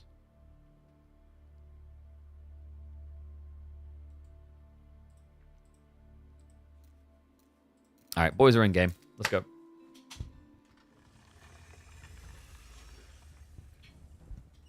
So Sengoku, Tuklak, to round us out. Last game of the day, folks. Oh, sorry, it's the other way around. Sengoku for Anatan.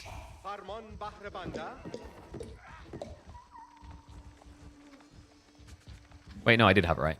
My brain. It's all over the place. All right, let's go.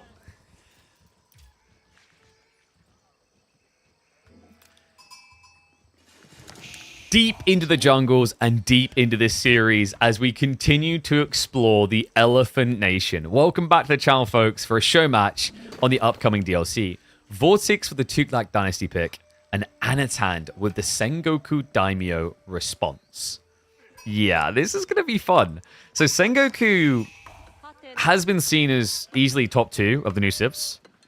Tuklak, apart from a cheesy strat, has maybe looked like the weakest. I think what people are learning quick, though, is that this civ struggles when you play for, like, eco-greedy. But when you play aggressive, there actually might be some potential. And who better to test that aggression than someone like Vortex? Enough to see. I'm not sure. I'm not convinced. I've seen Vortex playing this civ against his brother. And funnily enough, instead of being aggressive in that situation, they played greedy. If you guys remember, we had a game with Vortex. He went 2 TC. He went for a Tuklakabad 4. Actually looks surprisingly good. I know. If it does play out greedy like that, I like the look of it for Sengoku, because I think Sengoku is an established eco-civ. They want to set up the good baseline for a strong economy, and they do that via this building at the heart of it all. It scales your late game by giving a buffed aura around it to gathering rates of villages, and it scales your food income early infinitely. As in, the Yatais will generate food forever off of these temporary food sources. Yeah, and he's already moving out. Anatan, he already knows where the deer and the boar are. So he sticks one out on the east side. This is generating 60 food, which is the maximum for Yatai. And this one with the deer and berries, he won't be able to quite cap. I think he might be at like 52 or something. Isn't the elephant sheep gathering just bugged? I'm not sure. It does it. I'm not sure if it's meant to. Because technically things like Gers do this too. And I think that's where it's taking inspiration from. But yes! No healer elephants here. Vortex. For a rare sight. We haven't been getting many of these. It's a Tower of Victory. Yeah, okay. I'm hyped for this. This is what I've been looking forward to, is a little bit more TOV play. Because technically it's meant to be quite good for some of these things. For example, the Raider elephants that the Elephant Nation has, they attack every 2.3 seconds. So 15% being knocked off of that is really impactful. Same with things like War Elephants later. And another fun detail, this will impact the Siege Elephants.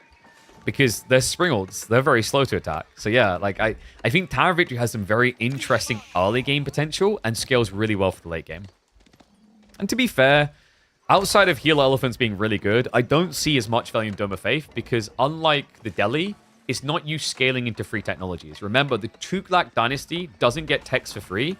They actually pay a premium for their techs, but get them very fast. Shout out to the devs for that, by the way. I love how while developing a new Elephant Nation, at the core of it, they were like, okay, what can we do that makes this a polar opposite of the original Civ? And like, well, those guys tend to get techs for free, but slowly. So what if instead we got techs really fast, but it was expensive?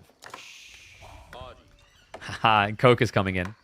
So Coca Township, I'm a bigger fan of this over the Ryokan. The Ryokan is interesting. It gives a little healing aura when you're not in combat, which is in theory good for, I think, night strats. But the thing about Sengoku Daimyo's Coca Township is, unlike Japan's, it has a lot of value as the game drags on deeper.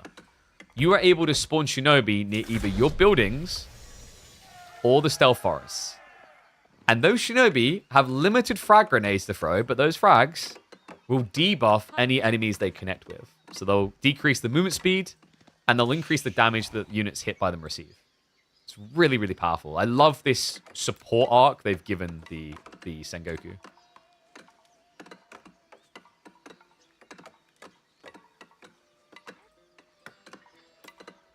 Vortex. Ooh, okay. So it's a Tughlaq fort and then 2 TC. Yeah, different order of things. But I guess he wants to 2 TC the gold. Might even be able to push the deer in. So remember, guys, these forts, you can build them from the feudal age. They cost half the price of a standard fort, or roughly anyway, 425 stone. And what's interesting about them is that you can build governors in them. Yeah, so you allocate a governor, and these governors give different buffs. So they can, for example, increase your health on your elephants. They could increase your production speed of your town centers, decrease the cost of research, provide food from houses nearby.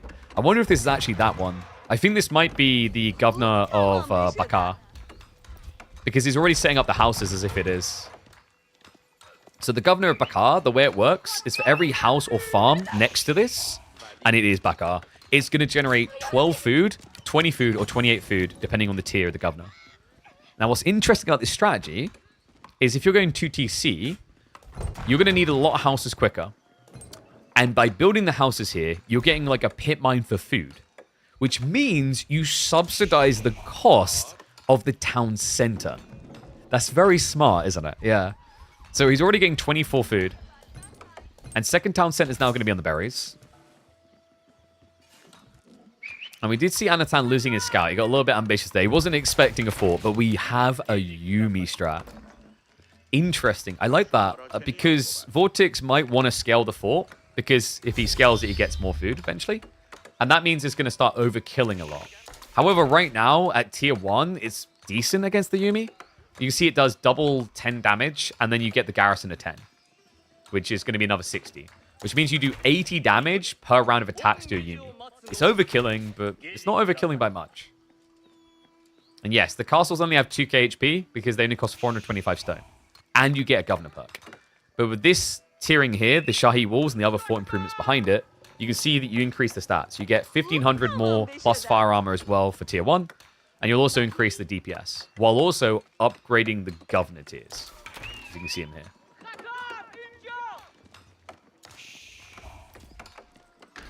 Outpost now coming through. Anno, he did summon the shinobi. Yeah, I guess he was a little bit paranoid he might get contested by, say, an opening Raider Elephant here. But that would be too expensive for what Vortex has done. I don't think Anatan has actually confirmed that it's 2 TC yet. This, it doesn't even tell you for sure. Like, it could just be he's getting ready to upgrade the fort. So I want to keep rotating, but then he should know. And the shinobi, by the way, when you deploy them, they have 90 seconds. So 3 ways the shinobi disappear. 1, the timer runs out. 2, they lose all their health. Or 3, they throw all of their grenades, of which they have 3. And it takes them about 13 seconds to throw 3 grenades. There's 1. Two. Vortex already with textiles, though.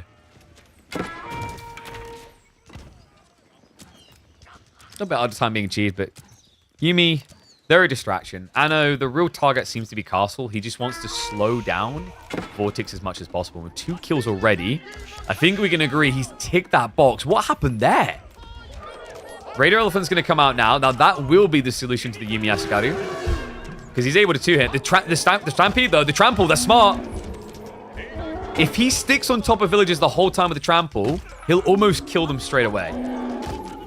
Beautifully done. Double kill for Vortex. All right, that might be the most worth Raider Elephant we've seen so far. These guys are scary, by the way. I think Raider Elephants really live up to their name in the first part. If he, for example, gets on this tree line and he begins a stampede with a trample, if he stays on top of a villager, he'll do 48 damage in 6 seconds. You heard me correctly, 48 damage. Now, where that gets interesting is think what you do when a raid comes in on your villagers. You panic and you select them all to pull away, which means they pull together. So yeah, I think with some optimization, you can actually see a few Raider Elephants be as impactful as French Knights. Speaking of the French Knight equivalent in stats, Daimyo does come out. So Daimyo is accessible because he went for the Sengoku Estates. He went for the Oda one, which allows him to buff his Yumi damage. So Anatan, it seems he was originally thinking Castle, but he's fully reinvested now. Which is kind of crazy, so he's just trying to beat the elephants with the thing that's meant to counter him. Not just that, your Yumi are worse archers, statistically. So you can get up to 6 damage, but Vortex can go up to 4 ranged armor. And yes, the elephants can hit multiple units at once, but they basically have to be inside the hitbox to get trampled. It's like, technically, multiple elephants can hit the same unit, but it's very limited in that, like, for example, it should be 2 elephants hitting the same unit maximum.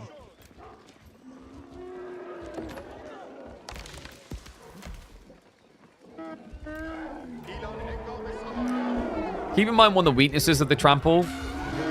If he uses it, you'll see it has a really long cast. It's not like the cataphracts where they just ride. You basically announce you're going to try and kill someone. So if you're quick to respond, it does give you a bit of time to try and shift out of position.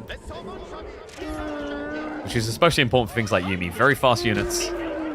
We have got the +1 armor though, and he doesn't have the +1 extra attack from the Oda clan. It's only now coming through, so great pushback by Vortex. It may seem a bit busted that Raider Elephants are pushing this back, but remember what we're looking at here. Like, this is meant to counter these. Maybe not at this quantity, though. Now with the +1 damage and the attack speed, that's a 10% increase to DPS.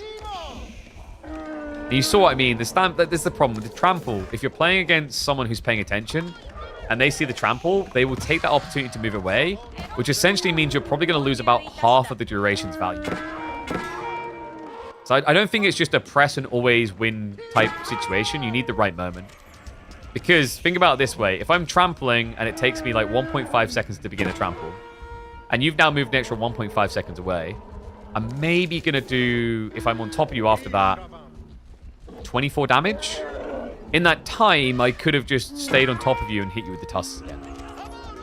So against like an archer, for example, if you're chasing like one archer, you could have done 36 damage instead. And yes, I've been one of the people who's given feedback about the elephant noises. I've had to decrease my volume on the test server to compensate for how insanely loud elephants are. And that's sick. Okay, so Shinobi, these grenades buff the damage you take by 50%. Meaning those Yumi do 9 damage to the unit that's meant to counter them before reduction. That's pretty good. That's over 50% breach then. What a cool idea. House of Learning is now on the way. Anatan, he needs some kills for this. He's heavily invested into the Yumi. Oh, by the way, for some reason, Shinobi don't show up on the military bar. Big Sag.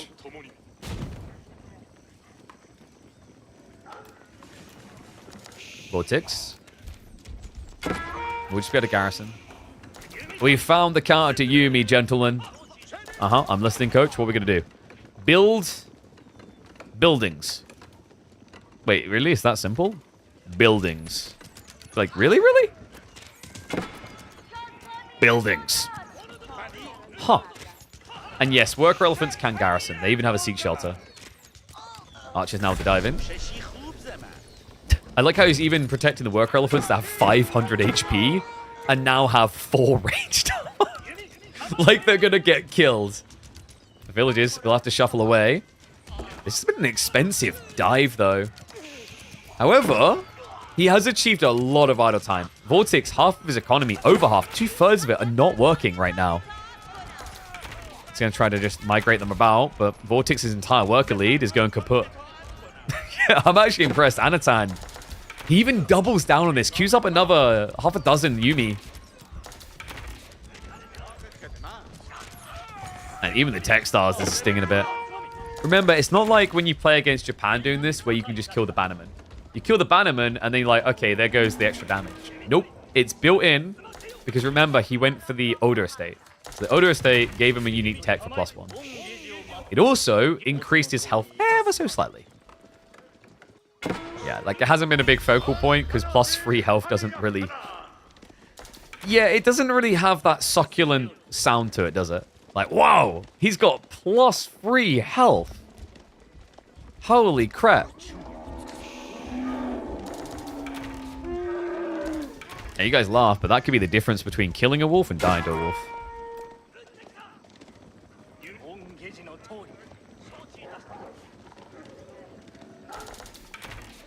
And yes, you can go for multiple different estates for the Sengoku Daimyo. You are limited to 2 types of estates. So once he chooses either Hojo or Takada, he can't get the other one because he's already got Oda. And then only 1 estate is allowed to be taken to tier 3. Tier 3 is really good, by the way. You can see there. Provides +1 deflective armor to units recruited from archery ranges. You heard that correctly. Not only do you get some units for free with the levies, but you'll also be able to get deflective armor on Yumi. I haven't seen anyone use it yet, but it does sound kind of busted. In fairness, though, just a reminder, these daimyos aren't cheap. So tier 3 daimyo would cost him 1,200 resources. 600 stone, 600 wood. Yumi. Well, you might have the quality, sir, but there's a lot of us, and oh my god, was he going for the debuff? What is this game? I know, this just feels unhinged. The amount of Yumi production. And now we just walk away. See, you guys have too much armor.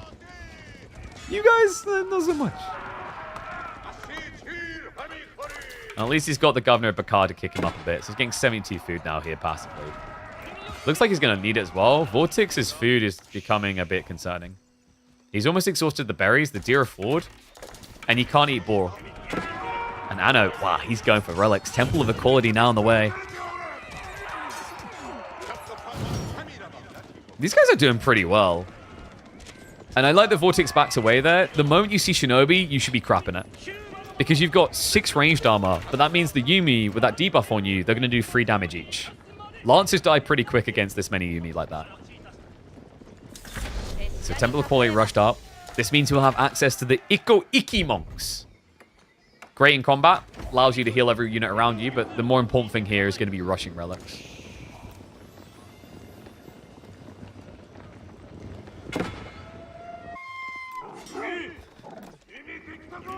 I think this is also finally proof of the question you guys all had. What would win? 1 fully grown man or 45 toddlers? The problem with this logic is you can punt down a few of the toddlers, but eventually the little bites are just going to make you die. Like, you know, enough of them just nibbling away. Like the bites and scratches. It's like death by 1,000 cuts. And that's what the Yuumi are achieving here. Little toddlers ready to take down the big Elephanto Honcho. Yuumi veterans, he just came in. He's now got 77 HP due to the Estates effect, giving 10% more HP. Vortex sneaking out onto the flank for food, but main base now going idle. We have, however, got a counterattack. Hold on! Look at the kills! Vortex! Oh my god, the Lancer raids! Tanegashima, Ashigaru now coming out. This is the crossbowman of the Sengoku, but they need a front line. The little baby elves were not able to fire off enough arrows here. Anatan's strat, it looked solid up until a point. And that point was the edge of Vortex's blades. He realized its weakness. Reacting to it is how you lose. Going for the heart of the economy is how you take the win, though. And no, I didn't even notice it stockpiling that high. The Yuumi had me distracted for sure. And it had Anatan's full attention too, so he brings them home now. But damage done, a 17 worker lead now for Vortex. And much needed at this stage. Remember, Vortex, he's running out of temporary food sources quite quick. While Anatan has started to set up the permanence with the Matsuri aura. He's got 25% gathering buff in this aura range. And he still, remember, does have some Yatais out in the field. And someone asked earlier, can you actually get food off of farms? You can if you go for the Yatai farm gather. It's a 300 gold tech that you get from Feudal Age. What a turnaround, man. I thought this game was close to over. I was like, okay. Vortex has impressed me. Etegigi. Anatan just a bit better. And then all of a sudden, Vortex truly impresses me with a shocking turnaround. And now even adding the farms. Remember, this is a drop-off building as well. The ninja. Da-na-na-na, only 7 damage. Only! It is splash damage, though. Not bad for a free unit. Before anyone says Imba, by the way, the cooldown is like pretty reasonable. So it's a 90-second cooldown. But you get 6 of them now in Castle Age instead of 4. Still, Grenadier Boys, not quite as good as the Lancers. I think the more busted part that will get highlighted about Sengoku, we didn't mention this game, we talked about another ones. Backpacks. So this ability here allows you to scout by just clicking somewhere on the map. So in 10 seconds, he'll be able to see exactly what Vortex is doing in his base. For example, Vortex now switching into Raider Elephants could be revealed before it even gets into a fight. If Vortex just has this ability cast in his base. I think right now, though, maybe Anatan's losing track of it. It is an awkward thing to remember. And there you go. Oh my god, he combos it! Okay, that's brilliant. Shinobi Scout into ambush. He knew exactly where to look. Finds the gold. Tries to spread the damage. Frags out. And work is down. Did that? This is gonna get annoying. Oh my god, I can already see the Reddit threads about this combo. Are you kidding me? Sight into ambush because of the stealth forest at the back of your base. You know, a certain Canadian twin combo have told me before about how much they hate stealth forests. I think this expansion is about to make them hate it even more. Oh my god. I thought he was just going to look and see what his opponent's eco was like. But no. I think that's maybe a bit too strong, because now that I think about it, like, you have 90 seconds. So if you summon them at the back, you then have 90 seconds to do something with them. That's a long time. They might have to tweak this to be more like 30 seconds upon Shinobi spawn. Because even 30 seconds is quite a lot of time. Because you only need half that to use all your frags. So 2 TC, Anatan now trying to just slowly recover.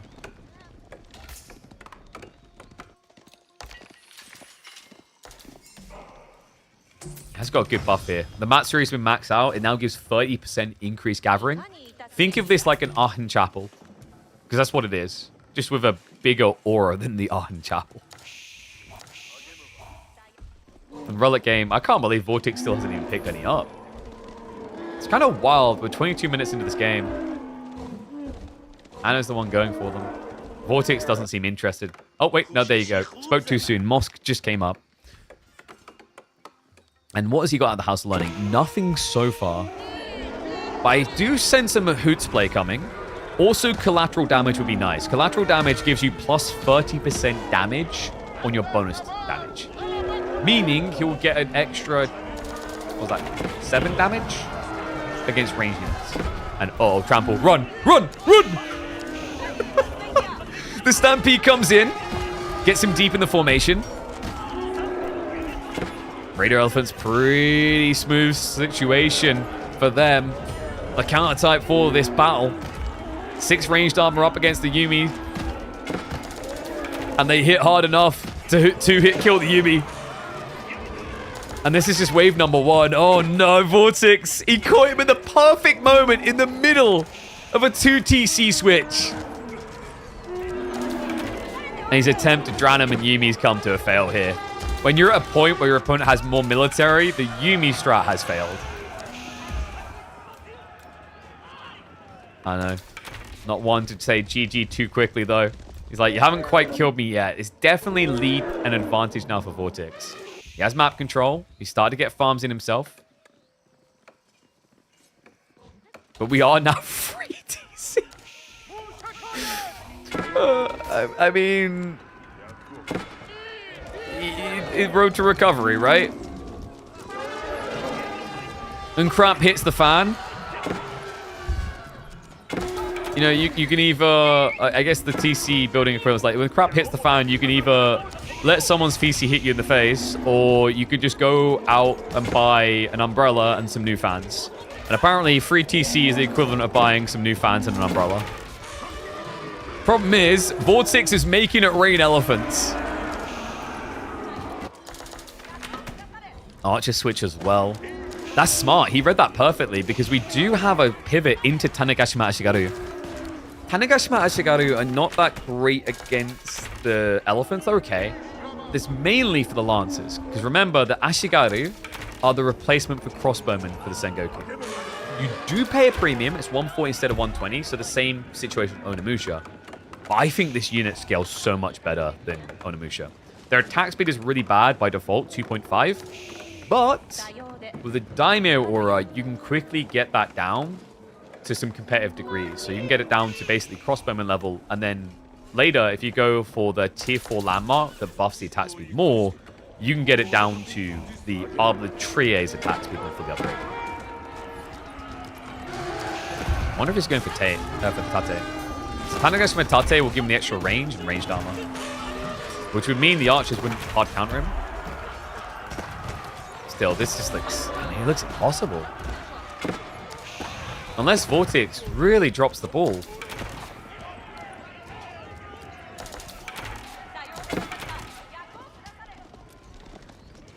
Archer's going to keep chasing this away. Has he... He's not used House of Learning once, by the way. Huh? Nani? Not a single tech has been taken out of this thing. I guess he had a strat in mind and then it never came to fruition. Reminder, House of Learning doesn't have any passive tech.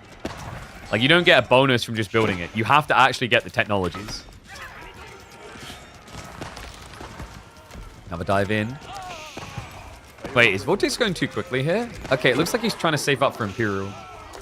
So yeah, half of his heart in the push and half of it in the scale.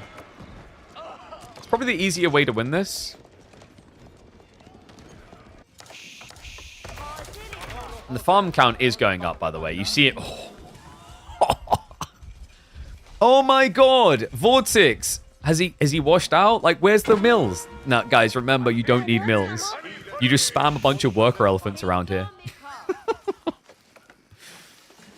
Yeah, if you don't know what they do, Tuklak farm clusters is going to melt your brain in how odd it looks, I think.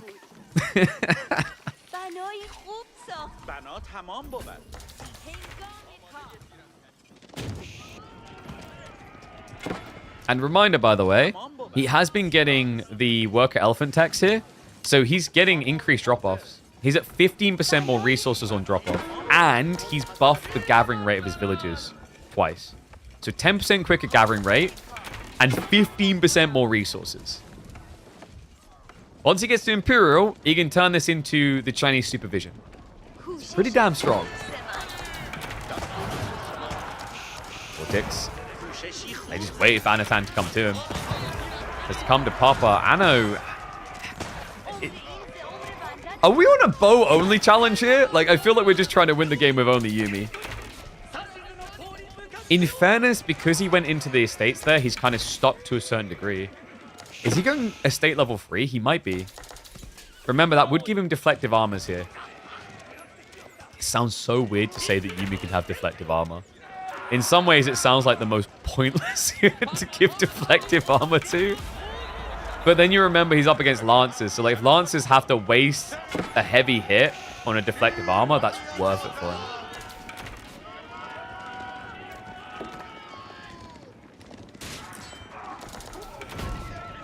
Ambush coming in again. He's going to get the frags out. And he does get the maim the slow. Increased DPS, that's good enough to turn it. Nicely played. So stay of execution here, Vortex. Ah, is that me, or are we getting some crazy long feudal and castle games? I'm here for it.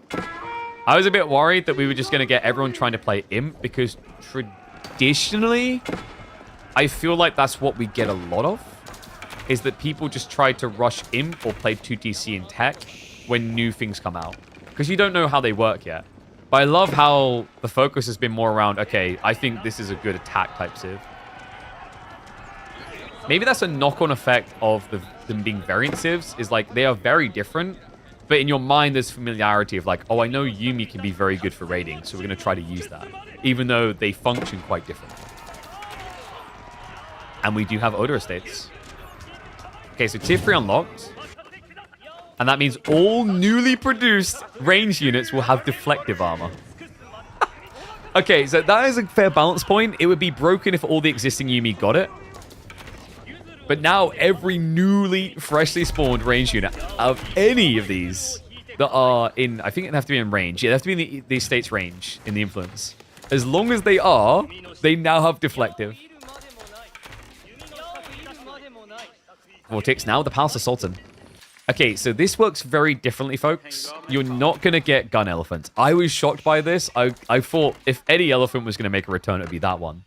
I guess they thought maybe it'd be a bit too imber. This works differently.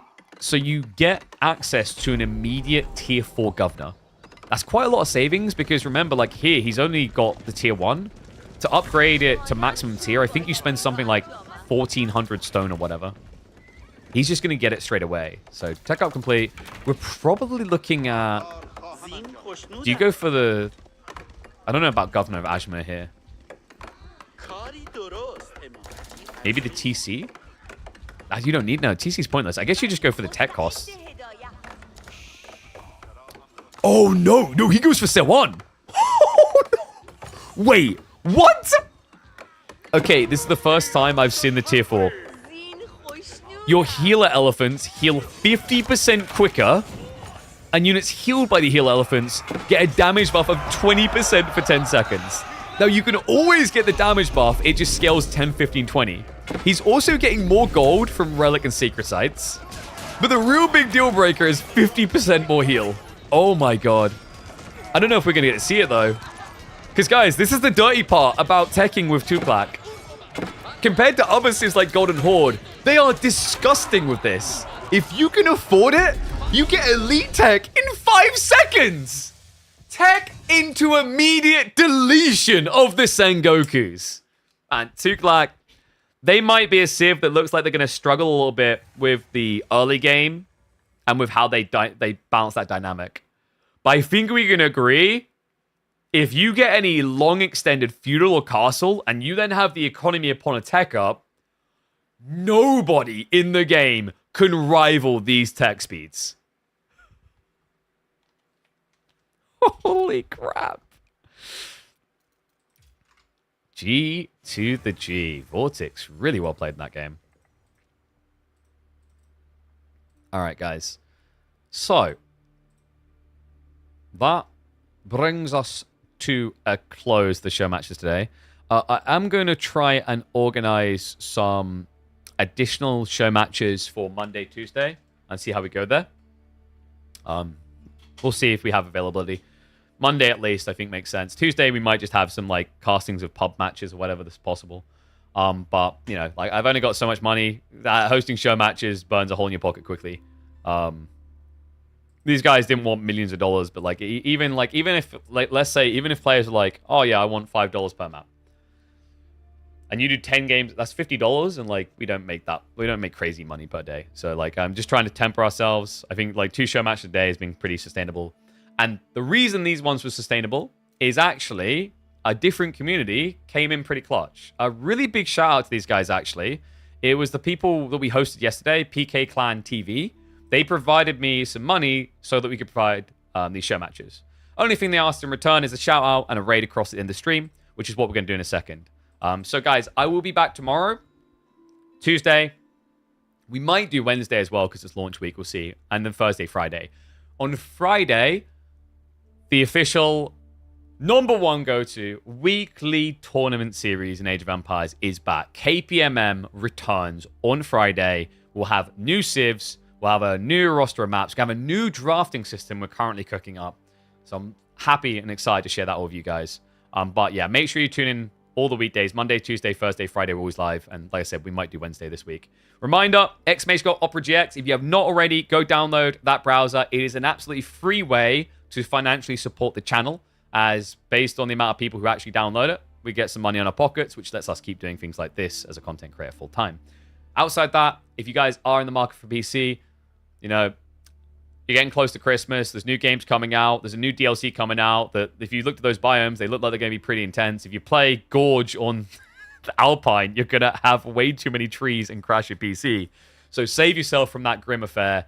Be sure to check out our sponsor, PC Specialists, that are with us for the rest of the year. Let's see if we can go big, get some PCs ordered in, and then get them to renew for 2026 to support the Age of Empires ecosystem. But guys, that's going to be it. I'm going to now raid through to PK Clan. They are having a $10,000 Age of Empires free tournament.